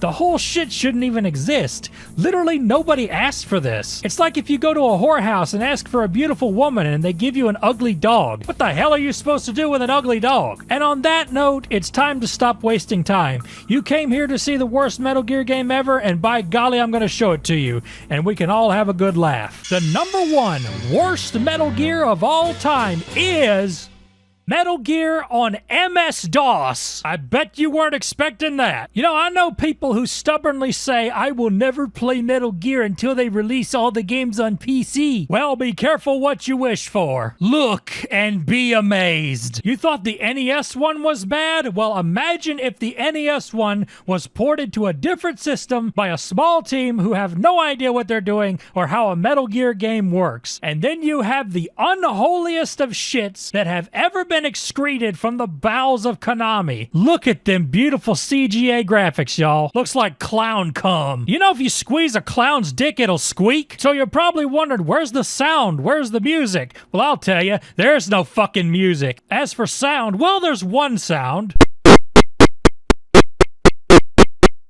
Ow! And I bet you're dying to know if this guy still feels asleep or not. Well, instead of I feel asleep, it's he fell asleep. So they kind of tried to fix it, but not really. And the game just gets better from there. There's no audio cues for when the soldiers have spotted you. They just suddenly start running at you and draining your life extremely fast by running into you. What, they couldn't code the soldiers to shoot at you? Was that more than the MS-DOS could handle? I mean, to be fair, all the bullshit that's in the NES version is still here. The truck full of bad guys, the pit that kills you, the stupid dogs. Stupid dog! You can't punch anybody because you have to have pixel perfect accuracy or else they'll touch you. And when they do, they drain every bit of the life force out of you. Just like my parents. Something tells me the guards aren't coded really well, because sometimes they'll be looking straight at me and not try to kill me. Genome soldiers, they ain't. Also, thanks to the CGA graphics, we got this pink and blue shit, but I love the idea of a guard that wears bright blue pants and a pink helmet. Fucking vaporwave guard. And did you notice the trucks have 4 sets of wheels? What's up with that? And the Jeep is literally the size of the truck. In fact, Snake is as tall as the truck. Absolutely nothing makes sense here. And it always tickled me on the NES version how you go in this little bitty truck and it's huge inside. I know, I won't shut up about the trucks, but it amazes me.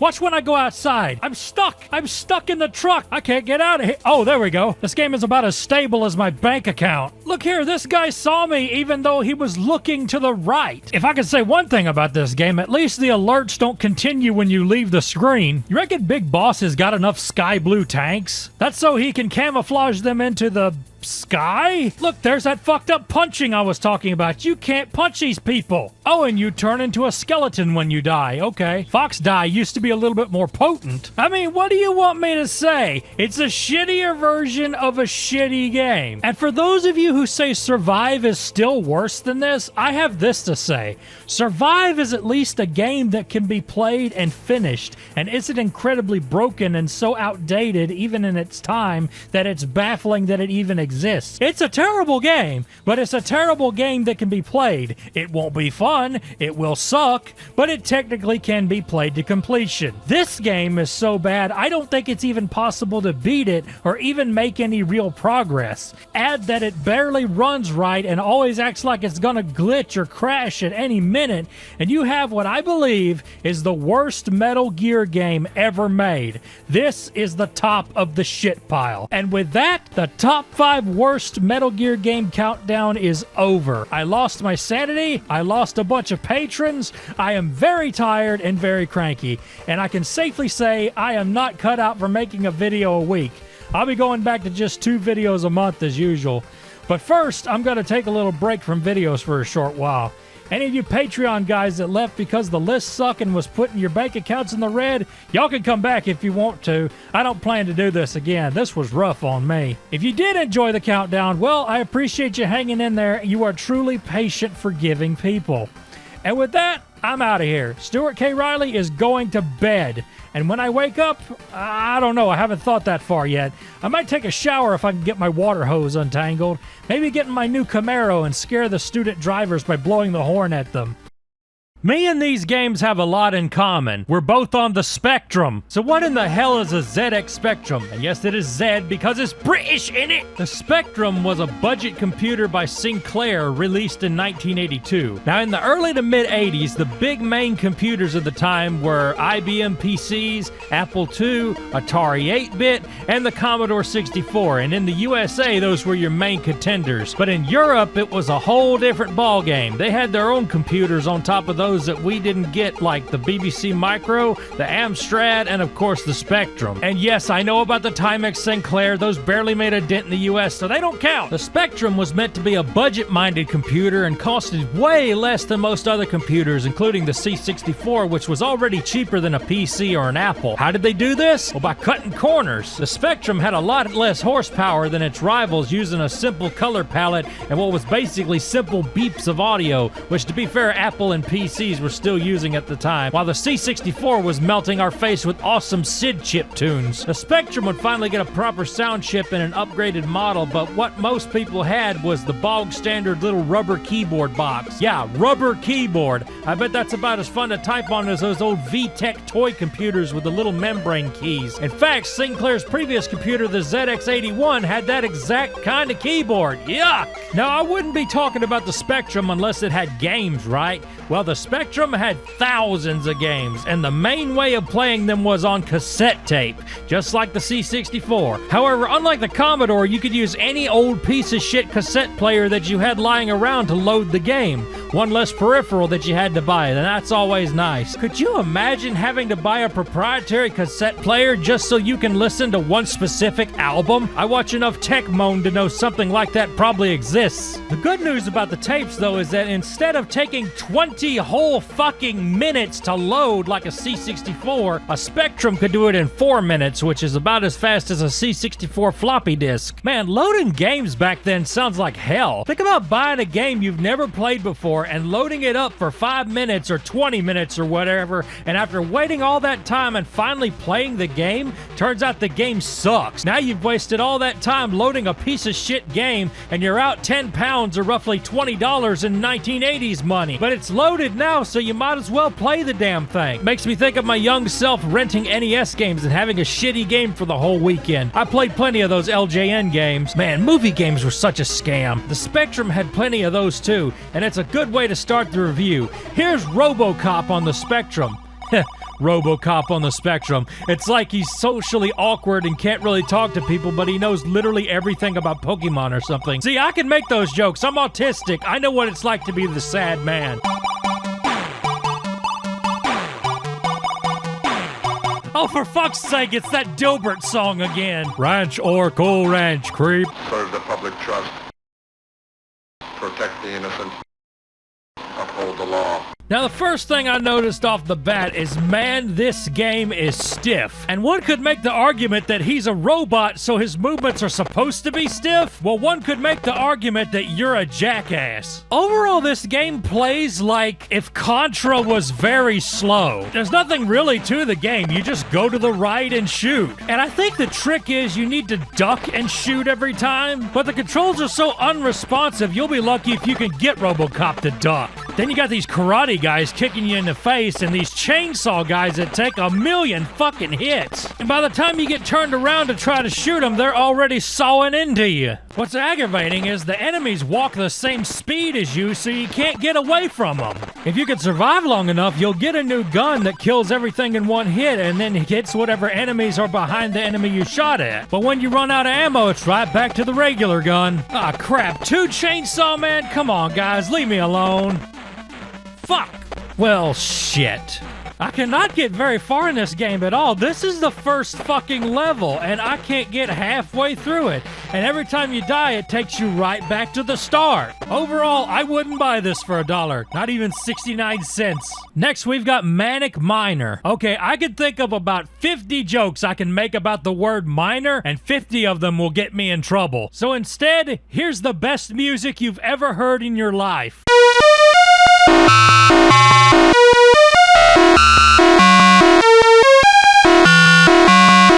Well, it still sounds better than Pink Floyd. So in Manic Miner, you collect all the items on the screen and head to the goal. And you gotta do it before you run out of air or hit something. Hit what exactly? Weeds! You can die from touching grass. It sounds like half my fan base. And did you notice I died from touching a weed that was on a completely different platform? I just went through the platform and then hit the weed. That's good game design, man. And then there's this asshole over here who's going...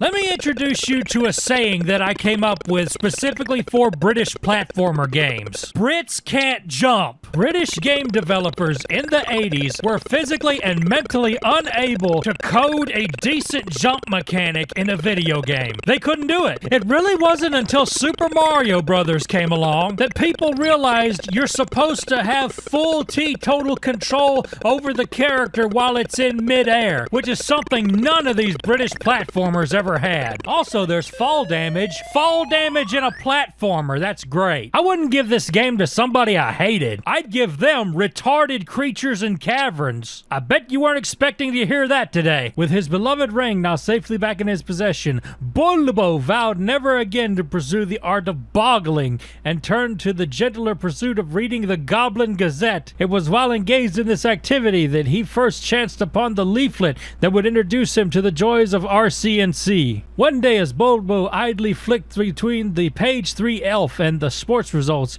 he happened upon a small leaflet announcing the start of something called Retarded Creatures and Caverns.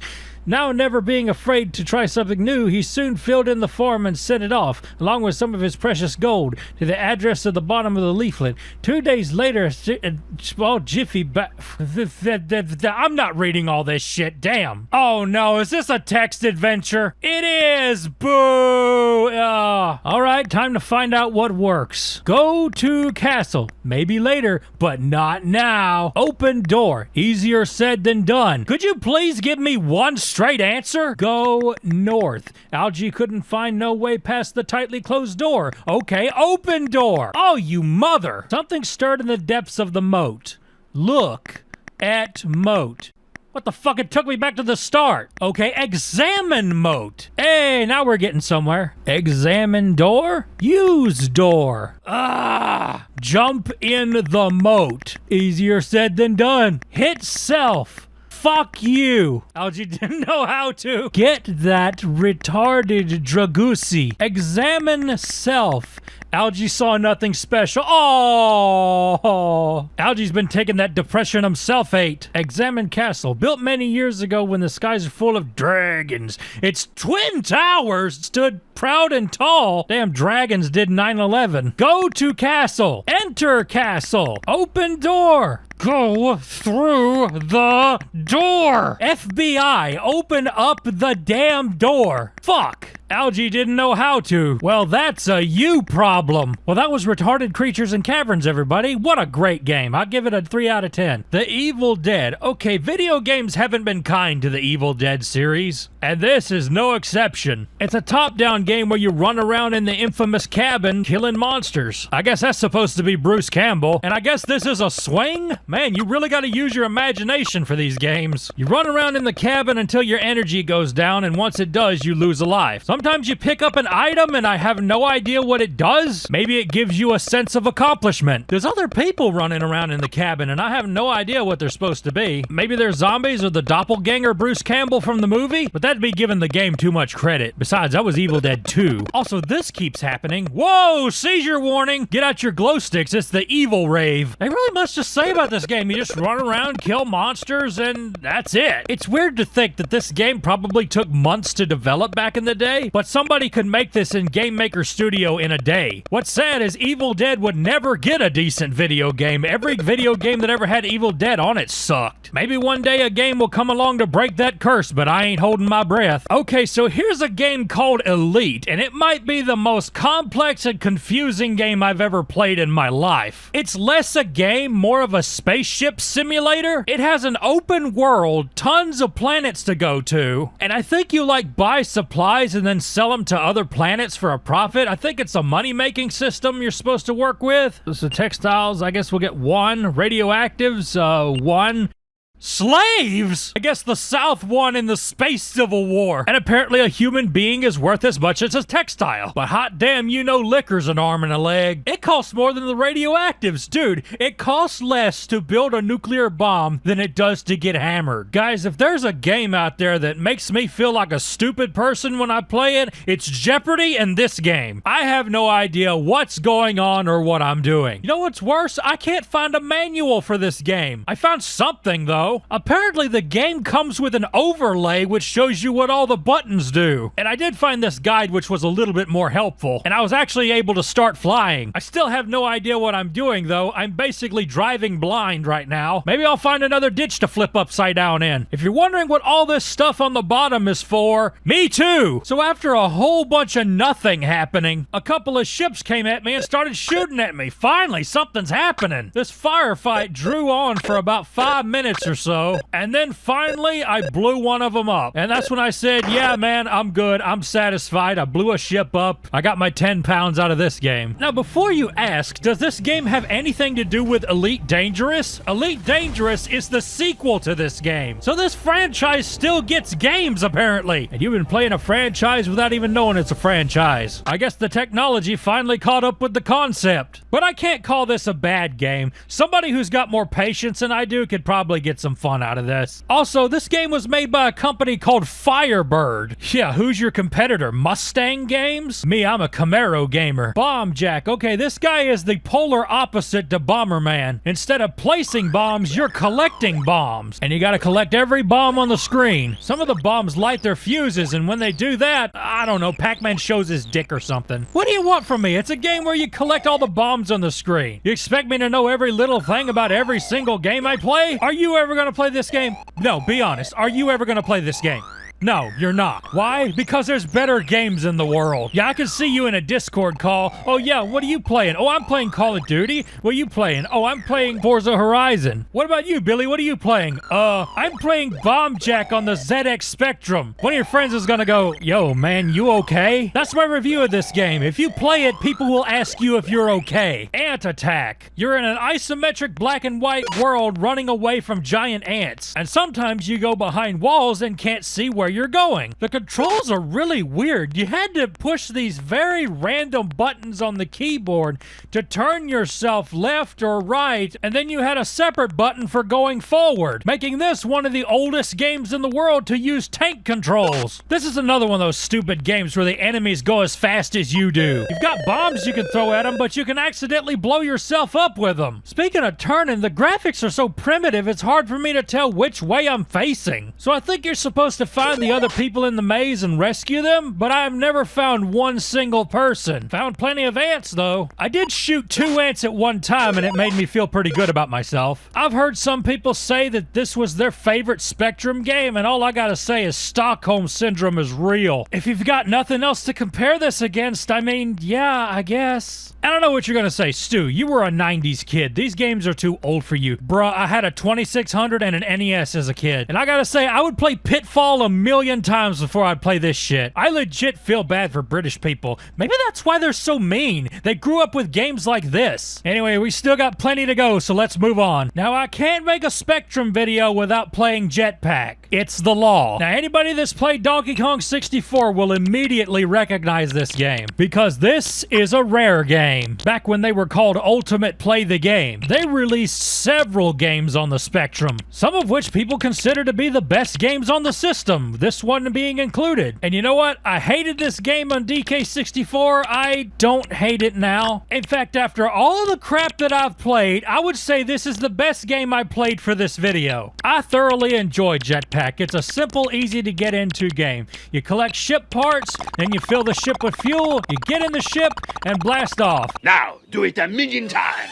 Let's look at another rare game, A Tick Attack. Night Wizard Surf. What the hell's a surf? Isn't that like a politics thing? Or am I thinking of turf? Is it surf and turf? Whatever, I don't watch the news. Though I was a newsman in the past life. So A Tick Attack could probably be called a dungeon crawler, because you run around all these little rooms looking for keys, and there's like secret pathways and alternate routes and stuff. So most of this game will be spent trying to figure out where the hell you're supposed to go, but that's kind of the point. You're supposed to try to figure out where the hell you're supposed to go. The whole point of the game is exploring. One thing I thought was weird, now all the doors take keys except for the white ones. The white ones will open up by themselves, but they kind of open when they want to. So you gotta sit there and wait for them to open up. What is this? This is a vault? It's Vault 1884. I didn't know they went that high. I didn't get very far in this game, but I feel like if I sat down and took some time with it, I could probably play this game to completion. I kind of want to play it on my own time. I think it's got potential. I didn't hate it. Good job, Rare. You're 2 for 2. But here's where they let me down. Underworld, which unfortunately has nothing to do with Kate Beckinsale. Sad. Underworld is a British platformer, and it plays like a British platformer.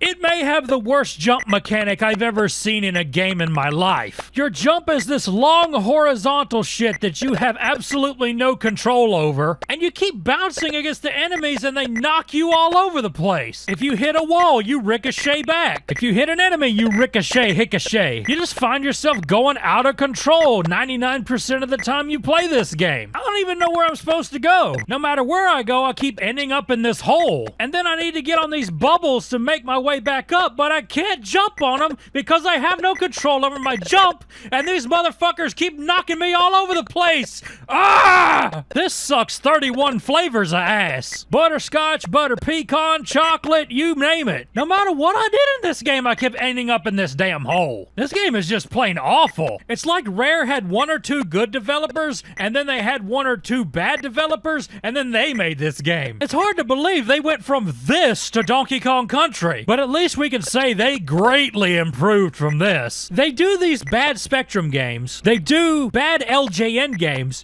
and then Nintendo says, hey, you want to make a Donkey Kong game for us? And they're like, Bob's your uncle, we'll make it right pretty, we will. And then suddenly they shit out Picasso's, and my trope about British games being bad goes null and void. I don't know, man, but I'm thankful for every game that they put out after these. You notice how I'm still stuck in this hole? I wanted you to see how long I played this before I figured out you can't get out of here. Because the jump mechanics are so bad, you're just stuck. Oh well, 2 out of 3 ain't bad. This is the last Rare game I played, Night Lore. This is an isometric adventure game, and this game apparently did so well back in the day that Rare reused the engine of this game to make other games. Notice how I'm kind of wandering around? You know what I'm doing? I just realized you turn left and right to turn yourself around, you press up to move forward. I don't know why they couldn't have just made it you go the direction you move the joystick, but to be fair, isometric games was a new idea. Holy shit, I turned into a furry! Yeah, your character apparently becomes a werewolf at night, as shown by the moon in the corner. I don't know what that changes, but okay. Oh, I found the Vaporwave room. There's rooms in this game where you can't walk on half of the room. There's an invisible wall stopping me here. You think I could walk all the way there to that corner, but I can't. And the jumping, once again, Brits can't jump. When you jump forward a set amount, and you end up overshooting what you're trying to jump on top of. Wait a minute, did you hear something? What the? I guess that got in the recording. Wow, I bet that confused the hell out of you. You checked it, didn't you? I don't know. I feel like this is another one. If I had infinite time to spend just sitting here playing it, I could probably progress in it pretty far and maybe end up liking it. But I just got other games I want to play more, you know? And this is probably the last time I'll ever play this game, to be honest with you. But I can see how people would have thought this game was good back in the day. Jet Set fucking Willy has nothing to do with Jet Set Radio. It's just a weird coincidence. And it's a sequel to Manic Miner. Miner. And I already told you how much I love that game. This is the same game, but just now instead of a bunch of levels, it's one big level. Just what I wanted, a game I don't like made longer. I couldn't get very far in this game because I can't get past this one particular spot. There's this real precision jumping you have to do, and you don't need me to tell you you can't do it. Why? Brits can't jump. The jumping is terrible and clunky in this game too, just like every other game we've played. But at least I got to see the nightmare room where you turn into a pig with wings and you get attacked by flying mother-in-laws and the foot from Monty Python. Other than that, it's Manic Miner, just worse. Next is... What? The Dukes of Hazzard? Where was this game when I made my video on that? Oh, I remember this game. It was on the Commodore 64 as well. This is the one that has the FBI helicopter shooting missiles at you. Also, Rob Zombie's Dragula is in here for some reason. Crash on the Duke boys and fuck Daisy Duke in the ass in the back of my jugular. Jugular? The steering is very unresponsive in this game. I can't get the general to switch lanes for shit. I'm gonna go back to what I said in the first review of this game. What did the Duke boys do that the FBI is trying to murder them? Maybe they found a renewable source of energy in moonshine and the FBI is gonna kill them for it. That was actually a real episode. Hey, there's Roscoe. Oh, I'm gonna get you boys. Go take you up good. Go. What even is this review at this point? Let's move on. I already played this game anyway. Dizzy, the ultimate cartoon adventure. Codemasters. Oh, they make a lot of good racing games. Oh boy, another platformer. Yippee. I know you're tired of hearing me say jump, but... jump. Yeah, jump. It's awful. He does this flip in the air, and again, it's impossible to land exactly where you want to land. Also, I love this sign that used to say danger and now it says dang. Well, we're not going that way. Let's go the other way. I've been playing these games too long. I'm taking a nap after this fucking video. Anyway, not much happens in this game. You get harassed by spiders, you pick up a bunch of weird items that don't do anything, and you can get killed by raindrops. What is it, acid rain? Damn, I feel like I made that joke before. I'm running out of fresh stuff. Okay, we'll say it's the tears of everybody who played this game. I don't know, maybe you get an umbrella or something later on and you can walk through it. I don't know. My whole opinion of this game is don't know, don't care. By the time I got to this game, I was done and was ready for this shit to be over. Like now. Dream Warrior? Oh, that gives me an excuse to play this. So in Dream Warrior, you're Master Chief shooting little aliens, as Master Chief does. So you walk around with a weird perspective, you shoot aliens, you're not quite sure you're hitting them, you're not quite sure where you're supposed to stand when you hit them, or shoot at them, whatever, and you run out of places to go extremely quick. And that's where you get to the point where you're going, okay game, what stupid bullshit do I have to do to progress? Well, first of all, this big blue thing in the middle is a door. It don't look like a door, but it is a door. So we can make a little bit of progress. I don't know if this shit on the ground is landmines or items or what it is. One thing I do know is the screen tearing is having a field day with this game. But yeah, you got doors, but you don't know which one of these fucking walls here is an actual door. Isn't this a beautiful color palette? Blue, blue, and more blue. I'm gonna be completely honest, I have no idea. Oh, the game's over, okay. I'm Stu, that's me. I ain't much for Dream Warrior, but maybe tonight it'll be gone. Rainbow Islands, the story of Bubble Bobble 2. Let me explain this game. So, you play as the Bubble Bobble characters, but in human form. It's them, but they're human. So... okay? And you don't blow bubbles, you throw rainbows. Rainbows that you can now jump on top of or walk on top of. These guys are pissing rainbows and shitting sunshine. One trick I was real proud of myself for doing is while you're jumping up and forward, place the rainbow while you're jumping and you'll automatically walk on top of it. And you can keep placing rainbows while you're moving up and like infinitely scroll up. Pretty cool, but pretty reckless. You can get hit easily like that. This game wasn't too bad, actually. I found myself having a good time with this game. Until I got to the first level boss, and I never really was able to beat him. I guess my gamer skills ain't perfect. Other than that, not much to say. It's a pretty straightforward arcade game, and I like it. Let me ask you something. Are you wearing headphones right now?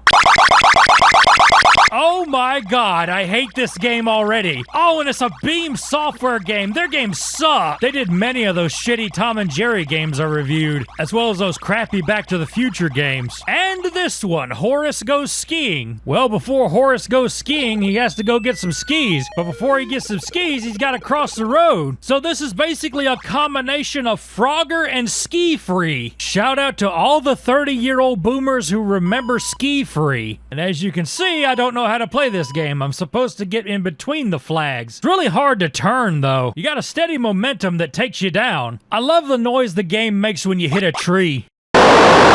Ah, my ear canals have been cleansed. Well, when you get to the bottom of the slope, you gotta play the Frogger game again. Your money is considered your lives in this game, and when you run out of money, you can't buy any more skis. You can also lose money by getting hit by cars. It's kind of a silly game, and I don't hate it. I appreciate what it's trying to do. And this was apparently a very early Spectrum game. I actually heard that there was a YouTuber who used to use this character in their videos, and the copyright holder of the character Horace had a bunch of their videos taken down. What a bunch of assholes. I hated Beam Software before, I certainly do now. Guys, that would be like back in my YouTube poop days. Eric Schwartz taking down my videos because I use the Sabrina animations a whole bunch. Of course, since I don't make any money on those videos, I think it'd be funny as hell. But I digress. I hope that YouTuber recovered from that. As for Horace, he can go eat a Horace cock. Last game. Now, this one was weird. So weird, in fact, I couldn't figure out how to play it, but it was too weird not to show. This is a game called Back to School. Lovely. From what I've been told about this game, it's a school simulator. To that I must ask the question, why? Is it the point of video games to get your mind off of school and education? But apparently this is bully before bully was a thing. Basically, all you do is walk around school and the fucking, oh, my ears.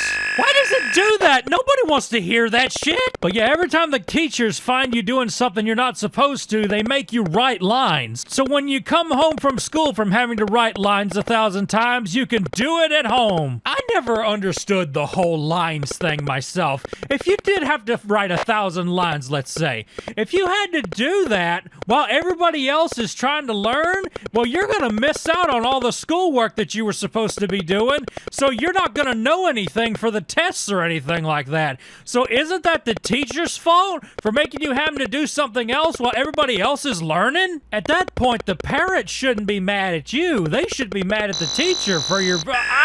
Okay!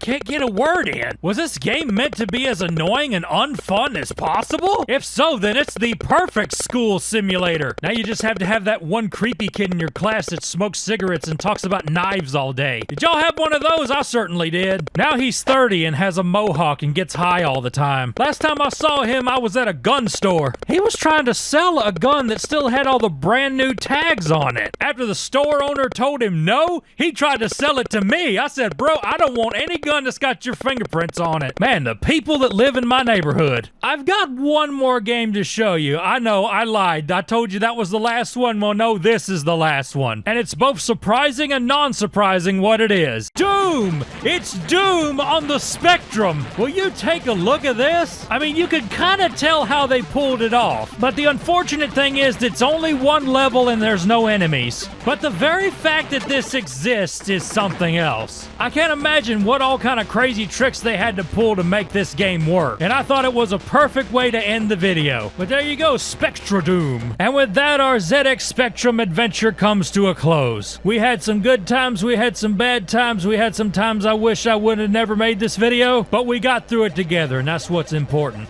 Unless you clicked off halfway through, like a lot of you do. I see you. You have blonde hair. You have funky looking glasses. They don't quite fit your head, but your mama tells you you're handsome because she wants her son to believe that. Your mama's a good person, you know? You should talk to her more. Where am I going with this? Let's get out of here. Bye. Ocean Games. Yeah, these games belong in the ocean. So when you think of licensed movie tie-in games, what company pops in your head? LJN, THQ, Sunsoft. Well, before all of them, there was one king of licensed movie games that churned them out faster than Grant McDonald puts out more installments of Ram Ranch. That company was Ocean Software. Ocean started out making clones of arcade games to 80s microcomputers like the Commodore 64 and ended up making official licensed ports of games later on, including a Nintendo-approved version of Donkey Kong. But later around 1986, their focus shifted to movie tie-in games. Now, movie games were nothing new. Atari had made plenty of movie games, including this little bastard, but the game industry crash never happened in the UK, where the Brits were happily playing away at their movie games, 90% of which were made by Ocean. Back then, movie licenses weren't near as expensive as they are now, especially for movies that weren't even out yet because they hadn't become popular yet. So Ocean could buy a license for these movies for a fairly small amount, and if the movie became popular in the box office, they would make a killing off the game. It was a risky move, and sometimes it didn't pay off, but when it did, it did. Their biggest financial success would be with their RoboCop game, which I reviewed the Spectrum version of in my last video. This game got put on everything: the NES, the arcade, Amiga, Atari ST, Game Boy, PC, Apple II, Commodore 64,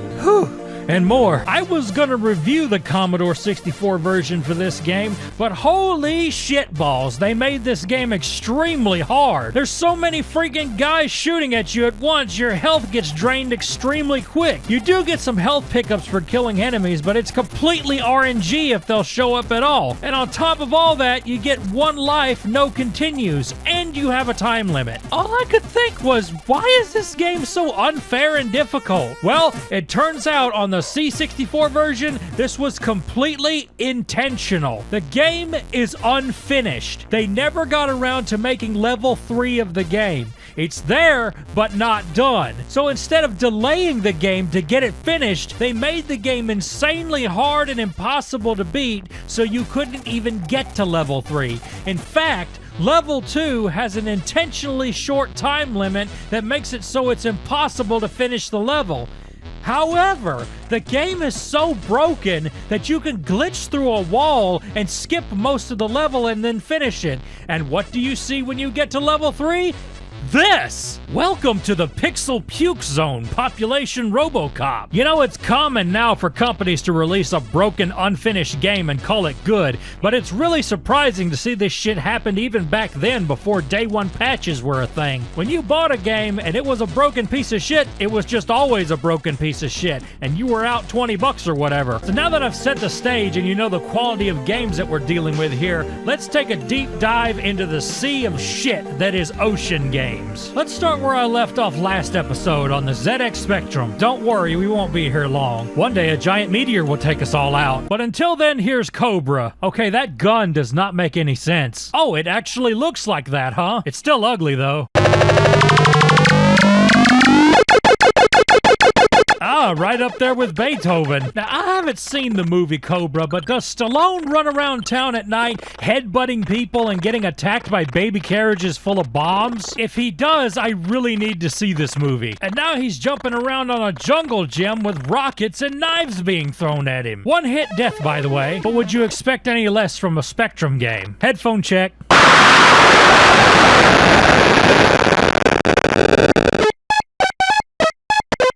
Game Under. That is the best thing I've seen all day. We're making a shirt out of that one. I think that's enough out of this game. If I want to play a Stallone game, I'll play Italian Stallion on the Game Boy Advance. Highlander. Now, this is considered Ocean's worst movie game they ever made. We'll see about that. You and a bro are fighting each other 1v1 with swads, and you keep hitting him with the swad till you chop his head off. Or more realistically, he chops your head off and you quit the game out of frustration. It's hard to even tell if you're doing anything, really. If it weren't for the health bar in the bottom, I wouldn't even know if my attacks are landing or not, and half the time they don't. It feels like no matter what you try to do, you can't really get anything to happen. And if I do hit him, I don't know how I did it, and that seems to be the general consensus of this game. You can't really tell if you're doing anything or not, and the controls only work half the time. Well, there can be only one thing you do with this game: throw it in the garbage. Navy SEALs on the Commodore 64. I've never even heard of this movie, but it was a apparently a Charlie Sheen movie from 1990. From what I gather, you're supposed to put bombs on these military crates, and you need to find them all before the timer runs out. Easier said than done though, because this is another one-hit death game, and there's enemies hiding every which away, and you can only shoot one direction. You can't shoot up or down or anything. You can only shoot forward, so that makes it really hard to actually shoot anything. By the time I get done crawling off this crate, this guy's done already shot me. So you find yourself having to try to figure out some kind of special path where you won't get shot at. Man, I cannot stand games that have a one-hit death. There's no reason for it other than to make the game unneedlessly difficult. And yeah, you could say, oh, well, they wanted to make the game more realistic. It's a fucking video game. Fun is more important than realism. If the realism hurts the fun, get rid of the realism. You want a realistic game? You really want a realistic game? How about a game where you die from cancer? How about a game where you're put in jail for not paying your taxes? How about a game where you become homeless because your 9-to-5 job doesn't pay the rent? That's realism, baby. And you can call the game Die. The game is called Die. And get From Software to make it. Fund it, start a Kickstarter, whatever. We're making Die. Short Circuit. Number 5, stuck in shit game. Shit, defecation, feces, fecal matter. Damn, why does every game I play recently want to take an ice pick to my ears? Woo! I don't have a lot to say about this one because I never could figure it out. This might be one of those games where you need the whole keyboard, and RetroArch only lets you use the joystick, because all I could do was examine things and I never did find anything. Hot damn, this music is fucking me in the ear with no lube. I do give them kudos for trying to do music from the movie though. I found one of the other robots, but I never could figure out how to get past him. I tried to go to the left side of the screen and I got captured and disassembled. You would think I'd be able to go through this door, but I never could figure out how. So I chalked it up to this is a game you need the keyboard for. So I can't really review this one. It gave me a good laugh though. Next, let's go over to the Amiga with Red Heat. And holy shit, this music sounds like male stripper music. This ain't a porn game, is it? Yeah, there ain't nothing weird about this. It's a bunch of guys in a sauna, naked, beating the shit out of each other while rocks fall on their head. Does this happen in Red Heat? Is it a porn movie? Oh, that's an ass! That is an ass! That is an ass! Ass confirmed! Oh wait, this is an Arnold movie? They made Arnold a Russian man? Yeah, cheeky bricky hard boss. This is the most homoerotic game I've ever seen since Metal Gear Solid 4. Well, I guess I better review it. Well, the punching is okay, but it's hard to dodge anything, especially these rocks falling from the sky, and you can get caught up in a stun lock where they're steadily beating the shit out of you. I never got to the end of this level, but I want to believe the whole game is just this, beating a bunch of naked men to death. Oh, check out Stallone over here. Arnold is beating up Stallone. What more could I say about this game that it isn't already saying itself? My review of this is, if you want a game that's got a whole bunch of buff naked men, you could do a lot worse than Red Heat. Now let's play Batman the Movie on Amiga. Oh, my right ear really likes this song. That was something with some Amiga soundtracks. They had weird stereo separation. Oh, there we go. Wait, what the fuck?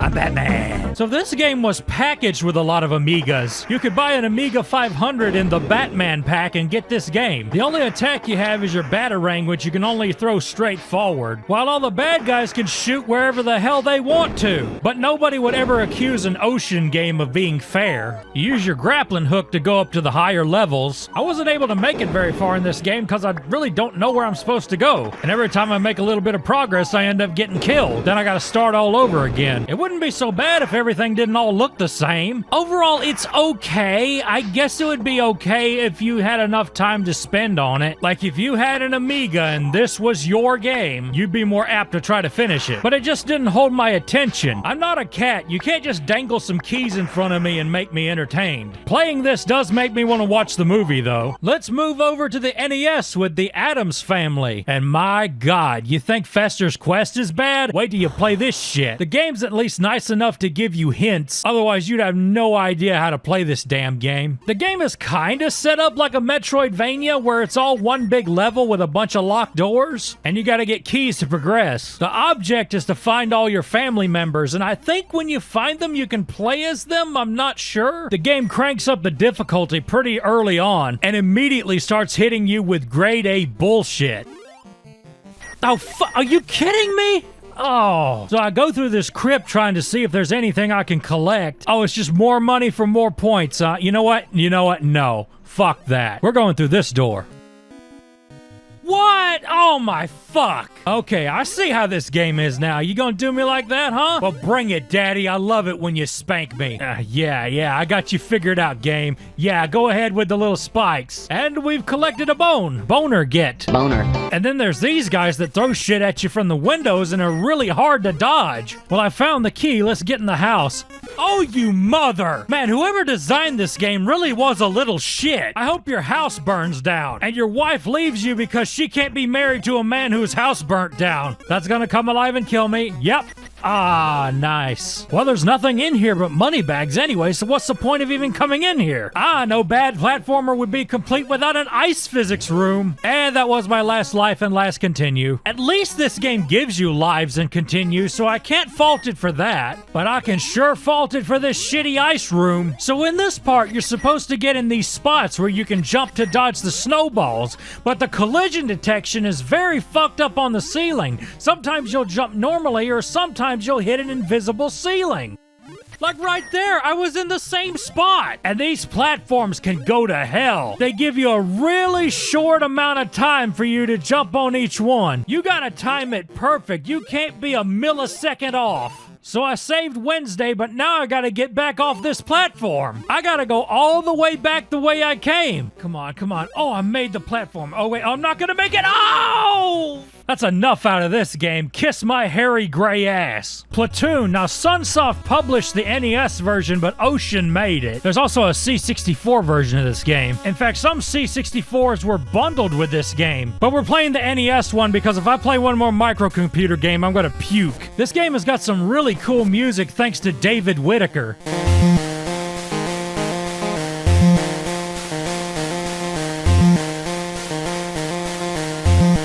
And as you can imagine, the C64 version sounds even better.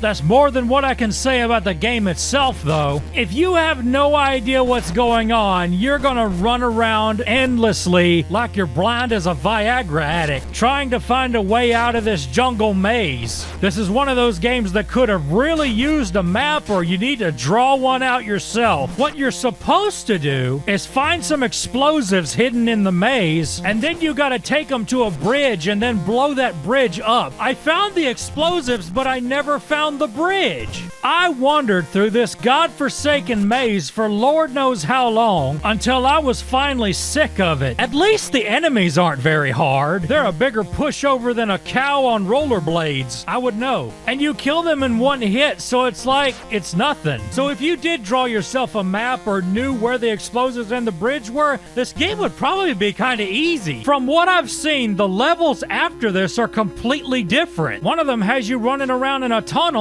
then you've got a shooting stage, and then this pseudo top-down thing. So there might be a decent game in here for you if you're able to keep going, but I couldn't keep going. There's somebody that can play this game, but it ain't me. It ain't me. The Untouchables. Yeah, the most obvious joke would be the unplayable, but the game honestly isn't that bad. The game starts you off with a shooting gallery where you have to shoot 2 times and then reload. You have to kill a certain amount of enemies before the time limit. I feel like the cursor's a little bit slow, but then again, my mind is a little bit slow. My only gripe is he reloads his gun by pumping it, but the gun is semi-automatic and only holds 2 rounds. The hell kind of gun is this? Then there's this level where you're you're shooting a bunch of bottles over and over. You know, I can't help but feel like these levels would be a lot more fun with the zapper. Light gun support would have made this game a lot better. Kind of a missed opportunity. I wonder if there's some drunk idiot out there who tried to play Duck Hunt with a real gun. Like they're freaking hammered out of their mind, and instead of grabbing the zapper, they grabbed a real gun and then blew a hole in their TV. I mean, there's a few guns out there that kind of look like the zapper. I mean, if you were drunk enough, I wish I could find somebody that could make me a holster for a zapper. That would be cool. And then finally, you have this one stage where you gotta kill the guy in the gray hat. You don't run very fast, but you jump faster than somebody who just played the Screamer maze for the first time. Look at that hoppity hop. He hops like a man possessed. Yeah, get after it, Ness. Yeah, his name is Ness, no relation. And then it just repeats the same 3 stages over again. So it's kind of got that arcade deal going on of you kind of just play it until you're bored of it. But you know what? I dig it. But this next one, the only thing I dig is a hole to bury it in. Hook. Oh man, this game. Have you ever accidentally figured out a puzzle in a game or ran around blindly trying to figure out what to do and you just happen to stumble upon it? I wish that would have happened to me playing Hook.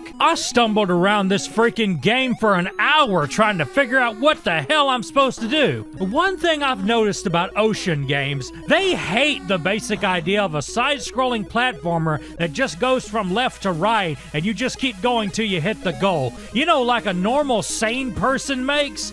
No.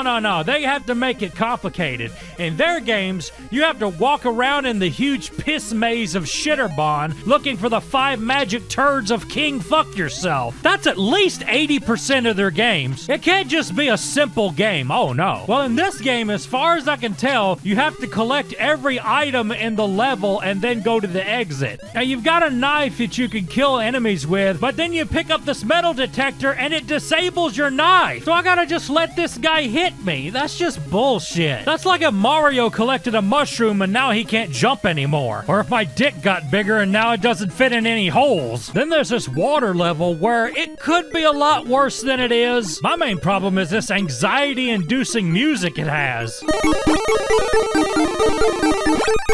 Diminished and chromatic scales, the worst scales in music. This game is like when you take a shit and the shit is so big that it splashes in the water and the water goes up your rectum. It's like a natural bidet. Alright, last NES game before we move on to Super Nintendo, and it's Jurassic Park. Now, the music in this game was done by Jonathan Dunn, and it's really freaking good.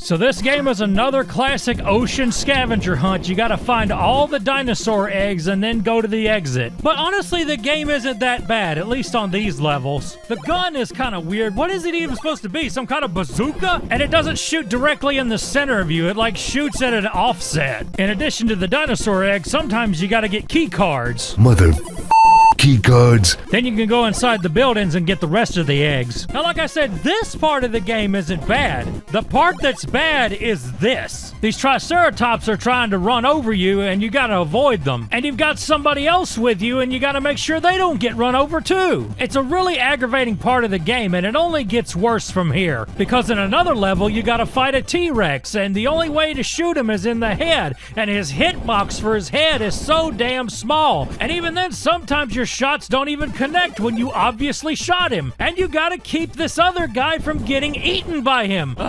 This part, it's just bad, man. He goes so fast, you go so slow, he can kill you in one hit. It's bullshit. It may be easier to fight a real T-Rex than to fight this sumbitch. I really wanted to like this game too, but because of this shit right here, I gotta say, don't play this piece of crap. Instead, go dry hump a cactus. You'll have more fun. But what about Jurassic Park on the Super Nintendo? Well, now your bazooka thing is a cattle prod. You still gotta look for dinosaur eggs, but this time you've got an open world to run around in. You got tons of different weapons to choose from, and you'll need them to take care of all the raptors and spitters you'll find. The game pretty much has a set path it wants you to go on, and it will give you hints from time to time, but in all god honesty, you will need a strategy guide to play this game. Shout out to Starfighter76, who has made a map of literally every video game in the world at this point. When you enter a building, you're greeted by this first-person perspective that's very akin to Wolfenstein 3D in that there's no floor or ceiling, just walls. Believe it or not, this game actually predates Doom by 2 months. Jurassic Park SNES came out in October of '93, and Doom came in December. And I gotta say, even as jank as it is, it still runs better than Doom on the Super Nintendo did. These first-person levels all have this eerie music to them, and the only thing you hear other than that is the sound of the dinosaurs. So it's got a bit of a spooky factor to it. I'm not gonna lie, people, I like this game. I liked it as a kid, I like it now. Even with all its jank, all its difficulty, and as cryptic as it is, I can see past that and have fun with it. But there is one thing that kills this game for a lot of people,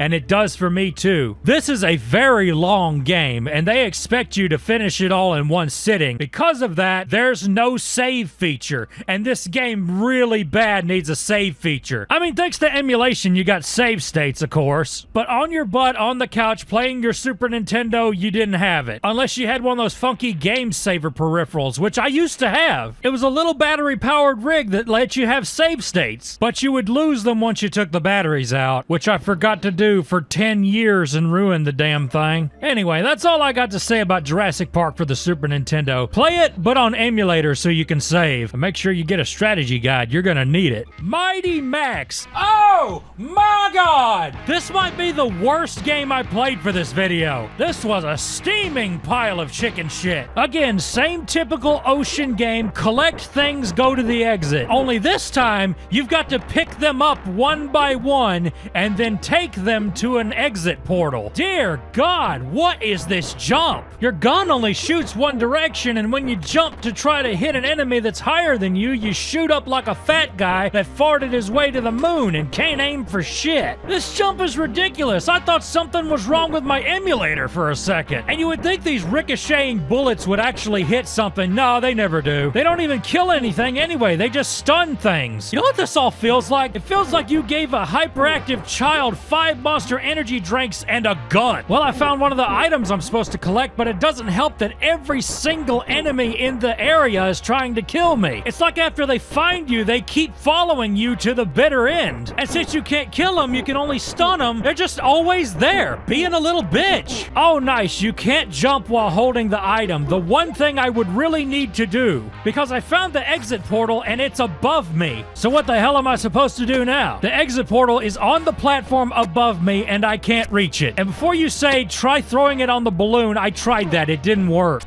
Oh, apparently this kills stuff. Okay. Doesn't get me any closer to my goal. It's like every single one of these platforms are just out of reach. I am at a complete loss. I don't know what this game wants me to do. Know what I am gonna do? Go to E621 and look at some lichen rocks. But after that, I'm deleting this game. The Addams Family Pugsley Scavenger Hunt. Guys, take a wild fucking guess what you do in this game. The same thing that you do in the last 4 games I reviewed. Go through non-linear levels and collect items. We need to come up with a name for this. We should call it Ocean-like. Any game where you run around in confusing levels trying to find items and then go to a goal, yeah, that's an Ocean-like. In this game, there was a lot of levels I couldn't really make any progress in. I wonder if it's like if I need an item or something to get past those levels or something. I don't know. I don't know. I don't care. I want to stop playing these games.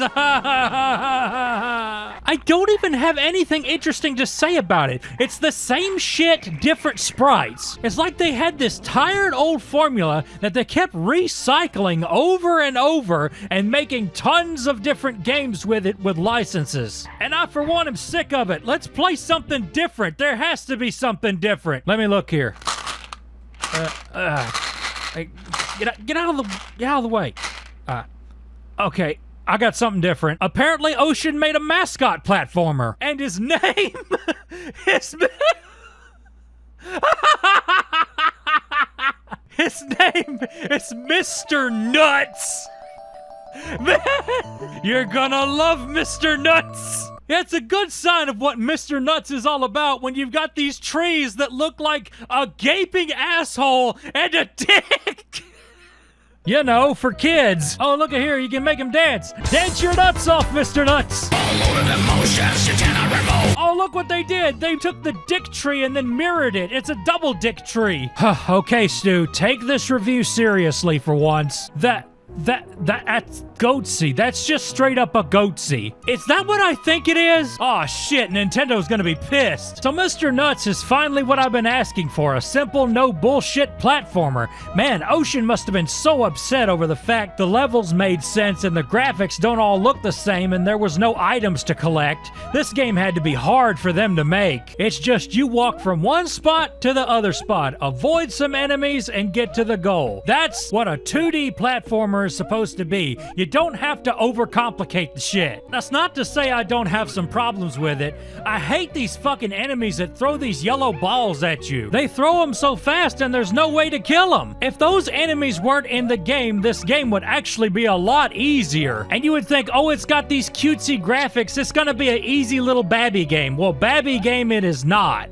Oh, for fuck's sake, these yellow ball bastards. It seems like all I'm fucking with today is nuts and balls. But I'm not gonna make a witty comment like Mr. Nuts sucks my nuts or something like that, because this game is okay. I don't hate it. Interesting note is that it got a sequel, but it was exclusive to the Amiga. This one had an overworld and a story. A story about chickens from outer space appearing in Thunder Force 3 ships. It's got an interesting little mechanic that if you get hit, your hit point leaves your body and you can try to pick it back up and get it back. But I found it kind of detrimental in that you'll get hit and then try to chase your hit point down and then get hit some more. It's not a bad game either. In fact, I think it's kind of good, but I do hate that it's got up to jump. All of those Amiga and microcomputer games had that. Overall, Mr. Nuts doesn't suck nuts. Last game, everybody, and whoo boy, it's Waterworld. Remember Waterworld? Neat either. A crappy movie about water gets a game by a company called Ocean. What could possibly go wrong? Boys, get ready for pure disappointment. Not from the game,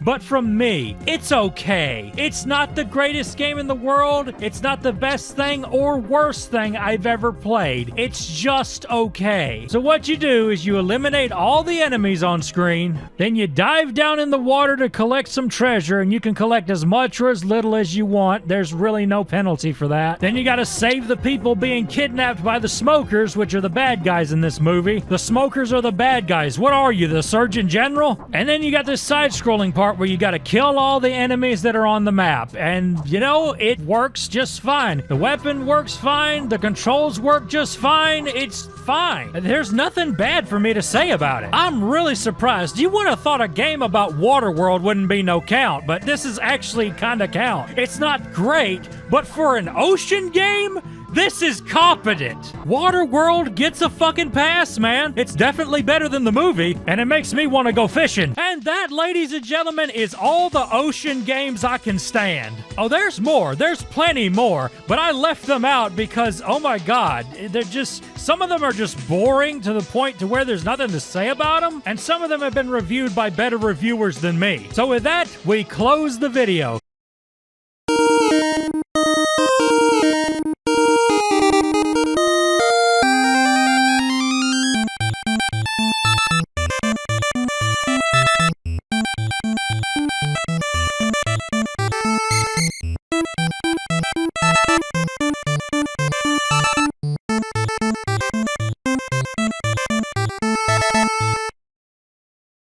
Flintstones, meet the Flintstones. Yes, it's time for Flintstones! In 1960, Hanna-Barbera gave the world the Flintstones, an animated sitcom about the day-to-day life of Fred, his wife Wilma, and their neighbors Barney and Betty. The show's main hook was that it took place in the Stone Age, and while their world had modern amenities, it was prehistoric takes on them. Like most of their appliances were repurposed dinosaurs or other creatures, a joke that the show ran into the ground on every single episode. The show aired on prime time, which was something no other cartoon had ever done before, and the writing of the show was tailored towards both kids and adults, making it one of the earliest cartoons to cater to adults. Yeah, I think I remember some adult jokes, like when Fred hits Barney in the dick with a hammer. Barney, say goodbye to your balls!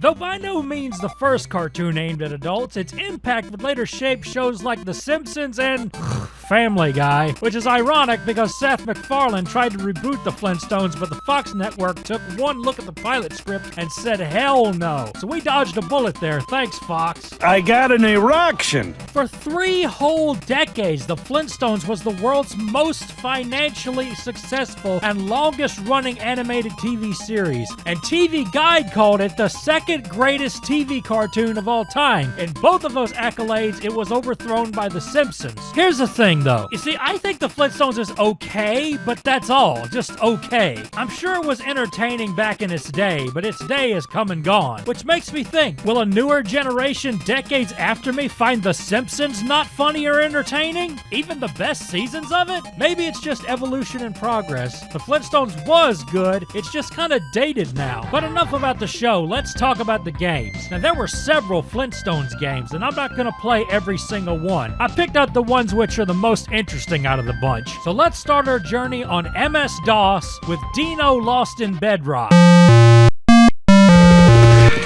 Yeah, I already used that joke, but it's funny, damn it. This is PC gaming at its finest, children. Oh wow, you have separate buttons for jumping in a direction. What's Fred doing just standing around in a sewer? There's a lot of prehistoric poop in there that hasn't fossilized yet. You know, it's funny I say that. I used to have a book called Prehistoric Poop, which is apparently so obscure I could only find one little small thumbnail of it. And it's made by a company called Troll. Don't you love that? So the jump is really fucked up in this game. Up is jump, as it tends to be in these crappy games. You know, I feel like I've said the phrase up is jump so many times it's almost become a catchphrase. I should sell a shirt that says up is jump. Oh, watch out for the crocodile.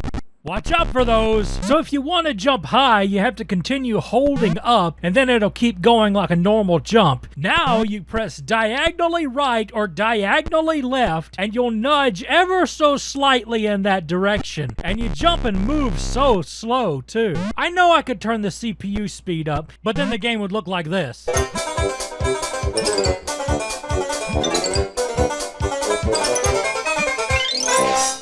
This game is completely unplayable anyway. They put so many enemies and a one-hit death that it's impossible. But it's made by the same people that made the MS-DOS Mega Man port, so I shouldn't expect much. This game feels like it was made in the Stone Age. Next we have the Flintstones on Sega Master System. Now this was put on tons of computers, but the Sega Master System is the one I want to look at because there's a particular scene in this game that became a small meme in a forum I used to be on. Oh my god, I love that Big Crush Yabba Dabba Doo. Haha, there it is! Fred must paint the wall! Fred must cover the blood spatter! Fred must hide the bodies! Well, I guess I gotta paint this wall. Okay, I'm pushing every button, the wall ain't getting painted. What do you do? Well, apparently this little guy is the paintbrush. Guess I better get it. Pebbles, you get back in that crib, you little baby fuck. I just noticed that the house has no ceiling. The hell, Fred, you so broke you can't afford a ceiling? What is this BMF thing about? Bitch-ass motherfucker? Apparently every time you pick up pebbles, you lose your paintbrush and you have to go get it again. Fred, you have 2 hands! You gonna tell me you can't just grab a baby by the neck? So you hold the A button to paint the wall, and every time you do, you have less and less paint, so it covers less surface area. So you gotta go back to the bucket and get more paint. Pebbles, quit drawing on the wall! Fucking Wilma should have swallowed you, you little shit. It feels like it takes forever to paint this wall, too. Because not only do you have to paint this bottom part, you gotta paint the top part, too, and you gotta move this ladder every single time. I don't know about you, but doing household chores is not something I want to do in a video game. But this is just the first level, and this isn't all you do. You also gotta get to the bowling alley before it closes, which involves a very aggravating level where every time you hit a rock, a wheel falls off your car, then you gotta jack up the car, get the wheel, put it back on, and then get back on the road. You have to tap the buttons a certain way to get the jack to work, and I never did really get it right. Put the wheel on. Put the wheel on. Godgummit, put the damn wheel on. Come on now. There we go. Oh, you are shitting me right now. Yeah, you can jump over the rocks, but then it takes a moment before it'll let you jump again, and then by then you done hit the other rock. Jump, jump. Oh, that is not fair. I jumped over the rock. I guess if I could say one thing, the more I put this wheel on, the faster I can do it. It's like after a while, you get used to the shit controls. It's that Stockholm Syndrome setting in, getting used to shit. Fred must beat Barney. So now I know what this is for. It's for the bowling. And guys, this bowling level takes forever. And it actually took me a while to figure out how to play it. Because you gotta adjust where you are, what direction you're gonna throw the ball, and then how fast you're gonna throw the ball, and then actually throw the ball. They put way too much effort into this. This could have just been a Flintstones bowling game. This whole thing took me like an hour or so to do. And it took me a lot of practice throws to even get it right. So naturally, I was gonna lose on my first try, but you have to play the whole thing, regardless whether or not you've already lost. And guys, I just couldn't do it. I couldn't take it. I guess they didn't really know how to make a Flintstones game, so they just decided to make it like you're playing a day in the life of Fred. You're doing chores, you're going bowling, you do bowling, and then you turn the game off because you can't beat the bowling game. Well, that's enough out of this one. Fred must buy a better game. But therein lies the good news. There are better Flintstones games. Most of the 8 and 16-bit Flintstones games were actually made by Taito, who actually makes pretty decent games. Does that mean I'm gonna go easy on these games? Hell no. So let's start off on the one that you're probably waiting on. Get ready for it, because here it comes. The Flintstones, The Rescue of Dino and Hoppy. Oops, wrong ROM. There we go. I don't know if anybody's ever said this, but I think this is a really good 8-bit rendition of the Flintstones theme. I'd say it's right up there with the DuckTales NES intro. So all the main characters are hanging out outside, including Hoppy and Gazoo. I really think it's weird that these characters are in the game, because Hoppy didn't show up till the 5th season, and Gazoo was on the very last season. And suddenly this creepy-looking guy with a time machine shows up and captures Dino and Hoppy. He plans to go back to the future and take them to the Orbit City Zoo. If you don't know, Orbit City is where the Jetsons came from. He then destroys Gazoo's time machine and then spreads the pieces all over the world. And now it's up to Fred to get all the pieces and go to the future. Now, I knew about this game before it became popular because we had a movie rental place in my town back in the 90s, and I rented this game from there. And I remember I didn't get very far. So playing this game again was like a nostalgia trip for me. And apparently I still suck at it. Your main weapon is your club, and you can hold the B button to charge it. And you can get sub-weapons too, which really help with the bosses. Some of the bosses are really hard in this game, but some of them you can literally cheese without getting hit. There's this one perfect spot you can get to where you can hit this guy in the head with your sub-weapon and not get hit by the flames. And about 3 hits will take him down. He is way harder to try to kill with the club. They must know that too, because they give you the axe right before you get to him. At this point, you get an overworld and you can go wherever you want. There's a bonus basketball game that you can play, and for an NES basketball game, it's surprisingly fun. And it gets more difficult every time you play it, but even the most difficult version of it is still pretty easy. I bet you that basketball is supposed to be made out of stone. How much of a badass do you have to be to dribble a stone ball? It's a stone, Luigi. Go touch grass! Something I thought was weird. You know, they got 2 of these kind of bad guys. One shoots you and one does not, despite the fact it clearly has a gun in its hand. It's only the ones that hide in the corners. What, did they forget to code the other one to shoot you? Even though this game can get hard at times, it's extremely fair for the most part. You'll steadily find 1-ups, life hearts, an item that gives you more max hit points, a burger that makes your charge meter bigger, and you get infinite continues. So the game gives you no excuse to not keep trying, which in turn makes the game more fun. It encourages you to keep going. Hey, here's another pushover boss. You just hit him with the stone axe a few times, and when you run out, just do a power charge at him.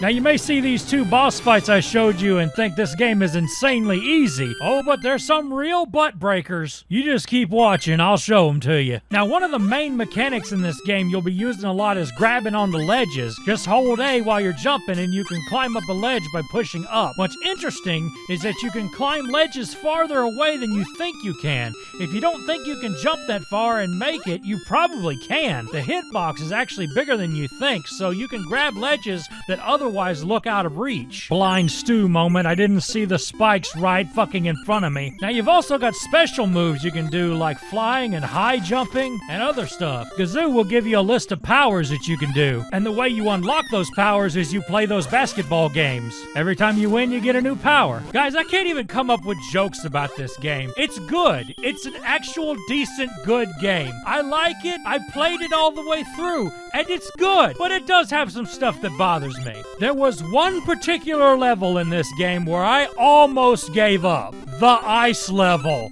Oh my god. The person that came up with the ice physics for this game should be drug outside and shot. So when you walk, you start sliding as soon as you let go of the D-pad, which is normal for ice physics, but you slide infinitely. Unless you push the D-pad in the opposite direction, you will slide for all eternity, and it takes a while to stop your momentum. Meaning you have got to be really careful doing platforming. Shit's more slippery than a bad dragon covered in WD-40. Now this part with the rotating platforms and the spiked ceiling, I watched Joel play this part and he had a lot of trouble with it, but here's how you do it. The trick is you have to fall and then press and hold A to grab onto the ledge. Then it's a matter of just jumping to the next platform when it's furthest away from the spiked ceiling. It's one of those things that looks more difficult than it is. You could use Gazoo's fly ability to get through here, but you run the risk of either hitting the ceiling or running out of coins because the fly is powered by coins. I don't know how Joel, somebody who beat Battletoads and Desert Bus multiple times, had trouble with this. I'm just saying. I hope to God he doesn't watch this. Chips or dinner, Joel. This boss is so hard, the NES can't display him correctly. For one thing, he's got a really messed up hitbox. By the time you hit him, he's run into you, and to top it all off, the floor is ice. This boss kicked my ass like I was a crypto miner locked in a room full of PC gamers overloaded on G Fuel. See what I did there? I made a joke my audience can relate to. Laugh, you fucks! The strategy I came up with was standing in one spot instead of running up to him, because that will just get you killed. Then hit him with a charged club shot when he gets close and immediately jump. It took a while to get the timing right, but when I did, boy was it satisfying when I took him down. So remember, kids, with enough determination, you can achieve anything. And save states, lots of save states. There's a castle stage that kind of fucks with you to begin with because there's not that many enemies, and you think these skeletons are just cosmetic, but oh no, here they come! There is one bullshit trap where you got the lava coming up and you gotta try to grab onto the ledges, and you cannot mess this up. You gotta get it perfect. It's not impossible though, you can do it. There's apparently a spot in this level where you had to fight Frankenstein's monster, but I found a way to skip this part. Well, not before getting stunned after getting hit killed me. See, I can't do anything. I just gotta watch myself die. So here I can just use the fly superpower and just fly my way over there and skip all that shit. And then you fight, Count Rockula, I guess. Oh shit, that actually is a character. Ain't really much to say about this fight. He goes to one spot, you hit him. He goes to another spot, you hit him again. Rinse, repeat, and it goes on for a long time. This is the longest fight in the game. Then there's a water level where your deaths are the cheapest of the cheap. Yeah, very nice. I don't know what these are, fish or squids, but they sure do piss me off. This whole level's full of cheap deaths and leaps of faith you have to do to even know where you're going. This bubble platform area sucks ass because every time you jump, you lose sight of the bubbles. I love how the frame rate tanks on this part too. It's like the NES can't handle bubbles. The good news is there's no boss on this level. The level is the fucking boss. It just kind of ends. And then you end up on Asian stereotype land. You know, they did an Asian stereotype on the first season, and he was everything you could imagine he was. You know, the developers of this game was Japanese. I wonder if they saw that episode. This level ain't too bad other than Fred kills an innocent civilian and steals his cart. Yeah, but dabba murder! And then you fight this dinosaur, which I swear all I did was spam the club over and over and I beat him. After that level, you get in the time machine and you go to the final level, Orbit City, in the future. And guys, Taito couldn't have handled this better. The first thing you hear when you get to the level is the Jetsons theme song. Oops. Oh, let's try that again. This time, don't suck. Well, not only are you greeted by the Jetsons theme song, you're also greeted by George Jetson himself. And he remembers you, because this takes place after the Jetsons meet the Flintstones. I made a YouTube poop of that a long time ago. George, it's Mr. Spacely. Tell Mr. Spacely to fuck off. Teacher, fuck off, Mr. Spacely. I spent a fortune romancing Cogswell's asshole just to get probed. In my butt. Congratulations, you made it through the unfunniest part of this video. fuck my wife. I hate to go off subject again, but have you ever seen the Flintstones edit where it's you fuck my wife? It's from the movie Raging Bull. I'll show it. You fuck my wife. What? You fuck my wife. Where do you get your balls big enough to ask me that? I'm asking you again. Did you or did you not? It's a sick question. You're a sick fuck, and I'm not that sick that I'm gonna answer it. I'm gonna leave. Understand, you fucking wacko? Fuck you! Fucking screwball, you. Fuck your mother! Sorry, I just love that video. I love that when you duck, Fred's head just disappears. It's like it goes shoom into the shirt. So the last level is definitely a last level. It throws out all the stops. Everything you think you know about the game is gonna be tested. Oh shit, it's Ed209! And this is the third video in the row where I've talked about RoboCop. I can't escape him, he's everywhere. This is definitely the hardest part, having to platform on these little bitty ass platforms while enemies are trying to kill you. But once you get past it, it's time for the final boss, man. Here it is. It's all led up to this point. So this final boss has 3 forms. The first form is the one that's hardest to dodge, which sucks because then your life will be way down for the second and third forms. The second form is a joke. You can literally stun lock him to death. Holy shit, it's the Technodrome. Come on, kill him, kill him. Oh, no. It's all about doing that first part right. You can't duck to dodge the missiles neither. You either gotta jump over them or something. Well, it took a lot of save scumming, but I did not feel like doing that level over again. So, there we go. Die, die, die! Dino and Hoppy beat the shit out of the guy. Dino is reunited with Fred, and they all go home and celebrate. And that's where the adventure ends. Well, there you go. If you've always wanted to see the rescue of Dino and Hoppy and what it's all about, there you go. That's the game. But the video isn't over yet. We still got plenty more games to look at. 3 years later, Taito would make a sequel to this game, The Flintstones Surprise at Dinosaur Peak. And this must be an ultra rare game or something, because this thing goes for insane money on eBay. I saw a sold listing where somebody won the game for $1,700, and it didn't even work! And they're still charging $5 shipping. Man, put free shipping on that shit. You probably bought that for $10 at a pawn shop. But here we go. We're about to play that ultra rare game. So Pebbles and Bam Bam go missing and Fred and Barney set out to find them. Now in this game you can play as either Fred or Barney and choose them by pushing select. Barney has a slingshot that isn't as powerful as Fred's club, and he also can't climb ledges, but what he can do is grab onto poles. Ugh, I have a bad relationship with poles. If you want to know why, watch my video about the Grinch. And these poles are their own special kind of bullshit. You can climb up top of them and jump off of them, but you can't walk on them. You have to kind of fiddle around with the A button and up button too to climb up, and half the time it acts like it doesn't want to do it, like the game is arguing with you. This is a reference to something. There, I acknowledged it. They find Pebbles and Bam Bam, but they're separated by lava, and Gazoo says there's a fire dinosaur that can fly them over to Pebbles and Bam Bam and get them. So now the objective becomes get to the fire dinosaur. Other than that, this is pretty much the same game with different levels. And you know what? It's pretty good too. I don't think it's as good as the other one, but it's still a decent game. Overall, it's considerably harder than the last game. This game does not fuck around. It's got those kind of levels where you have to play them and die a few times before you figure out what you're supposed to do. A good example would be right here. You don't see that sign until it's too late. Also, did you notice Yabba Dabba Doo has a trademark on it? Reminds me of Freddy's Coming. You can't cheese the bosses in this game. You have to actually try. Some of them have a certain way you gotta kill them, like knocking rocks at them. This surfing level can suffocate from the consumption of my entire ass. There's spots in this level that you have to get absolutely perfect or you're gonna die every time. Let's try that again. Again. Again! You see, what happens is I keep hitting that horsefish or whatever the fuck you call them, and then I get stunned and I can't jump over that platform every single time. You know, the definition of insanity is doing the same thing over and over expecting a different result, and this level drove me insane. I did it! Okay, do not screw. Oh, fuck, oh, fuck. I still got one more life. Okay.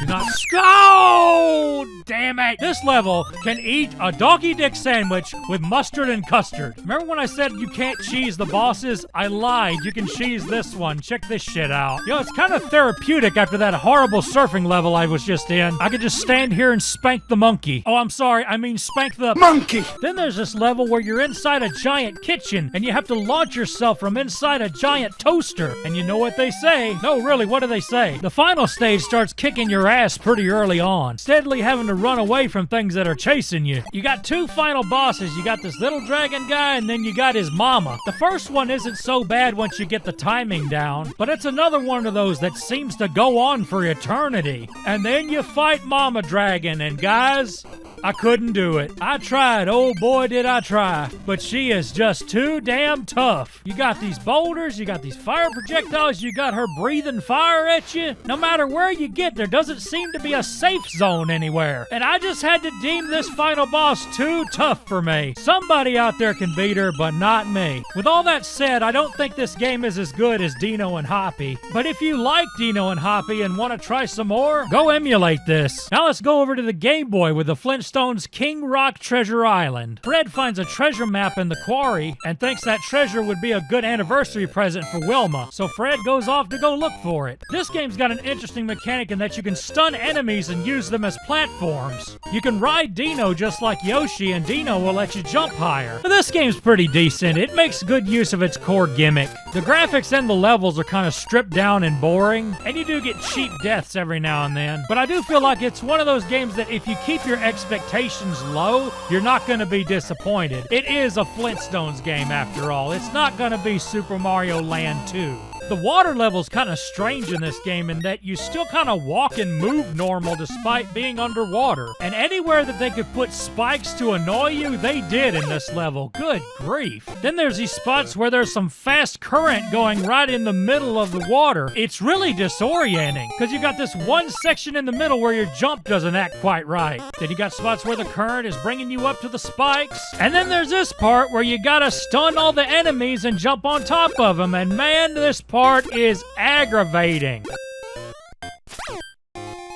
Beautiful. And then there's this asshole that pissed me off to no end with his stupid rocks and his bobbing head. What a little jackass. He makes me mad just looking at him. Well, then there's a car stage. It reminds me of that damn surfing stage from the previous game. And I died almost instantly on this stage because there's a rock that you hit that I thought was part of the background. I died and game over. And guess what? This game doesn't have unlimited continues. So you gotta start the game all the way the fuck over again. But I don't, because I'm not playing that game anymore. You know what? I take back what I said about it. That game sucked. But we've got another Game Boy game, and it's based on the Flintstones movie. And guess who fucking made this game? Oh boy, when I saw that logo, I knew I was in for some shit. I just got through talking about how terrible ocean games are, so this could only go one way. And guys, I was pleasantly surprised. Okay, first of all, they tried to make it look like John Goodman Fred Flintstone, and this sprite is pretty terrifying.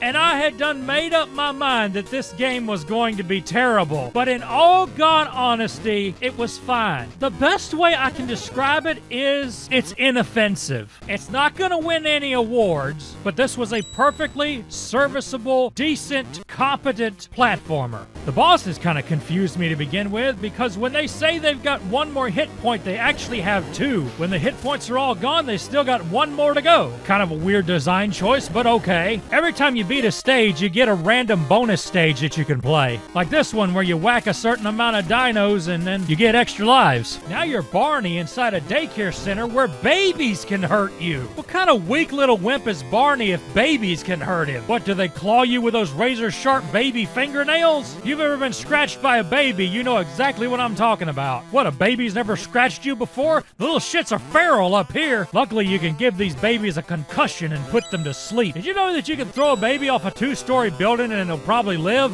Can you tell I don't like children? Uh-oh, it looks like the textures didn't load in on this level. Yo, what's with the frog? What's up with this guy? He's got like 3 heads conjoined together. I shall call you Tom. Now this level, this is pure ocean right here. You have to go around this non-linear level and flip switches in a certain order so you can activate a lift. It's not that bad of a level though, and it's over before you know it. Here's something I thought was kind of weird. There's these secret arcade games you can find where you can play Space Invaders. Now here's why this is weird. Taito made most of the 8 and 16-bit Flintstones games. You know what Taito also made? Space Invaders. But yet this is an ocean game and it has Space Invaders. It's a really odd coincidence. Here's another thing that bugged me. There's a level in this game that supposedly takes place in ancient ruins, but this is the Stone Age. So wouldn't they be new ruins or not ruins at all? In fact, doesn't the Stone Age predate ancient Aztec ruins? This level makes no sense whatsoever. It's like making a game about the Old West and the hero drives a Tesla. Dutch, I was charging my iPhone and then I ran the Tesla all out of juice. Arthur, you best be getting an extension cord or I'm gonna wrap it around your neck. Is it me or does that look like John Goodman puking? This game just continues to get stranger and stranger. Some of these levels, I swear, if you change Fred Flintstone's sprite to something else, you would make me believe this is a different game. Oh God, Wilma, what did they do to you? You look like you have a trash bag on your head. I don't have much more to say about this game other than I played the whole thing and even beat the final boss. This was an okay game. It never pissed me off at any point. It really surprises me this is an Ocean game. Or is it? As it turns out, Ocean contracted a different company called Twilight to make this game. So even though this was published by Ocean, they didn't make it. But you know what Ocean did make? The Flintstones on Super Nintendo. Oh boy, this is the real shit right here. Well, at least the graphics look pretty good in this game. Look at that parallax scrolling, that's kind of cool. But oh, it just blinds you to what it's actually gonna be. So you got a club in this game like you do the NES games, and there's a lot of input delay to it. And there's way too many animation frames in it. It should just be whack. So trying to actually get it to hit anything's kind of hard. You can also climb ledges like the NES games, but it's really picky about where you can climb it at. Sometimes you'll climb just fine, sometimes you need to jump a few times before it'll catch. Not only did they manage to fuck up the animation of the club, but you also can't use the club in the air. You can't club in midair. In the NES games, you could. You know, I feel like if Fred can grab ledges and he's got a club, it almost makes me think that maybe they played the Taito games, and this is kind of a poor representation of what they are. I hate these freaking frogs. They're so hard to hit because the hitbox on the club is fucked up, and they move faster than I can react because the damn controls are so sluggish. And I hate these guys with the stupid boulders. Even when I jump, it still hits me. Grab onto the ledge. Grab onto the ledge. Grab it. Damn. Oh, God. Bless America. You know what? I'm not gonna give this game any more of my time. I know it's bad. It's an Ocean game. Anyway, let's go back to the Taito games. At least I know those are competent. When it comes to the 16-bit era, that's where Flintstones games peaked. Yeah, you had one bad Ocean game, but Taito brought us the Flintstones on Sega Genesis and the Treasure of Sierra Madrock on Super Nintendo. Both of these games get it right all over. On the Genesis game, the controls are smooth and fluid, just like the animation. The graphics look really nice for 16-bit, and the levels are a perfect mix of challenging and fun. It's just a good game. I don't even mind the water level. I normally have a bone to pick about water levels, but this one is okay. The game never feels boring because they always throw something new at you. My favorite was the train level, where you have to watch out for the tunnels and the signals. The level is very well laid out, and it looks pretty good too. The later levels get pretty hard though, like the lava level. Oh man, that one was hard, but felt so rewarding to finish. Flintstones on Genesis, I can highly recommend. Check it out, man. The Super Nintendo game, The Treasure of Sierra Madrock, gets it even better. It takes all the good ideas from the Genesis game and expands on it. In this game, you have a board that you can roll dice on, and each space is a stage. Your idea is to get to the end of the board, but you don't have to do every single stage on the board. You also take a turn as Barney. I don't know why, but you could play this with 2 players, so that's got something to do with it, I guess. The difficulty varies a lot in these stages. Sometimes they're difficult as shit, sometimes they're insultingly easy. But that does add a lot of variety to the game, and I ain't complaining.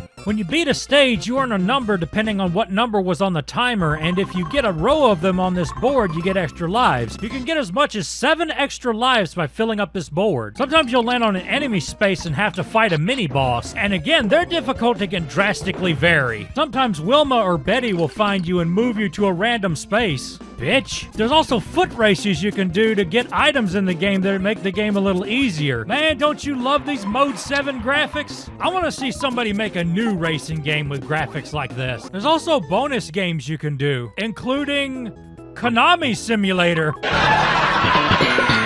You laughed, don't lie. Again, this game is a banger. I can't believe how good these two games are. Give them a try when you get the chance. And that, my friends, is gonna do it for this episode. Now, there were a few more Flintstones games that came after, like a bowling game and a kart racer and an odd version of Burger Time, but I just wanted to do the games that were the most interesting to me, and I hope they were to you too. The magnificent far-off year of 2002. Really? Last video, we looked at a bunch of Flintstones games, and for the most part, video games were pretty kind to the series. I was surprised how many of them were good, so I thought we would double down on the Hanna-Barbera games and do the Jetsons. Now, the Jetsons I remember liking as a kid a little more than the Flintstones. I don't know why. I'm pretty neutral about both of them now, but either way, let's get this intro going. The Jetsons was yet another animated sitcom that ran on primetime just like the Flintstones and was pretty much meant to be the polar opposite of the Flintstones, taking place in the future. Contrary to the Harvey Birdman joke, it actually takes place in 2062, and recently George Jetson's birthday has been getting attention as canonically he was born in July 31st, 2022. So Tesla better hurry up and make some flying cars, damn it. The story of the Jetsons show itself is strange. It had one season in 1962 and 63 and was canceled after 24 episodes and reran on Saturdays, and for some reason all the way in 1985, 22 years later, they brought the show back for 2 more seasons. By this time, George Jetson's voice actor, George O'Hanlon, had suffered a stroke and was blind and in a wheelchair. He had to have his lines recited to him one at a time in the vocal booth. And then there was the Jetsons movie in 1990, which you could make a whole movie about by itself, and 3 of the voice actors died before the movie was done. Man, what a cursed movie. But what we're worried about is the games. And guys, I said the Jetsons was the polar opposite of the Flintstones. Well, it's that way with the games too. I hated every second I played all these games. So strap yourself in while we rip these games a new one. First, we've got an edutainment game, Ways with Words on the Intellivision. This was one of those weird games that required the keyboard attachment, so I doubt many people actually played this game. So the game gives you a word, and then you have to spell out the word by finding all the letters on the road. And that's really it. The true definition of Babby game. I ran over the wrong letter just to see what would happen, and well, it ruins your ears. Headphone check. The real fun comes in where you can put in your own words. Oh, apparently you need at least 4 letters. NFT HD then. E621. Elden Ring sucks. Cause it does. They managed to fuck this up by not giving you a backspace, so Lycancock turned into Lincolncock. Lincolncock? 4.7 inches? I kept trying to put your head explode, but I kept misspelling it and there wasn't enough room for it. Your head explode actually kind of sounds like an IntelliVoice. There's a difficulty setting you can turn on where you have to guess what the word is, so then it becomes like Wheel of Fortune. But if I wanted to play Wheel of Fortune, I'd play fucking Wheel of Fortune.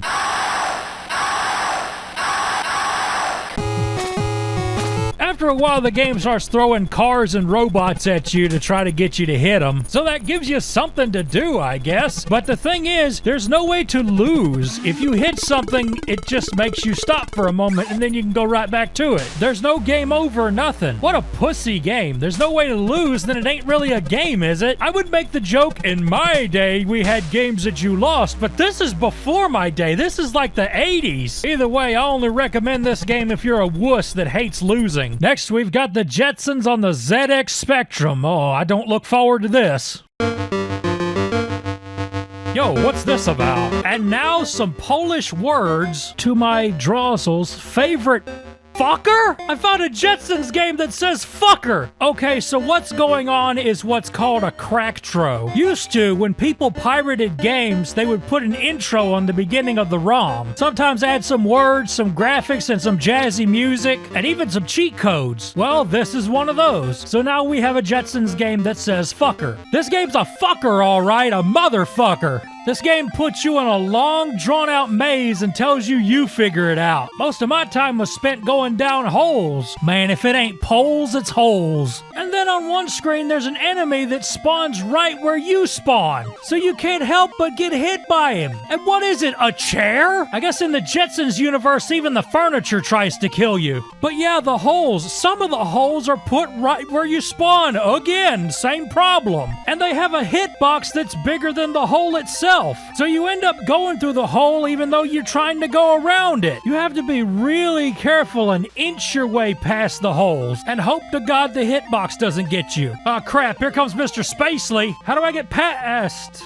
Oh shit, I'm back at the start. So now I have to try to get past the holes again and get my way back over there. There's no alternate route either. I have to get past Mr. Spacely somehow. And I never figured it out. Not that I care, this game is terrible. You know what makes it even worse? You have a fucking time limit. So you have to somehow get through this whole stage in one fell swoop. And to that I say nay nay. Here's an insult you probably never heard before. This game is hot dog water. It's a byproduct of something that wasn't that good to begin with and holds no value to anybody. This game is hot dog water. Moving on. Next we have the Jetsons Cogswell caper on the NES. Spacely's rival Cogswell has set up a mining factory that could destroy the planet, and Jetson is sent out there to take care of it. Your main attack is you can pick up and throw crates, kind of like Chippendale Rescue Rangers. You can throw them forward, you can throw them backward, you can even throw them up.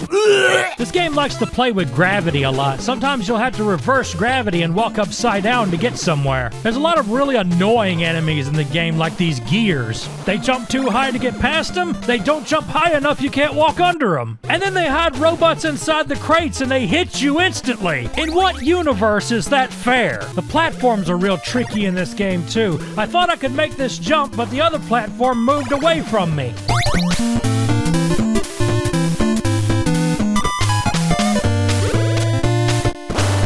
Oh, of course the platform spawns after I die. And there's those gears again. Oh god, they're so aggravating. These are the real gears of war. At least the first boss isn't too bad. You just throw blocks at him and he'll die eventually. You know that used to be a form of medieval execution? Throw rocks at somebody until they die. It was literally called getting stoned. I'm not making that up. Now we're on the second level and I can already tell you these bees are a problem. These bees suck my nuts-a-dees. Oh, come on. I thought that was a platform. You don't put something that looks like a platform and then it not be one. Mario doesn't have games. Let me try that again. Mario doesn't have platforms you go right through. Get on Mario's level, or Mario's levels' level, I don't know. Then there's this spider boss you have to take out by throwing the blocks upwards, but the problem is you can't throw straight up. You throw diagonally up, so you have to throw it at an angle kind of to be able to hit him. Was it too much to ask to be able to throw straight up? This game makes me want to throw straight up. Holy shit, guys, it's the Ninja Baseball Batman. And man, are they a bitch to get past. Okay, what happened here? Oh, I see. I was just in the path of that bat. And if that wouldn't have got me, the ball would have. I was just doomed to die there. Man, I can't even get a chance to get ready to jump or anything. The stupid balls keep hitting me in the face. Probably wouldn't be the first time George Jetson's had trouble with balls in his face. Let's see. 250? You know what? Never mind. I don't want to see that. Hey, I found Astro and he's on the crazy thing. I can already tell you they got this wrong. That's supposed to say, Rail River Wizard Roarge. You know rain rucks my rocket, right? You know, Astro, I've never understood what you were saying. Right girls ruck rogs. Uh-oh. Later, I encountered this asshole who, when you throw blocks at him, he throws them back. You have to try to hit him from the back. Ah, shit, I got gears trying to come after me, and I've got 0 lives. I don't want to do this stage all over again. Oh, God. Oh, God. Oh, fuck. Oh, fuck me. They're right there. Holy shit! I am so fucking dead. Or not, I guess. Oh my god. This boss is from hell. It jumps around all over the screen and shoots gears at you. Yeah, they're probably cogs, but if I say cogs over and over, it sounds like I'm saying cocks. He's not shooting cocks at me. And if that ain't bad enough, the game randomly reverses the gravity on you. Sometimes it reverses the gravity while he's right under me and then I get hit. I know this boss doesn't look like it's hard, but it really is. And every time it reverses the gravity, this text box appears and stops everything. And I swear, every time it does it, he's right under me. This boss is an insufferable pain in my gluteus maximus. That means giant ass. When I finally beat this boss, I started punching the air. I was so happy. And now I get to go to Dreamland? Is Kirby there? Dreamland has this crap where you gotta go through a bunch of warps and you can only get to the end of the level if you've got the right combination to open up my heart. Let's see if anybody gets that reference. After that is the blast furnace, and oh god, this level sucks. It's one of those damn levels that goes dark and you have to turn it back light again. And it's got this one mini boss that shoots at you and you gotta try to throw the blocks at him, but you got blocks on a moving platform. And the platform ends up moving too far away from the platform you need to jump on. This section was god-awful torment. Finally, I figured out what I had to do. I had to jump on the platform, grab the block, quickly jump back to the left platform, throw the block, and then wait for the platforms to spawn again. Then I could kill the guy. Also, don't you love it when an NES starts slowing down because it can't take what's going on screen? Then, not long after all that, the game did that shit where if the camera moves up, then the bottom is considered a bottomless pit you die in. For real, this game can go fuck itself. Nobody else is gonna fuck it. Might catch an STD. An NESTD. Ah, great. I gotta do all this in the dark. Well, thanks, game. That was a nice shortcut. And now I gotta hit switches to make lava go down while these Honda Asimo rejects shoot at me. Oh, I am up shit creek with a turd for a paddle, and I can't cope a piss up a rope. Will you look at this? Will you look at what's going on right now? 31 flavors of death. But the thing that finally made me rage quit this game is this god-awful boss right here. You've got asteroids falling down. You've got this one jackass jumping around and also throwing stars at you. Now, what this game expects you to do is grab the stars and throw them at the guy. But the way they screwed it all up was unless you grab the star in a pixel-perfect spot, the star hurts you. Ain't that a bitch and a half? It's a bitch and a mini bitch. And that is where I said no more. You know what this game can go do? This game can sit in line at the DMV while the IRS and debt collectors are blowing up its phone and the landlord is telling it he's doubling its rate because he hates it, and it can sit in front of its computer while both its parents are staring right at the monitor watching everything it's doing. That's my personal hell for this game. This game? Oh my god! And you know what sucks the most? We still have 2 more. Give them to me, baby. Give them to me while I'm foaming at the mouth. Ooh, I hate it already. We got the Jetsons Robot Panic on Game Boy. Actually, you know what? Compared to the other stuff I've played, this one is actually the least bad. It's actually got some cool mechanics that the game plays around with. You play as each of the Jetsons family members, and each one has a special ability. Elroy's got a weapon, Judy has magnetic boots that can walk over spikes, and Jane's got a rocket pack. And when you play the George levels, he's got all of them. It tries to do some clever things with puzzles and blocks, and for the most part, the level design is pretty decent. But notice I said for the most part. You see, the levels where you play as the other Jetsons are really short, so they compensated by making George's level longer, and it feels kind of like a slog to get through, especially since you move so slow. But what broke me from almost liking this game was one very specific thing. There's a part of George's level where there's acid flooding the entire level and you have to keep going up to get away from it. Well, there's this area that warps you somewhere, and that somewhere is right above the acid, and it's already up so high you can't hardly get away from it. And when you die, it respawns you right on top of the acid again, so you'll run out your lives until it's game over. That is so fucking dirty. who decided that was a good idea? Well, I ran out of continues and had to start the whole game all over again. Or I would have had I not shut the game off. Who programs a level like that where you spawn on top of a death trap? A jackass, that's who. Last game, the Jetsons' Invasion of the Planet Pirates for Super Nintendo. Now, for some reason, this game has got a cutscene that goes on for 5 whole minutes. And all it is some superhero tells George he has to stop a bunch of space pirates, which makes no sense. I mean, the guy's a superhero. That's like if Batman came up to some random person and said, hey, I need you to handle this Joker guy for me. And to do this, he gives George a vacuum cleaner, predating Luigi's use of a vacuum cleaner by several years. So you're supposed to use this vacuum to stick yourself to walls and ceilings, and you can jump to new areas with it. And you can suck up enemies and shoot them too. It's a neat concept on paper, but then so was a movie player that plays games, and that took a while to get right. For the most part, it has a lot of neat ideas, and it makes you have to think outside the box to figure out how to progress. And I almost wanted to call this a good game, but then by the halfway point of the second level, the game started showing off its jank side.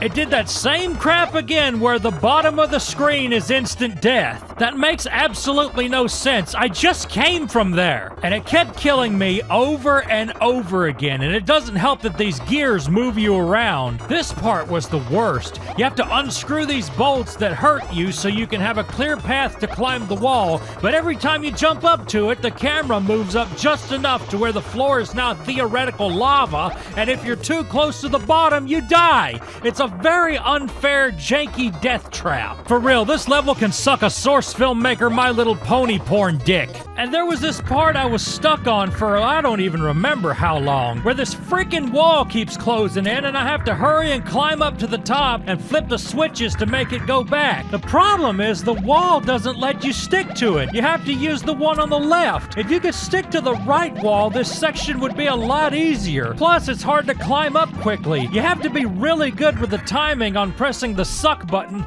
the suck button, and the jump button in order to do it fast. And it's really hard to do. I can't really relay to you how hard this is to do. You would just have to play the game yourself, and I'm telling you not to. Then there were these sections where you had to keep walking to the right until a hole appears under you. And it seems to take forever to do it. There's like 3 of these in a row. What's even the point? They could have put enemies or power-ups, hearts, something that would have made these sections interesting. Also, do you like my score of 66660?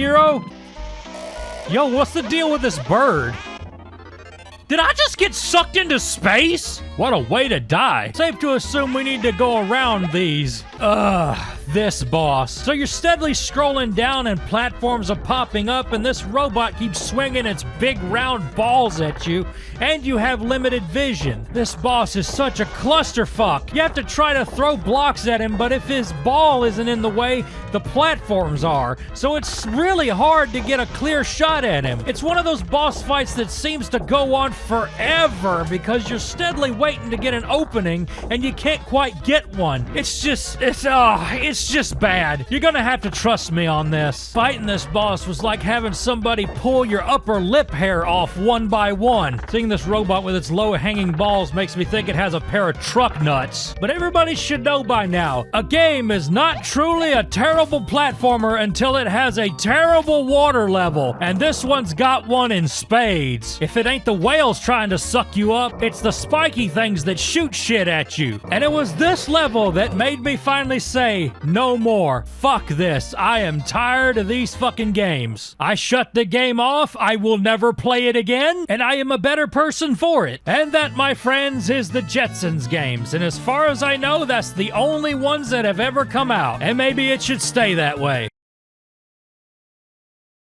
So a year ago, I made a video about Scooby-Doo games, and now it's my most viewed episode of Working Man Games. So I figured because there's still plenty of them I haven't reviewed yet, let's do it again. Now, a lot has changed since I made that last episode. I have a better internet provider, which makes getting these games a little faster, and back then I had a crappy gaming laptop from 2016, so I couldn't emulate PS2 or PSP very well. But since then, I've built a PC, and now I can emulate damn near anything. Of course, I had to buy a GPU back back when they were super expensive. That was a nice wallet drainer. But it's done. So now I can play the games I missed on the first review. Starting with the Game Boy Advance games. Okay, my laptop wasn't that bad. I just didn't do the GBA games because I didn't want to. And now it's come back to haunt me in the form of an isometric adventure game. My God, why are there so many isometric games on the GBA? Did some company like make some easy to program engine? Oh, who's this guy? One of the developers? And what are these character sprites? They look like the characters from Out of This World. So this game is based on the Scooby-Doo movie, so all the character portraits are the movie characters. Gotta make that movie tie-in game money, and who made it? THQ. First there was Ocean, then LJN, and then THQ. The holy trinity of bad movie game creators. So the game gives you missions, and it's all pick up this object, find this object, go here, go there, talk to this person. It's all very gripping and engaging. About as gripping as the grip you have on your dick while you're looking at E621 while listening to this video. That site ought to pay me for all the free advertisement I give them. So as you can imagine, there's this ghost haunting a hotel resort, and the gang has to figure out who it is. You can switch out characters, and they all have certain things that they can do. Like if you pick Velma, you can solve puzzles and unlock stuff. You can play this puzzle to unlock treasure chests, which all have money in them. And the time I played this game, I only ever needed the money once. But I'm guessing later in the game you start needing it more. I guess the game is teaching us we really don't need to be worried that much about money. Join my Patreon. Do it, it'll be funny. So while going through this swimming pool room, I noticed there's like 5 or 6 swimming pools in this place.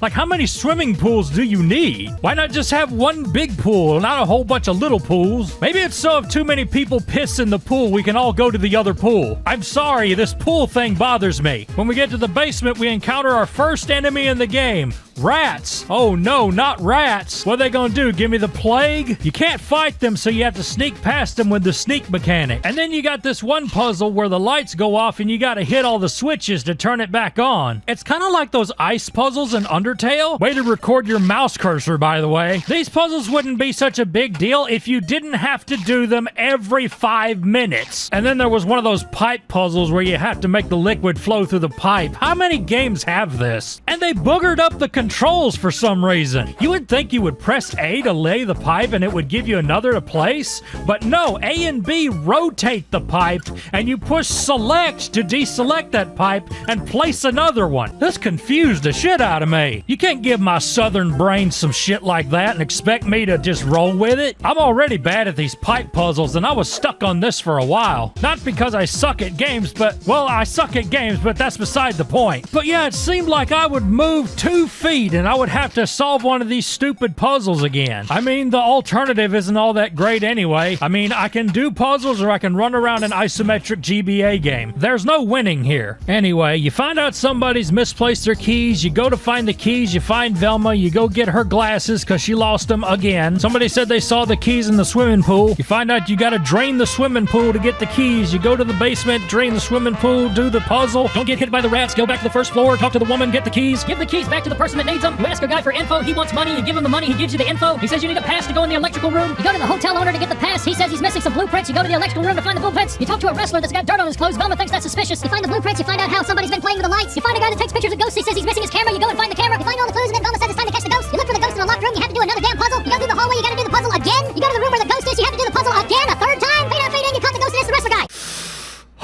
Yeah, this game is something else, alright, but that something else ain't much good. I think I would have more fun playing Elden Ring, and I hate Elden Ring. Well, they made a second movie, so they had to make a second movie game. Scooby-Doo 2 Monsters Unleashed on the GBA. Well, this one's a platformer, and honestly, it didn't make me gag. I mean, it's not gonna win any awards, but I've played worse. For a licensed GBA game, this could have been way worse than it was. They gave Movie Daphne a sword, and you use it to chop up rats. Oh no, not rats. I promise I'm not gonna make that a catchphrase. Between each level, it tells you what happened in the movie, so you'll know what part you're theoretically in. And this game doesn't save, it has a password system. I guess a battery save would have costed too much money for this budget game. The boss battles are interesting in that even though the boss has a life bar, it's also got a number beside it which tells you how many hits it can take. Something else weird too,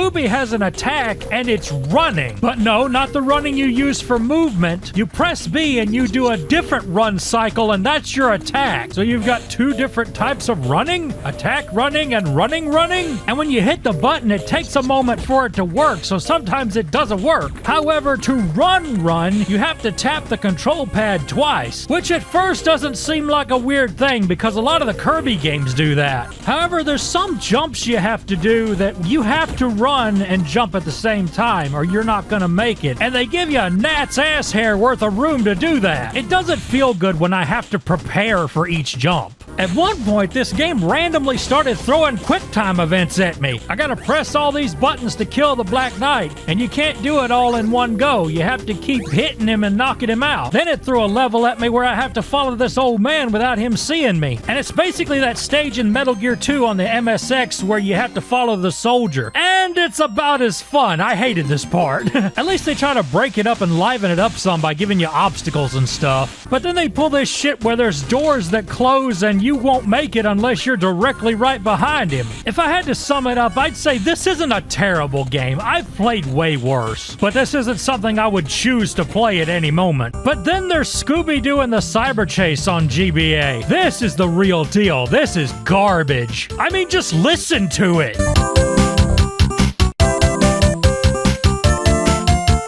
Sounds like a MIDI from an Angel Fire website. So you have this hub world where you have to pick up CDs so you can go to a level. The CDs are in plain sight, there's no enemies to fight, and it's just a completely straight room. And there's only 3 of them. And in one of them, as far as I know, the CD never spawns. What is even the point? The first level is on a jet ski, and you have to collect a certain number of Scooby snacks and then get to the goal. The perspective's kind of confusing, kind of hard to tell how far or how close the Scooby snacks are at. But it's not hard or anything. But man, it bores me to tears just looking at it. One thing you don't want to do is go to the level select without collecting any CDs, because you can't exit back out of it. You gotta play a level. So you gotta play a level that you've already done. So I had to do the jet ski level twice. How hard would it have been to just program the B button to exit you back out of the level select? Also, I apparently have 3 Deadpools. The second level's a whole lot of nothing too. You just collect all the Scooby snacks and then you go to the goal. And the level is basic as basic gets. There's no jumps, there's no platforms, there's no really anything to do but walk left or walk right and throw stuff at the monsters. This level feels like a game somebody made as a college assignment. And then there's the fight with the creeper, which, oh my god. You have to set off these catapults with slime on them. Okay, first off, slime. What is this, Nickelodeon? Anyway, the throwing angle of these freaking catapults is little to nothing. The boss almost needs to be standing on top of it before it'll actually hit him. What kind of slime is it anyway? Is it that jiggly gelatin kind of slime, or is that runny diarrhea slime? Alright, next level, snow chase. Wait a minute, this is the same thing as the jet ski level. It's just a snowmobile now. What kind of copy-paste crap is this? Next level, and oh, it's the caveman! And I froze him in there. I guess they felt bad about making the levels really short and small, so they overcompensated like hell on this one.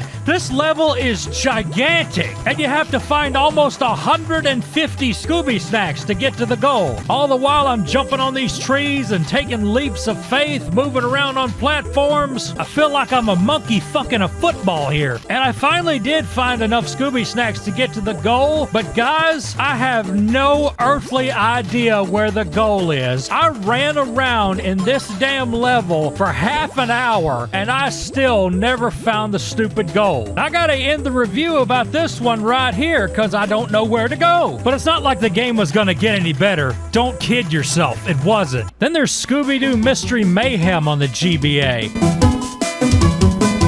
Oh god, it's hitting the wrong notes. Wait, didn't I already play a game called Mystery Mayhem? Yeah, it's the one with that bad minecart level. So they apparently made 2 of them. Well, at least this one sticks to one genre. It's a platformer. But I'll be the first to tell you, these levels make no sense. They're all set up like this big elaborate maze. Like, who designed this building with all these platforms and stairs that go to nowhere and bookshelves just in random spots? It's like when a level designer makes a house, like that damn Winchester your house. This game has a Metroidvania thing going on in that it's all one big level and you unlock doors and secret passages to get to new places. But it's not the best example of one I've ever seen, no. The map makes absolutely no sense at all. You would think an AI generated these levels. The ghosts will hurt you unless you sneak past them, but normally there's a health pickup right there close to them, so it's actually faster to take the hit and get the health. I don't have very much to say about this game because I couldn't get very far. I had to find keys to open up doors and I never could find any of them keys, so I just ran around like a chicken with my head cut off. 2 out of 10. 2 for too damn confusing. Scooby-Doo Unmasked on the GBA. Now, I played a game called Scooby-Doo Unmasked on the Xbox and I liked that game. And you know what? This game is good. It's real good. The levels are well laid out. The controls feel good. The graphics aren't terrible for GBA. This is alright. So basically they took the console game and made a 16-bit platformer out of it. And they did a good job at it. The costume mechanic from the other game is in here. And you get new moves and you can open new areas with it. Spiders, punch them! Sometimes in the levels you need to find a clue and the game will tell you when it's close by. And you need to find that clue. If you don't, you're playing the whole level all over again just to get it. And you really don't want to do that because for some reason, the levels are long in this game. I mean, they're really long. I mean, I don't mind because the game's good, but you'll go through section after section of the stage wondering, good lord, when does it end? You want a good example of how long this game is? Okay, I passed level 2 and I looked at my recorder and I'd already been recording an hour. The game throws you puzzles every now and again, and it's mostly just destroy the crate so you can move this crate. After you get through the levels, you have to go to Velma, and when you do, you have to select which clues you found are relevant to the case. After that, I had to play this level where I had to find trap pieces to help build Fred's trap. Now, what do you think that level entails doing? Did you say riding on a Mode 7 roller coaster? Yeah, this is like the minecart level in Super Mario RPG, but it's backwards. You have to avoid broken track, and you have to jump onto other pieces of track and stuff like that, and this is way better than the minecart level in Mystery Mayhem. I didn't mind this level at all. Then you solve a puzzle for Fred using button combinations, then it's boss time. The boss wasn't too hard either. You just had to punch the dragon in the face until he died. Dragons, punch him. Okay, I'll stop. That's not even my joke. Overall, good game. I was really surprised how good this was. So after you play Scooby-Doo Unmasked on console, go check out the handheld one. Scooby-Doo Classic Creep Capers on the Game Boy Color. I had this one as a kid and I beat it. It's not a bad game either. Mr. Hyde is stealing all the jewels, so the gang goes to Dr. Jekyll's house. So this game is kinda like a point-and-click game, but you don't do any pointing and clicking. When you get close to something you can interact with, you just press A to interact with it. You can play any character you want, and you need certain characters to do certain things. What's nice is you have a shared inventory between all of them. This game does not hold your hand neither. It is really easy to get stuck and not know what you're supposed to do. Sometimes what you're supposed to do is just sit there and wait. A good example of what this game does to you is you need to be playing a specific character standing in a specific spot when the clock strikes 12. Only then will that cutscene happen. It really gets that cryptic. This game also has doors that are locked, but they're only locked for a specific amount of time. After you beat one of the chapters, the doors unlock. You don't need a key or anything. They just magically unlock. Trust me, if you don't have a walkthrough for this game, you're gonna be stuck. There's a lot of busy work in this game too. Like there's a part where you gotta keep putting suds in a washing machine to overflow it so the maid will have to leave her room to clean it up. Then you're supposed to steal something from her room, but after a while she cleans it up and comes back. Then there's the light fixture puzzle. Ooh, let me tell you about the light fixture puzzle. So you have to get a stool with a missing leg and a sausage. You take the sausage and put it in the instant freezer and use the sausage as a leg for the stool. Then you use the stool to open up the light fixture and use it again to grab the light. Now, the game is coded so you have to remove every light fixture in this hallway before the last one finally gives you a fluorescent light to take. And every time you grab a light bulb, the sausage thaws out. So you have to go back to the freezer, freeze the sausage again, go back to a light fixture you haven't opened yet, and do this shit all over again. This really feels like they did this to pad out the game and make it longer, and it's the worst part of the game. Then there's this room with the doors that take you to the other doors. They're all connected together, but one door will take you to a secret room. Now you're supposed to go to somebody who's in the mansion that knows the pattern of the doors. But the pattern of the doors keeps changing, so it's actually faster for you to just kind of brute force it. All in all, it's not a bad game. It's just really hard to figure out without a walkthrough. But if you know how to play it, it's actually a pretty short game. You can get it done in less than an hour if you know how to play. So now we're getting to the 3D games, and now we're getting to the games that I wasn't able to review before. Well, here they are, starting with Scooby-Doo Who's Watching Who on the PSP. Who's watching who, who's being true, and who don't even care anymore. It's a country song, don't worry about it. Now the cutscenes still have this weird audio glitch going on, but for the most part this game works. So basically the story is there's this rival paranormal investigation team that's a parody of CSI, and the gang are joining them in a TV show, and they have to solve the mystery before they do. Scooby helps us solve mysteries. A talking, mystery-solving dog. Could be a TV series. It is. It's called Goober and the Ghost Chasers. So the first thing that happens to me in this game is I get attacked by rats. Oh no, not rats. If I keep saying it over and over, eventually it's still not going to get any funnier. So the game gives you a hub world and 3 stages to go on. And before you can go to the stages, you got to collect enough Scooby snacks to unlock them. The main goal is to collect clues, and there's a lot of clues you got to collect, and you just about have to collect all of them. There's 3 different types of stages. What you're seeing right now is the chase stage, where you have to run away from the monster. But the whole time you need to be looking for the clues. If you miss one, you'll have to go back to the stage and get it later. But yeah, this is basically an obstacle course where you just keep going forward. It makes me think of Crash Bandicoot for some odd reason. Tawna is goated, by the way. Still can't hold a candle to Dixie, though. Then there's the driving stages. Yeah, driving stages in a Scooby-Doo game. When this game turned into Driver San Francisco. You know what? This needs driver music.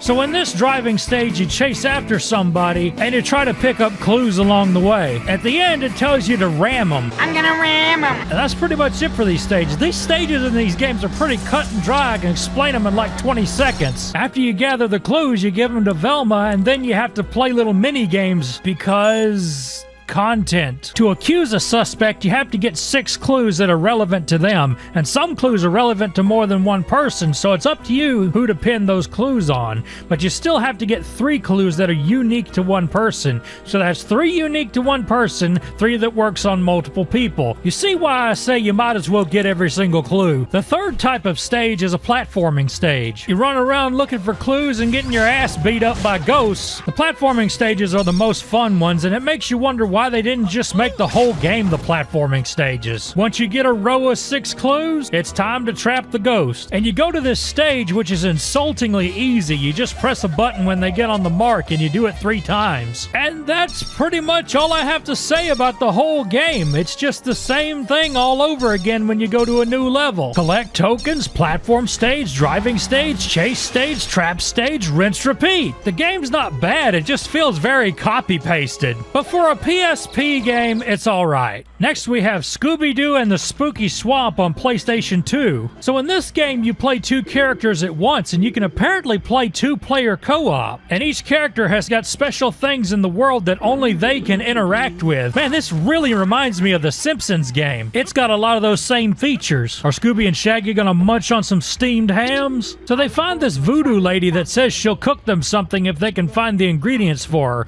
And as it turns out, the one they need first is somewhere where the gang was going anyway. Well, sure you can. Come take a ride to El Muncho in the Mystery Machine. Why does the audio sound so bad? It's PS2. Sounds like one of those Duke Nukem shit posts. Scooby-Dooby-Doo. And your mom makes 2.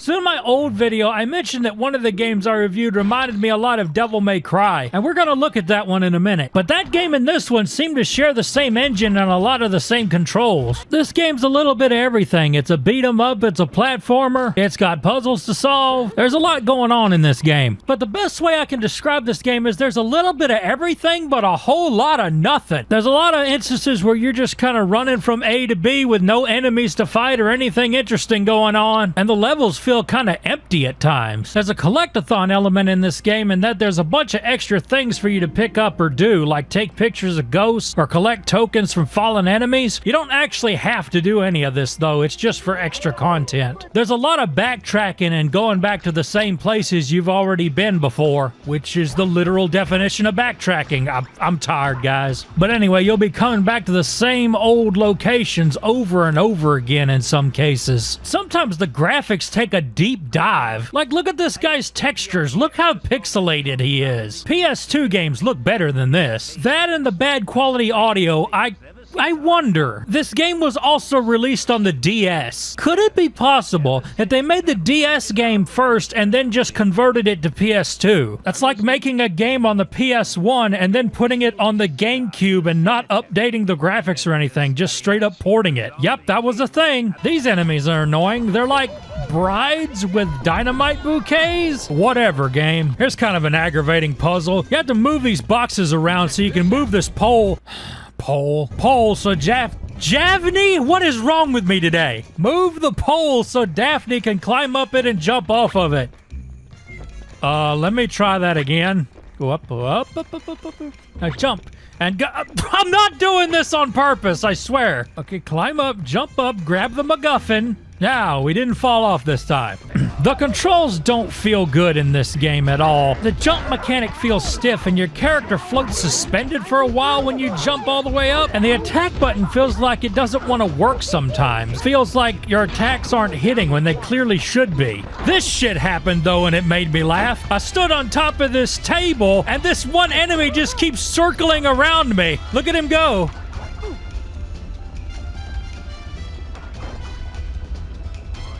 Poor guy, he's trying his best. I don't know, this game feels pretty unremarkable altogether. I'm struggling to even find things to say about it. It's like when your parents ask you, what did you do today? And you say, oh, nothing. What are you gonna tell them? I jerked off and played video games all day? When there's not much to say, there's just not much to say. I could say we play Simon to hack terminals, but who cares? And that's how I feel about this game. Who cares? I did at least go up to the first boss, and that felt kind of underwhelming too. I mean, most of the time in your game is spent backtracking and pressing the same two buttons over and over again. The jump button and the attack button.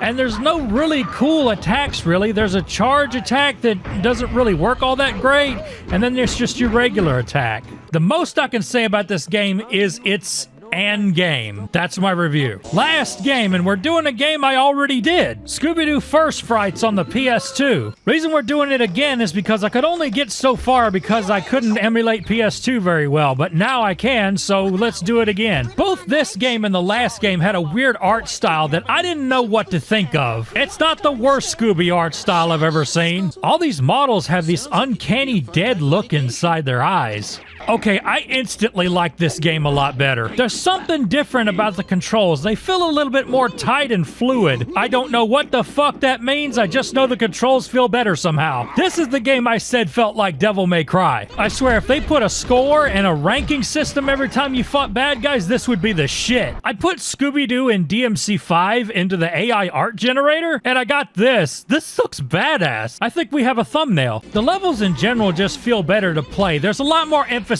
on the beat-em-up part of the game, and I think it helps the gameplay immensely. This game is teetering on the edge of good. Also, interesting thing, there's a character in this game that's voiced by Cam Clark, Liquid Snake himself. Fred Jones, the star quarterback.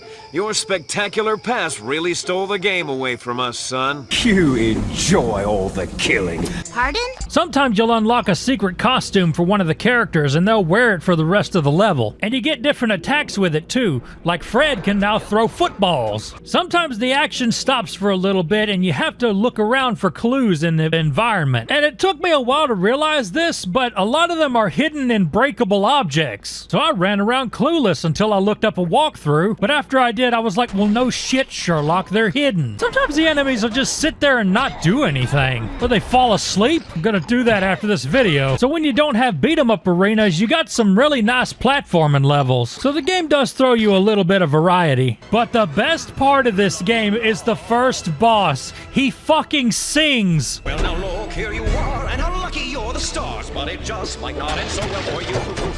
Could you be that mystery crew? You know I'll see my quest through.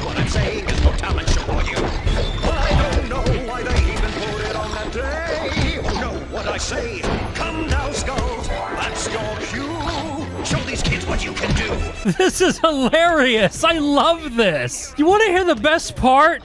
When you hit him, he sings ow. This is amazing. This is Cam Clark at his finest right here. And I would have gotten away with it if it weren't for you meddling kids. Ah, obligatory sewer level, I see. Oh my god, that's horrifying. Nothing Dante Doobie-Doo can't handle, though. Not only are those dolls creepy, they make some fucked up noises. I don't like that. I already don't like dolls or mannequins or anything like that. They don't have a soul. Oh, look, it's battle tanks. Oh my god, what is Velma wearing? Is that some kind of sumo wrestler fat suit? I don't know what to think about that. Nothing good. One odd thing I noticed is sometimes the idle sounds of the enemies will still play even though you're far away from them, but it acts like it's right there.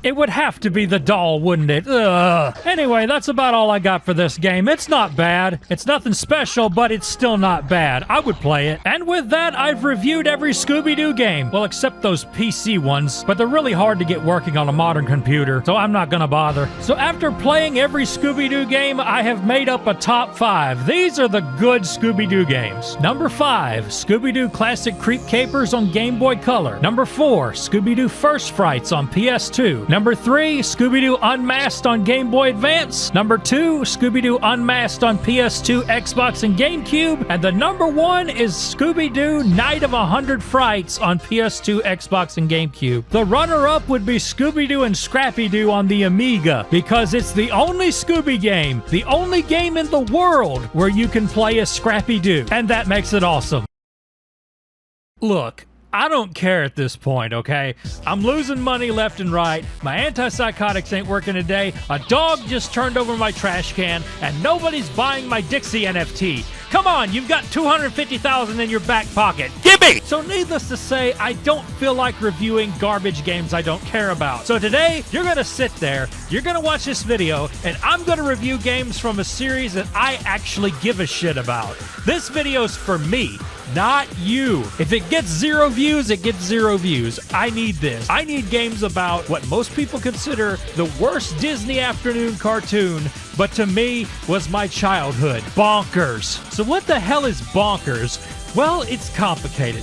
But basically, Bonkers was a show that was supposed to be a show about Roger Rabbit, but after a whole bunch of copyright bullshit that never got figured out, the creators said fuck it and made their own show with a similar idea to Roger Rabbit, and that cartoons and humans live together. Bonkers started out as a set of shorts on a show called Raw Tunage and then became its own show. Bonkers himself is a bobcat voiced by Jim Cummings, who is a police officer that takes care of crime and cases pertaining to cartoons. There's 2 different seasons of Bonkers where he has a different partner, Lucky Pickell or Miranda Wright. The reason for that is its own story, but basically Bonkers is a cop Toons call when they need help. Now, I was gonna go into this big thing about how much I love this show and how I think it still holds up today, but then I realized I haven't watched it since I was a kid, so I watched it again, and holy shit, I got a severe migraine after only 2 minutes. Dear God, was it always that annoying? It's like way too fast-paced with a bunch of screaming and ranting random toon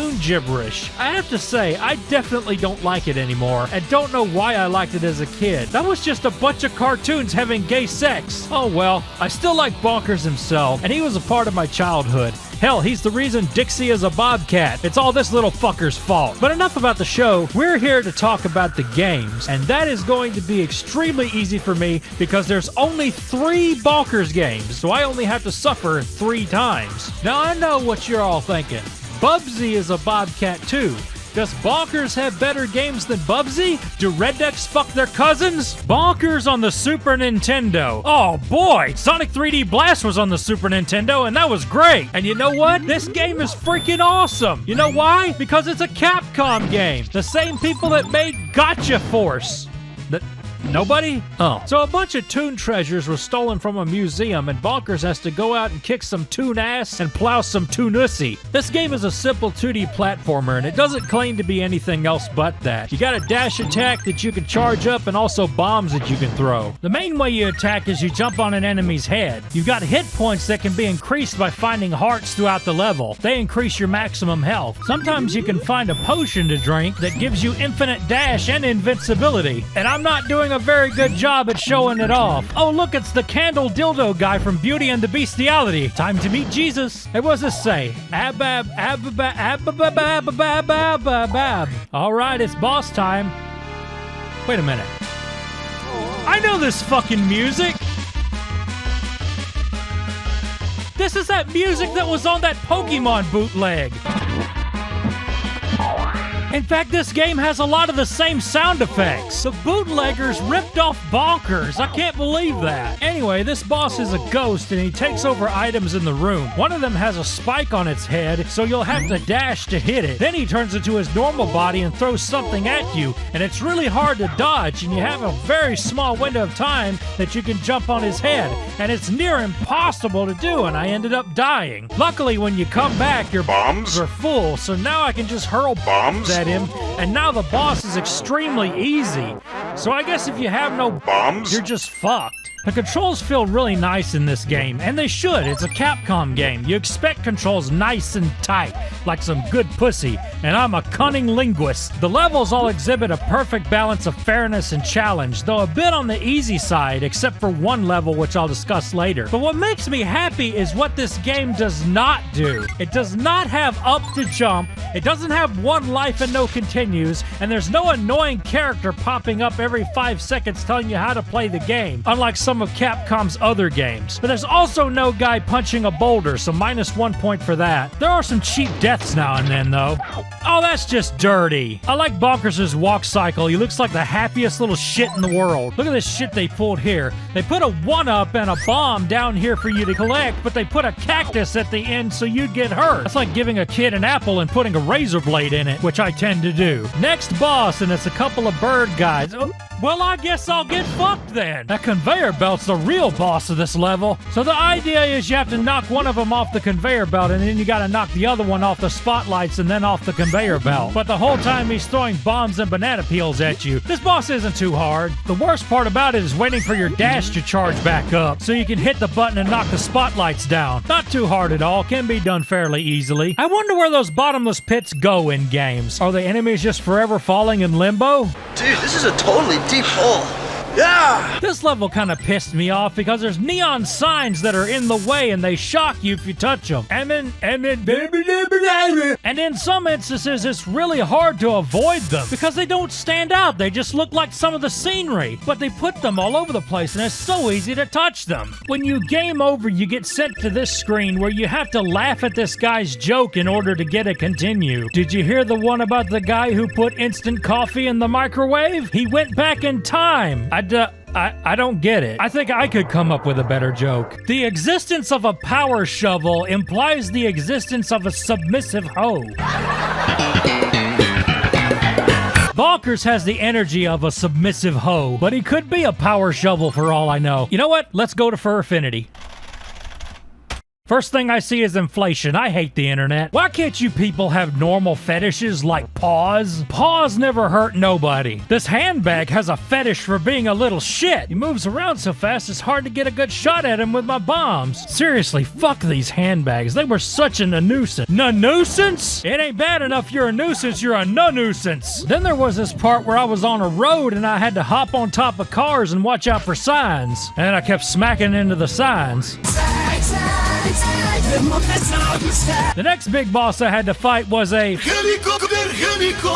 The helicopter was tricky. I had to try to hit him with a bomb before he would use an attack, or else he would shower me with bombs. Then there was this other guy, I don't know what his problem was. But after enough bombs, the helicopter fucked off. Then I go to this other level where I get bombarded by birds with brown eggs. They're literally throwing their unborn children at me. This would be the equivalent of a pregnant woman throwing her funky fetus at me. This freezer section right here brings you death in 36 flavors. You've got penguins that charge at you, you've got frozen swordfish that drop down on you, and you've got gas pipes. It's good to know that everything around you wants to kill you. The very air you're breathing could have cancer cells in it right now. You may be dying as we speak. While the cancer slowly kills you from the inside, a piano falls on your head, huh? This may have been the easiest boss in the whole game. You hit him, he blows wind at you, you walk back up to him, throw another bomb at him, and that's it. You know, you would think at some point doing this thing over and over, he would think, you know, this ain't working, maybe I should try something else, but no. Truly the definition of insanity. So here's the obligatory sewer level. The sewer level can eat a dick. I got stuck in this one little spot with this alligator and I couldn't figure out how to get back out again. Luckily, when I respawned, it put me somewhere else. Oh, I haven't mentioned this guy yet.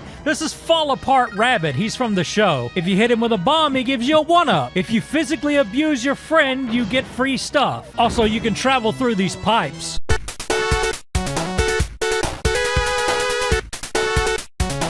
This part sucks. The current is moving you around. You have to jump over to the other side, but the current is making your jump slower. And sometimes you'll jump so slow you can't make it over to the other side. This whole damn level just pissed me off something fierce. Shit, I wish I was doing something fun right now, like listening to Crocus. Don't get me wrong, I like this game, but this is the weakest level in the game and I can't stand it. But what I hate the most is these damn switches that you have to dash on. So these switches open a door, but only for a short period, so you have to haul ass to get over there to the door, and it gives you just barely enough time to make it. There's current in this water, and I have to dash and jump up to hit the switch, but half the time I try it, it doesn't work. Like, what the hell? Why won't it let me hit the switch? I don't know what the hell I'm doing wrong, but every time I try to dash on this switch, it doesn't work. And then finally, just somehow it just magically works. I still don't know what the hell was up with that, but it just adds to the whole thing of this is the only level that gave me any real trouble. And then this shit. There's shit falling from the ceiling, the floor is crumbling, there's enemies trying to kill you. It's altogether not a Merry Brady Christmas. So this time I try to be careful. I dash across here, I stop for a moment, let the things fall down, then I dash again, and oh no! I bump into one enemy and another kills me. I ran out all my lives twice trying to do this shit. What a horrible level this is in such a perfectly good game. Now I gotta hear more of his shitty jokes. What's the last thing that goes through a bug's mind when it hits the windshield? His hind legs. Man, you're about as funny as a funeral. After those jokes, I could watch Hachiko and laugh my ass off. And after you get past that, you need to get past these dudes on these little buckets that look like those little things from Mega Man, probably on purpose. Then you fight this guy who seems just like a Robotnik boss fight. You have to throw bombs at him and then jump on that red thing on top of the robot. Do that a few times and you got him. Now the game makes you think that this guy is the final boss, but it turns out he's not. You've got one more stage and one more boss to do. This stage has got a bunch of springy things that throw you around like a fucking frisbee, but you can use them to your advantage to speed run through the stage. Just look how far it throws me, man. That needs to be a mode of transportation. Something just slingshoots you to where you want to go. The good news is this stage is really short and you get to the final boss really quick. With this boss, he holds his hands up and you gotta get to the side where he's not holding his hand up so you can throw a bomb in his face.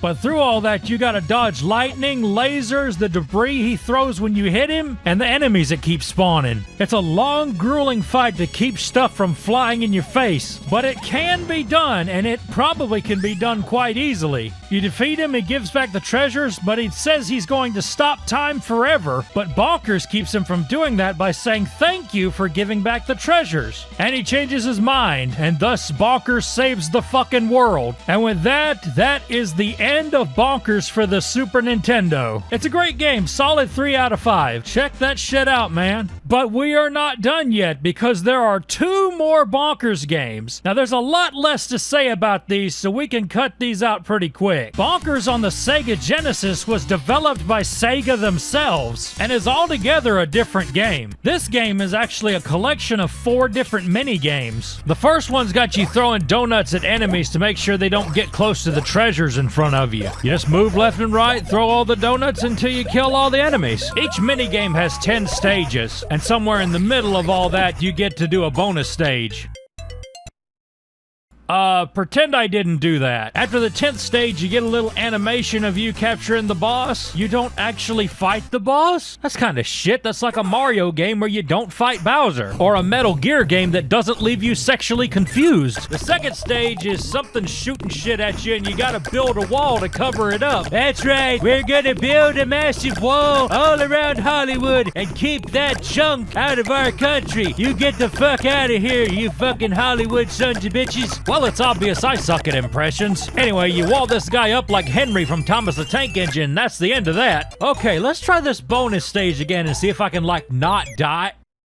I'm so good at games! There's really no challenge to this at all. You just build a wall. They should have give you like a time limit or something to make it more challenging. This is kind of boring. And it ain't much different from the donut throwing level. And it's over just as soon as it began. Why don't you build a wall around some bitches? The third one has you putting together pieces of fall apart rabbits so he can defuse a bomb. You have to bash these crates to find the pieces. Now some of the crates will jump to tell you that there's a piece in it. But this game has a difficulty setting, so I wonder if this game doesn't do that in the harder difficulties. There's also rats. Oh no, not rats. And there's also Jack-in-the-Boxes that try to kill you. Guys, is it Jack-in-the-Boxes or is it Jacks in the Box? Or would Jacks in the Box imply that there's several Jacks inside one box? Or maybe it's both. It's Jacks in the Boxes. That's gonna keep me up tonight. The last one is this spy hunter shit where you have to try to crash the other cars. Some of them you can stop by using this cartoon gum that sticks them to the road, but some of them you have to use oil slick or literally crash into them. Then after you crash all the cars, you have to fight this tow truck at the end. And once you defeat him, the stage is over. I'd say this was the most fun out of all the mini games, but that's not saying much. It's like doing your taxes is more fun than going to jail, but there is something oddly satisfying about smacking into the other cars. Honestly makes me want to play Burnout. I'm burnout on this game. But you know the good news? This is the last stage. There's no 5th stage. There's no final boss. Once you beat all the mini games, you won the game. And that's bonkers on the Sega Genesis. It's over as soon as it began. It's not bad. It's just not as good as the Super Nintendo one. And it's really lacking in content. Last game, Bonkers Wax Up on the Sega Game Gear. This will be the first time we've played a Game Gear game on this channel. So you run around this level collecting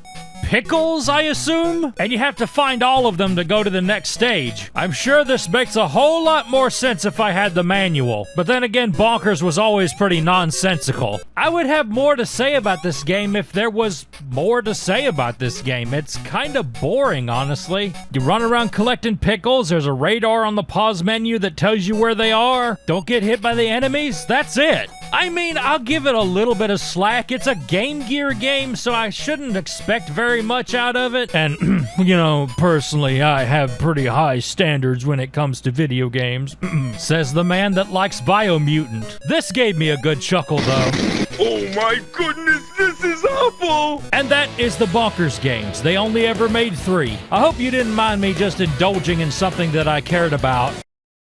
So back in the mid-90s, there was this whole thing where if someone made a first-person shooter game, the game magazines would call it a Doom clone. Everything's a Doom clone. Heretic's a Doom clone, Strife is a Doom clone, Hexen's a Doom clone, Old Man John down the road's a freaking Doom clone. It was a weird thing. I mean, do we call platformers Mario clones? Look, Brian May, the guitarist from Queen, said it best. We learn by imitating other people. When you're a baby, you try to walk and talk because that's what your parents do. By that logic, you're a clone of your mother. Originality is a lie. Hell, Undertale's just a better Earthbound. With all that said, there's a difference between inspiration and just plain copying somebody. And then there's copying somebody just to prove that you're able to prove a point, to show you can do it too. And I think that's where Alien Breed 3D sits at. Team 17 was a British game development company based out of Wakefield, England. To start out, they mostly made Amiga games. They're most well known for their game series Worms. I got Worms. It's a good-ass game, and they still make Worms to this day. But before that, they had a game called Alien Breed. It's a top-down shooter for Amiga and MS-DOS and had a lot in common with Gauntlet. It's also a pretty good game and got a few sequels. In 1995, the FPS fever was blazing hot on the PC, and between Doom's release in 93 and then, a ton of big-name games had come out. System Shock, Doom 2, Blake Stone, Marathon, Rise of the Triad, Heretic, and Super Noah's Ark 3D. By 95, Amiga was dead. dead and the PC reigned supreme. But companies still made games for it, including Team 17, and they looked at what everyone else was doing with FPSs and said, hey, we can do that. And so they surprised Amiga owners with one of the first FPS games on the Amiga and CD32, Alien Breed 3D. When it came out, the Amiga magazines gave it rave reviews and gave them kudos for showing that the Amiga could do FPS games too. But despite the positive reception, the game only sold 5,000 units. Why? Because nobody had Amigas anymore. The PC Master Race had won the computer wars, so nobody really got to play this game. What's more is you really needed to have your Amiga upgraded with some faster RAM to play it, because the frame rate would be pretty low if you didn't, and you'd have to cut down some of the graphics. And if you had the CD32, you just had to deal with the low frames. And honestly, look at this. Is this any way to play an FPS game with a small-ass viewing window and a HUD that takes up 90% of the screen? You could turn the HUD off, but all it did was zoom into the window. It didn't increase the resolution at all. So it's literally like I did this in post. Looks like 16-bit barf. But all that said, it's still freaking amazing that this could run on an Amiga at all. It makes for an impressive tech demo, and believe it or not, this game does two things that Doom couldn't do at the time. Transparent water you can swim in, and platforms and floors above other ones. Doom couldn't do that yet. But don't worry, because this is not how we're going to play the game. In 2020, some wonderful individual took it upon themselves to port the entirety of Alien Breed 3D to GZ Doom in a total conversion called Project Osiris. So now we can experience the game on PC with modern controls, mouse aiming, and a full screen. So now we can experience this game in a way Team 17 never would have dreamed of. So strap yourself in, get your Xenomorph fleshlight ready, while we go through all 16 levels of Alien Breed 3D. Now before we start, we have to talk about this guy. His face is cracking me up. Duh! Also, his head looks a little misshapen somehow. Maybe that's why he's screaming. So this game has a story, though not important. It adds a little flavor to the game. What it amounts to is secret project going on at an alien planet. They're apparently breeding aliens. Thus the name. And they get loose and kill everybody but you, Captain John Reynolds. So now you're a permanent guest at all the 16 alien maps, and they dare you to fight them if you can. Level 1, the gate. The base looms dead and silent in front of me, blotting out the sky. The main entrance is out of the question, choked in rubble and bodies, not all of them human. Oh my fucking god, time for me to kick the ass of some motherfucking aliens, pee-pee poo-poo. So they start you out with a pulse rifle, which honestly isn't that bad. You'll end up using it a lot to take care of the smaller enemies. This is one of those games where every weapon has its purpose. You will find though that it's kinda easy to run out of ammo. There's not much ammo in the game, just enough to get you by. Oh, that's just straight up a Doom switch. Well, it wouldn't be a boom shoot unless you were looking for key cards. Key cards. What's even better is instead of 3, most levels have 4. I love the little screech sound the aliens make when you kill them. There isn't much going on in level 1. It's pretty short. There's a swimming pool. There's hit scanners in the walls. They are in your walls. At the end of the level, it tells you how many enemies you killed, how many secrets you found, and how long it took you. I just use it as a reminder I suck at video games. Level 2, the storage bay. The storage bay has got this weird hallway with these arrow-shaped rooms. I don't know what's up with that. And this is where I start running out of ammo and have to resort to the knife. The original game didn't have the knife. It was cut content. Ah, jeez, I just made a pun. Knife, cut, content. So when you ran out of ammo, you were fucked. You get the shotgun on this level, and it's a double-action pump barrel. I mean a double-barrel pump action. Makes no sense, but I'll roll with it. Say hello to the Caco demon of this game, the Beholder. He's got several eyes and 4 assholes. Man, I bet taking a shit looks awkward for him. They can take a few hits too. Normally 4 shotgun blasts will take him out if all your pellets land. Don't even try to kill him with a pulse rifle. You'll waste all your ammo. I love how there's a lot of dark rooms in this game. Kind of adds to the spooky factor. You'll come to a door in the storage bay that doesn't come all the way up, and then you have to crouch under it. This is like one of the 3 times you'll ever have to crouch in this game. And immediately after that, the game gives you a grenade launcher. It's only the 2nd level, and you already have one of the best weapons in the game. It one-shots the red guys in the hit scanners, and it'll take out a Beholder in 2 or 3 shots. Now here's something else the game throws at you. It does that Quake thing where you have to to activate a bunch of switches to open one door. I guess they show you that early just to show, hey, this is a thing in the game you're gonna have to do. At least you don't have to do them in some kind of weird order or some shit. Like go from one end of the map to the other in a specific order and do the hokey pokey. Level 3, the sewer network. The game is now done holding your hand, and it symbolizes this by making you go straight into the poo-poo water. And in the poo-poo water is a plasma gun. You're gonna get very familiar with the plasma gun, because next is a room slam full of hit scanners. It can take down the hit scanners in 2 shots. Or maybe it's 1 shot, I don't know, I just keep shooting till they're dead. It's faster than the shotgun and better than the pulse rifle. But being a projectile weapon, the auto aim on it is kinda iffy. Looking back, I wonder if I should have turned the auto aim off. Some of the enemies also have plasma guns too, and they'll drain you pretty quick, especially if there's more than one. It's so easy to lose a lot of health in this game. I went through a big chunk of this map with 1 health.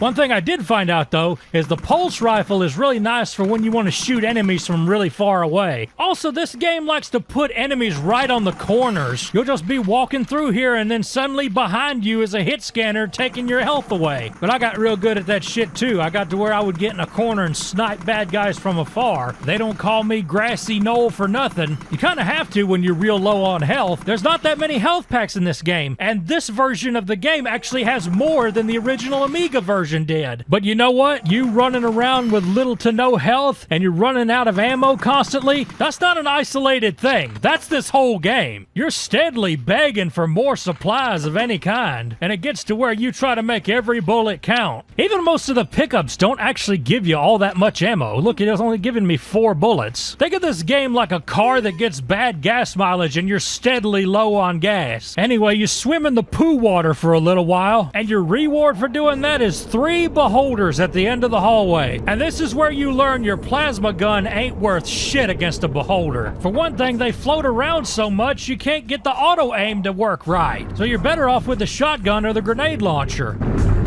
Or you could die, that works too. Now the exit door is right there. I could just run past them and just run through the exit door, but no, they thought of that. You have to hit 2 switches first before the door will open.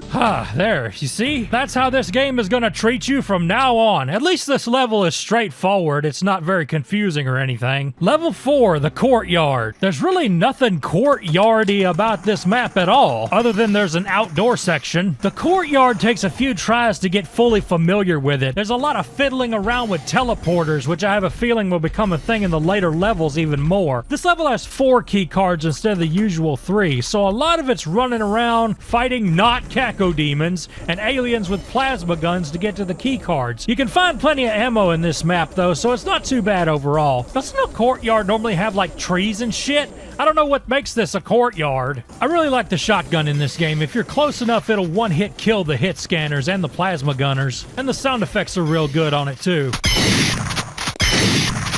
I'm so glad Doom games give you a map, or else I'd be lost on a lot of these levels. I don't know how, but somehow in boomer shooters, I always get lost. Time to get lost! Yeah, I wasn't about to turn around and see what that was. Time to get out of there. Level 5, System Purge. This one had these claustrophobic, narrow corridors where if you had an enemy in front of you, you couldn't dodge his attack. You just had to kill him as fast as possible. They give you hit scanners, plasma gunners, the little red guys, but luckily no beholders. They kept them in the big rooms. Since everything looks the same in these corridors, I found myself breaking out the map a lot, which you gotta be careful about because you can be looking at the map and some asshole come up right behind you and start draining your health. I ended up finishing this stage in about 6.5 minutes. It felt shorter than that to me though. Maybe some of the levels were short in this game because of the Amiga's limitations. Who knows? Level 6, the mines. Oh god, the mines. Well, if you squint, it kind of looks like E1M3 from Doom, but you gotta really squint.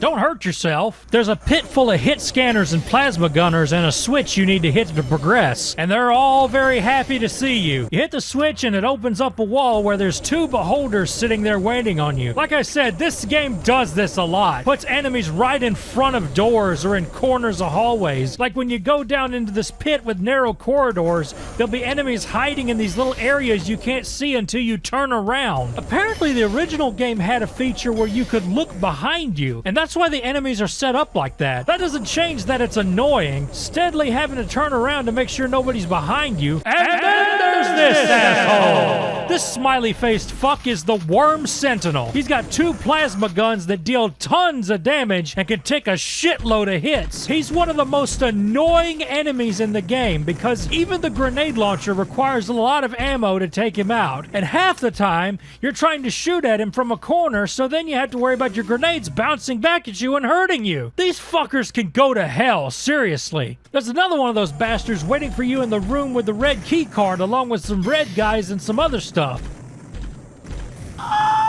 And when you get to the exit, you're bombarded by a hallway slam full of beholders. And you're in a narrow hallway, so it's a little hard to dodge their projectiles. But if you got enough plasma gun ammo, you can take them out. The door will confuse you at first because it won't open, but it turns out there's switches you gotta hit to open it. Luckily, there's no sequence or anything. You just gotta hit them all. And then we're out of the mines. Jeez. Level 7, the furnace. Fuck the furnace. The map doesn't seem like it's going to be all that hard at first. In fact, the first half of it's pretty easy. In fact, if you snipe with the pulse rifle, you can get a lot of hits in without having to lose any health. I'm going to repeat that a lot because I did that a lot. Since the pulse rifle has 100% perfect accuracy no matter where you shoot, why wouldn't you snipe things with it? It's like if your car has a cup holder, why put your drink between your legs? I'm sorry, I guess I have cars on the brain. And it's all well and good until, uh-oh, there comes a Worm Sentinel, and he's more than happy to drain you of all your ammo and health. At least they give you a med kit, because I guess they feel bad for you. And now we got a beholder and a plasma gunner in this tight little corner. And here comes a hit scanner right behind him.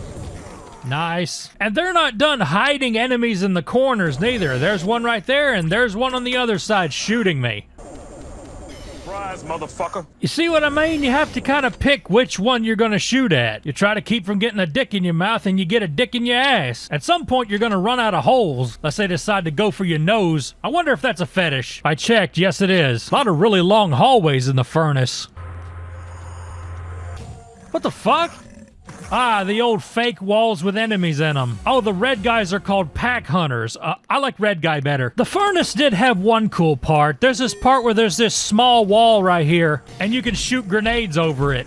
Yeah, that's satisfying. The beholders really do become a bitch when you have low health, because one hit can kill you if you got like 30 health. Once we get into the furnace itself, guess who's behind door number 2? Our old friend Smiley. The good news is your reward for defeating him is the rocket launcher, a weapon that is almost ruined by how much splash damage it has. Other than that, it's your BFG. It's okay. I would say the map is kind of confusing, and it was at first, but the more I play this game, the more I figure out the logic behind the way Team 17 made these levels. I adjust to the jank. But this is the first map I could honestly call shit, and I was happy as hell when it was over. Feel free to tag me on Twitter and show me how you beat this level in 2 minutes. I'll pretend to care. Level 8, Test Arena Gamma. We're already halfway through with this game. Level 8 has got a very special surprise for you, and no, it's not the barrage of plasma gunners. You'll come to this switch that's surrounded by ammo. Lots of ammo. And you may wonder why that is. Well, in order to get to the exit, you first have to fight Ed 209, and he's got lasers and a grenade launcher and wants to show them off for you. The grenades aren't much of a big deal, even though they do a lot of damage. It's the laser you need to worry about. It's a really fast projectile and hard to dodge, so if you can, you need to get beside him or behind him, and if you can't, just get really good at dodging. That's the whole strategy. Just don't die. You can do that, can't you? Can't you? See, that wasn't so hard. Level 9, Surface Zone.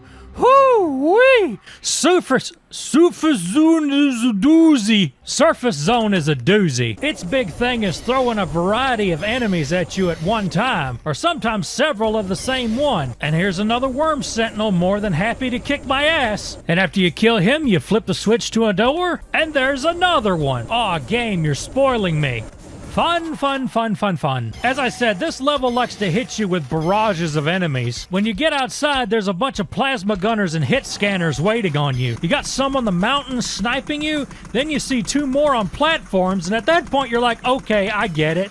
But then on the other side, there's Worm Sentinels on each side of this pillar. And when you get to the yellow key card, boom, 3 beholders and a swarm of the red guys. You know what? I'm actually surprised he killed me without blowing up that barrel. And here the game goes again. A teleporter, a fuck ton of ammo, and armor. Gosh, I wonder what's gonna happen when I go in there. I get gangbanged by a barrage of enemies of all kinds. Hit scanners, shotgunners, plasma gunners, beholders, and a worm sentinel for good measure. The only way to stay alive is to keep moving and don't stop shooting. Your ammo be damned, don't stop shooting. And at some point, if you make it, you can grab the key card and get out of there. Level 10, training area. They really go overboard with the worm sentinels here, putting them in cramped spaces, sometimes 2 at a time with other enemies to boot. That's just cruel. I died on this map more than a few times, though sometimes it was from my own grenades. You stupid. This level also introduces a new enemy, the, tree thing. It's basically the pain elemental of this game. It spawns these little critters that shoot at you. You shouldn't waste time trying to kill them, you should try to kill the tree thing. I actually didn't write many notes about this level. I guess it wasn't very interesting to me other than it being really hard. Well, that's all I've got for that one then. Level 11, admin block. Now this was a weird one. So this one's supposed to be like an office, and it has these long, narrow hallways, and the game has decided it's gonna put all the bad guys in the halls. How many enemies? All of them. I think I'm starting to understand this game. The way it increases the difficulty is just by adding more enemies. The more enemies, the better. Like Left 4 Dead levels of enemy hordes. Jeez, I bet a real Amiga slowed down to a snail's pace whenever this many enemies were going on at once. And let's put some worm sentinels in these little ass rooms while we're at it. In fact, let's put one worm sentinel right at the foot of a door so it can kill you to death. Alright game, I get it. You're gonna be nasty. You're gonna be a little dirty bitch. But you know what? I can be a bitch too.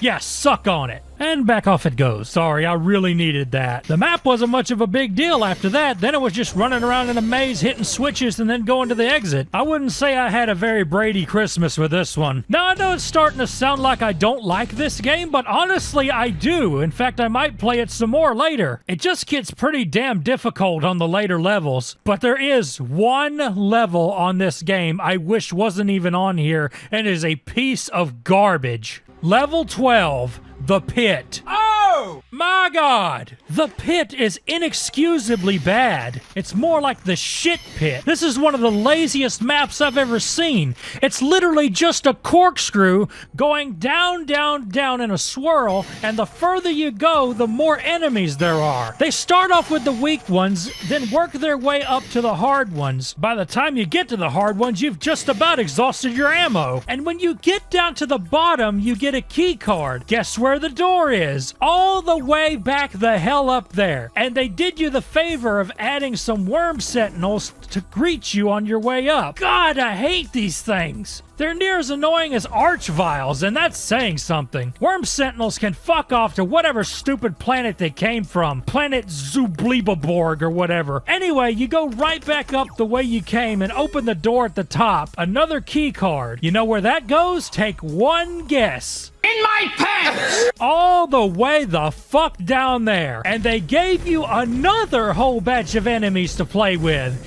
including 2 worm sentinels together.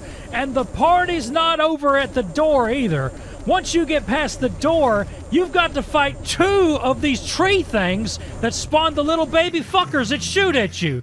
And it takes 4 rocket launcher rounds to take one out.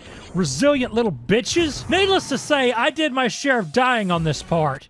Some of it from splash damage from the rocket launcher. Its splash damage reaches out pretty damn far, and I hate it. That's why I hate using it. It just ends up killing me. Ugh! Thank God that's over. Worst map in the whole game. Worst map I've ever played in any FPS, honestly. That was fucking terrible. Like Babby's first Doom map. And you know what's interesting? I looked at the credits on this game. This map was made by a completely different person from everybody else. Whatever you do, do not let that person near a level editor ever again. I sincerely hope they got better at that. Level 13, Strata Caster. Strata starts out in this small maze where you have to find all the switches to open a door to get you outside. Once you get out there, there's a bunch of crates and platforms to climb up on, and you have to find all 4 key cards in this area to open the door to the exit. Honestly, a pretty short map, though it took me a while because I kept dying, not because of bad enemy placement, not because worm sentinels are bullshit, not because shotgunners do a lot of damage when you're up close, but because I suck. That's all it boiled down to. Level 14, the reactor core. Now, we haven't been following the story very closely, so let's catch up on that. So our protagonist has decided to destroy the facility and escape by ship. To do this, he has to extract the cooling system from the reactor core, and then it'll blow up in a couple hours. This one was a slog to get through.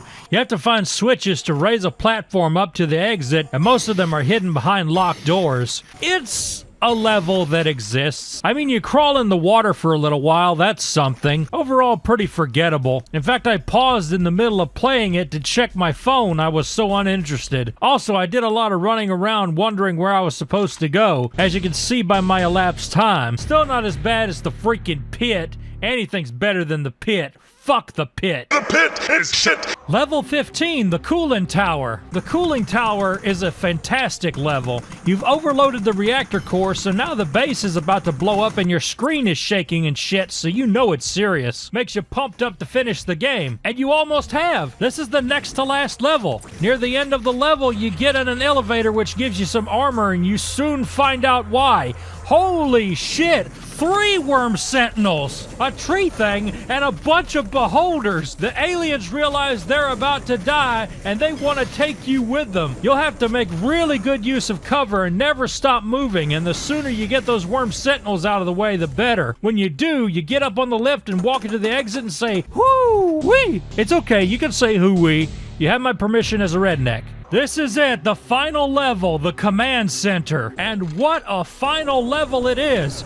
Your final boss is a huge alien named the Matriarch. She's got a rocket launcher that shoots 2 shots at a time, and on top of all that, there's tons of enemies spawning while you're trying to fight her, including a bunch of those smiley wormy boys. The game has had it up to here with you and has decided you're not going any further. But all you gotta do is unload some rockets in the Matriarch's face, and if you do it enough, at some point, she's gotta go down. And when she does, you grab the blue key card and get the hell out of there. I love the fact that right at the exit, they decided to put a red guy to ambush you there. Wouldn't that suck if the red guy killed you before you got to the exit? It's then that Captain John Reynolds gets aboard a spaceship, flies out of there, and lives happily ever after.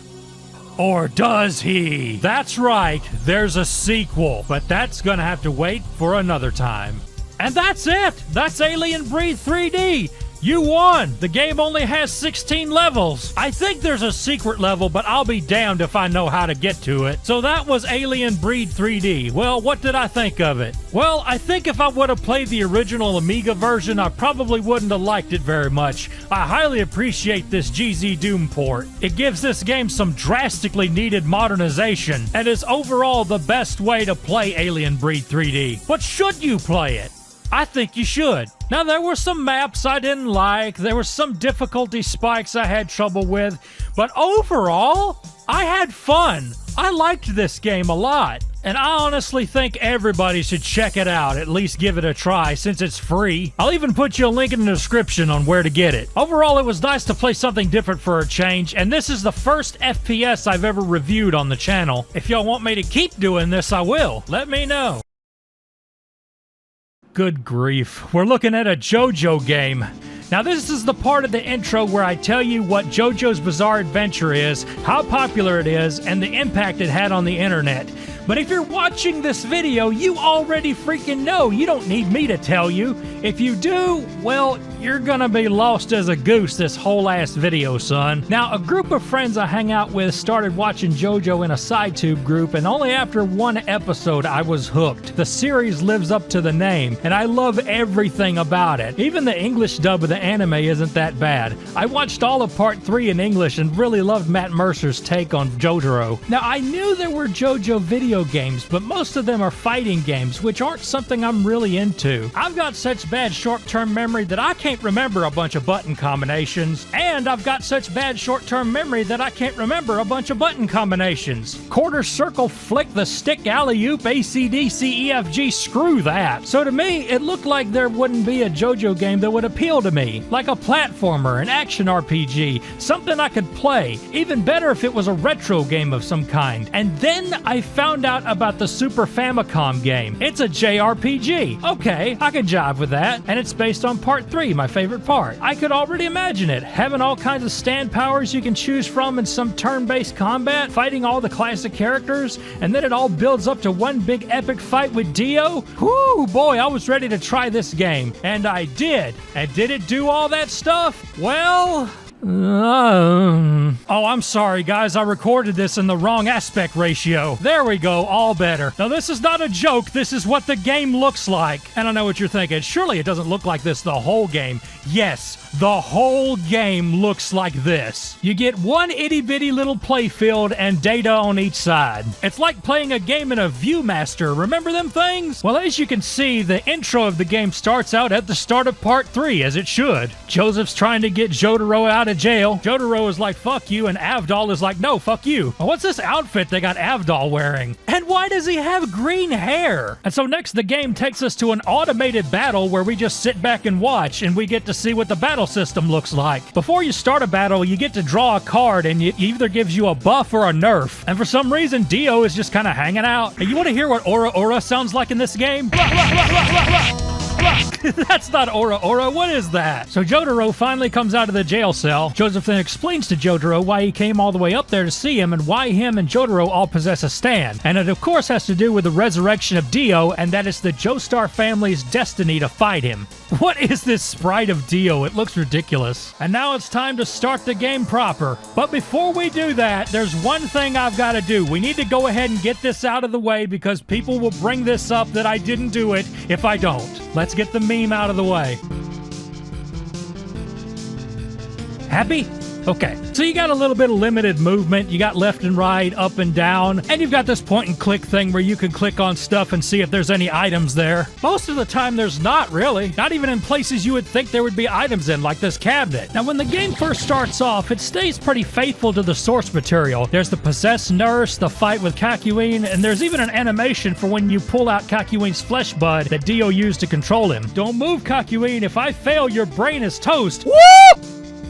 And there you are. So this is a good time to talk about the battle system and what I consider to be such wasted potential. You would think as a JRPG you would have a standard attack like maybe Star Platinum throws a single punch, and then you would have stand powers that cost magic points so you can do classic attacks like Starfinger and Aura Aura. Well, that's how the battle system should have been. Here's what they've given you. They gave you 2 attacks. Just 2. And they do random amounts of damage. I'm guessing there's a critical hit system in play, but I never found an English version of the manual. You have a basic attack that lowers hit points, and you have a talk attack. You can trash talk your opponent to death, and that lowers their magic point. Now, you would think that magic points would be how you do special attacks in this game, right? No. You want to know what magic points do? It's the same thing as health. That's right, you have 2 types of health, and if either one goes to 0, you die. So you've got 1 attack for HP, 1 attack for MP. What a stupid setup. It's like the developers had never seen a Final Fantasy game before. And then you have check. Let's talk about check. Some enemies will steadily dodge you every single hit or take little to no damage at all if you hit them. When that happens, you need to hit check, and you have a 50-50 shot of your character coming up with an idea. And on your next turn, you choose a tactic, in this case, the idea. And if your character is the one that knows how to defeat the enemy, an event will happen and they will hurt the enemy or even outright kill them. But notice I said if your character is the one that knows how to defeat the enemy. Only one of your party members knows how to defeat the enemy. And to find out, you have to have every one of them check. Hope they have an idea, which sometimes they won't, and you'll have to try to check again. Yeah, sometimes things that don't work in this game will work if you do it again. I can't name one off the top of my head, but it's happened. But anyway, you make them check again, hope they get an idea, then on the next turn, pick the idea and hope to God one of them triggers the event. Did I mention a check counts as a turn? So the whole time this is happening, your enemy isn't taking any hits and is getting a bunch of free hits on you. Plus, I still don't know how this works, but for some reason, the enemy gets multiple turns and can hit whoever they want, twice if they want to. Maybe that was a way to balance out the fact you have up to 6 characters?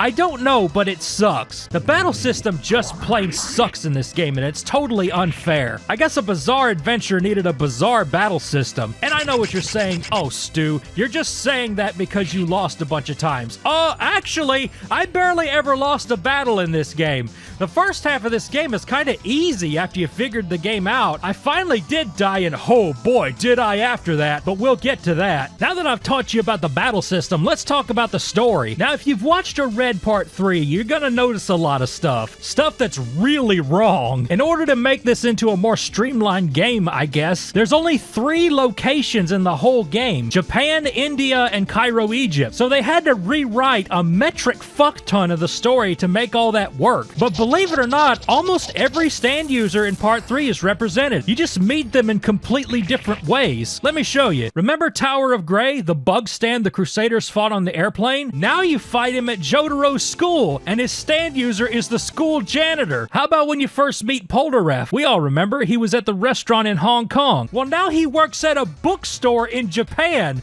and he's blonde. We've got blonde Polnareff.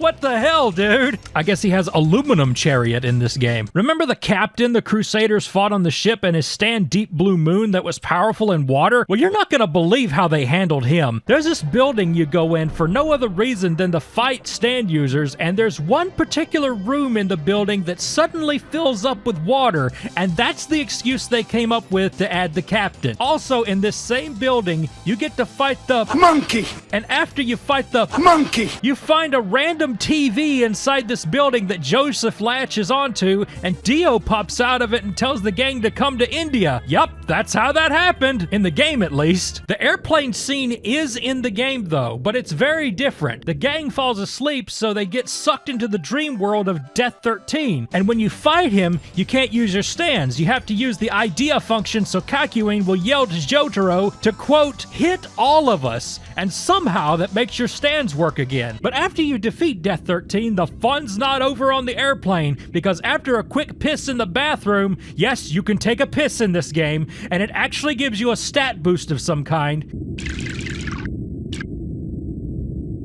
Then you fight the High Priestess. No real strategy to her, you just keep attacking her till she's dead. And after you beat her, Joseph, with his infinite wisdom of airplanes, flies the plane to safety. Yay! But yeah, the story is all over the place and all out of order, so if you're looking for an accurate representation of Part 3, this game ain't it. Now let's talk about some of the quirks of the game. The game tells you that there's a time limit. You have 50 days to defeat Dio or Holly will die. The days pass by as you travel from location to location, progress through the story, or rest at the Speedwagon Foundation, which is there to restore your health and save your game. But here's the thing, the game kind of lies to you. Once you get to the 50th day, time actually doesn't progress anymore, and the only thing that's different is you can't rest at the Foundation anymore. So technically, you don't actually have a time limit. Then there's the stats. If I was able to find an English version of the manual, I'd be able to tell you what some of these things do. But I have no idea. However, you can buy skill books that increase your stats. But since I don't know what they do, I don't know what to buff, and the game doesn't tell you what they do. Then there's the movement. Now you think you wouldn't get lost in such a small play area, but it's possible, and it happens almost at the start of the game. Now you can go through doors or alleyways by pressing up, that makes sense, but what the game doesn't tell you is there are certain areas you need to get to by pressing down, and it alerts you of this with a small white arrow that is really easy to overlook. I passed by an area I can go to numerous times without seeing the arrow. They should have made the arrow a little bigger, maybe put some text on it, something, like some big text that says, "Go here, you dumb fuck." Then there's the weapons and armor you can buy at the shop for everybody, and it's one of those games where a certain item only works on a certain person, and they don't tell you who it works on. You have to trial and error through the menus until you can pick it, selecting each character. It's really clunky. Now for some more story inaccuracies. Remember how Polnareff storms off to find the man with two right hands? Him and Avdol get in a fight, and Whole Horse shoots Avdol? Yeah, none of that happens. The whole gang fights Whole Horse and the mirror stand, realize they can't win, and run away. Then Polnareff is like, yo, sorry everybody, my bad for running off, we cool now. Then they fight Jay Guile in the desert and get a treasure key from him. Use the key to open a treasure chest which has a letter from Dio. Nothing really important, it's just Dio going, I'll get you, Joseph Joestar, next time. You find Darby in a bar and you play a card game with him. And it's the simplest card game in the world. You just need to get a higher number than Darby. You can actually win against him and he takes it very well. And he tells you where to go next. You don't fight him, he doesn't take your soul or nothing. Darby's a pretty nice guy in this game. Then you run around in this mansion where you fight Inyaba, and after you defeat her, she tells you that the lover's stand is inside Joseph's head, and at that point, Joseph says the line, "Oh my God!" Well, after you defeat it, you decide to go back and look for Whole Horse. So they go back to the mansion where they fought Inyaba, but instead of finding Whole Horse, they find Cameo.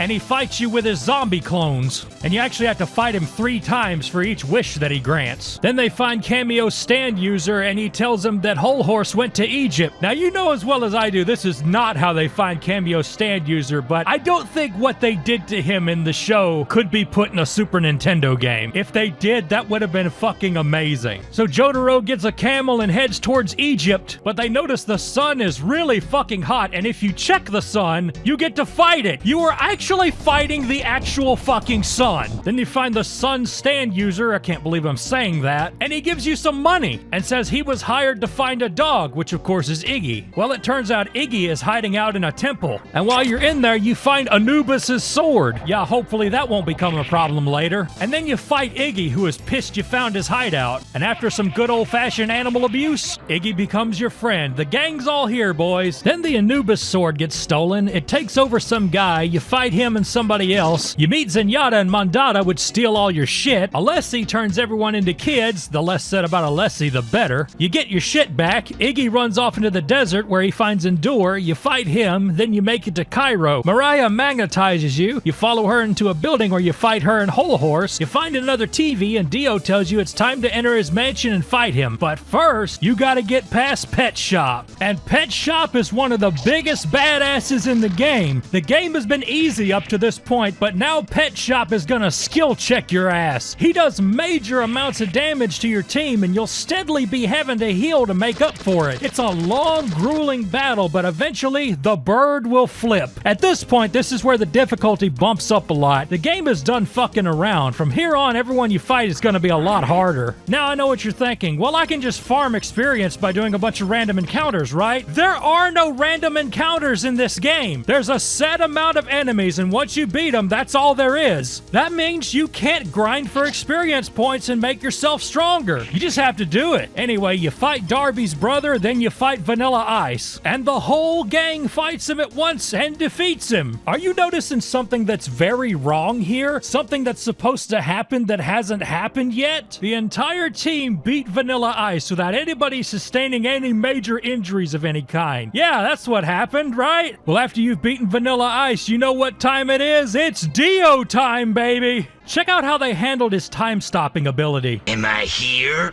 or here, or here? And now it's time to fight Dio, baby! And holy shit, they gave him a badass theme song! You gotta hear this!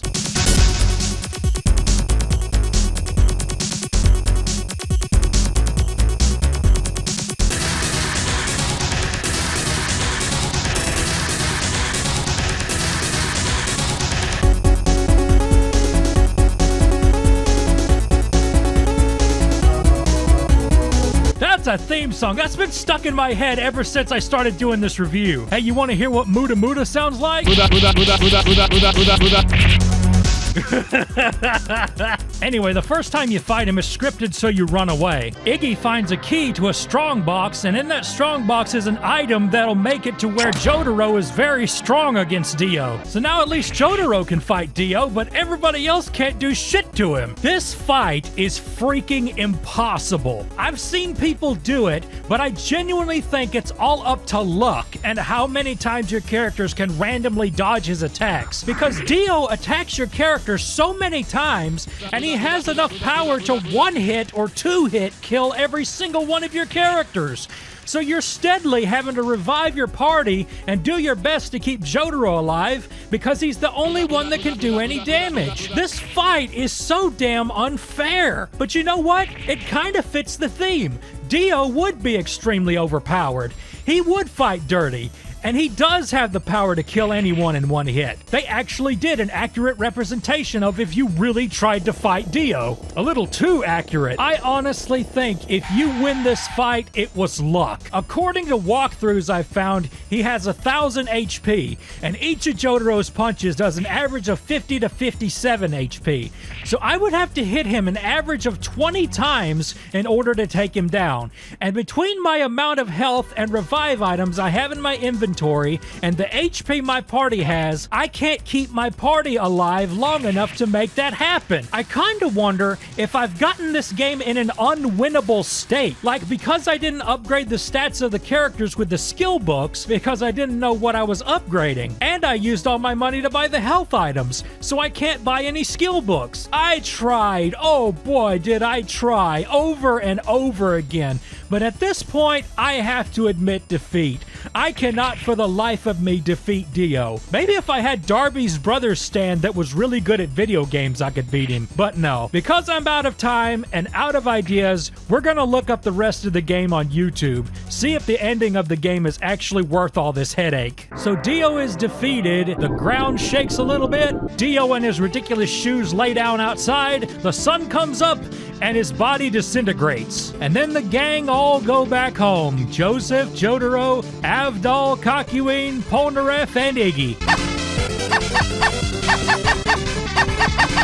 The stand fucks off from Holly, and the credits roll. Whoo, boy. What a strange game. It's like the devs had no idea how an RPG works. This game, man, I swear, it really upset me. There was so much potential here. I like the idea of a JoJo RPG, but every idea that was executed in this game was executed so wrong. And I don't mind that the story was inaccurate to the real thing. I expect that out of a video game, but this whole thing could have been so much better. The whole thing of having this small-ass play window, the fact that there's no random encounters so you can't grind, and the battle system is just a fucking mess. I can't recommend this game. It upsets me at so many levels. And I was really hoping this game would be good because the other JoJo games are all fighting games and I'm not good at fighting games. So I hope that this would be a game for me. But no, it's not. This game has displeased me and I will never play it again. I feel like Joseph should have shoved Hermit Purple up the dev team's ass. Let's talk about the dev team. Who made this? Apparently it was a company called Winkysoft, and all their games only ended up on the Japanese market. None of them came to the US. Well, that doesn't give me anything to go by. Anyway, that's JoJo on the SNES. If you want a good JoJo game, play All-Star Battle. Don't play this. Me, I'm still gonna be holding out for when they make an actual good JoJo RPG, or maybe a platformer, an action RPG, a hack and slash, something like that. Until then, I'm just gonna enjoy the anime.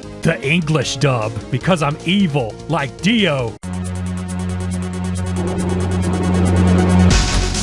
And that's it for this one. If you like what you saw, consider becoming a patron. $5 will make you see the videos before anybody else does. And you also get a Discord and your name on the board. You can get your name on the board for just $1. Subscribing and the bell shit doesn't hurt either. But I can't make you do it. I'm not your daddy. Until next time, everybody, my name's Stuart K Reilly. This is Working Man Games, and I am out of here.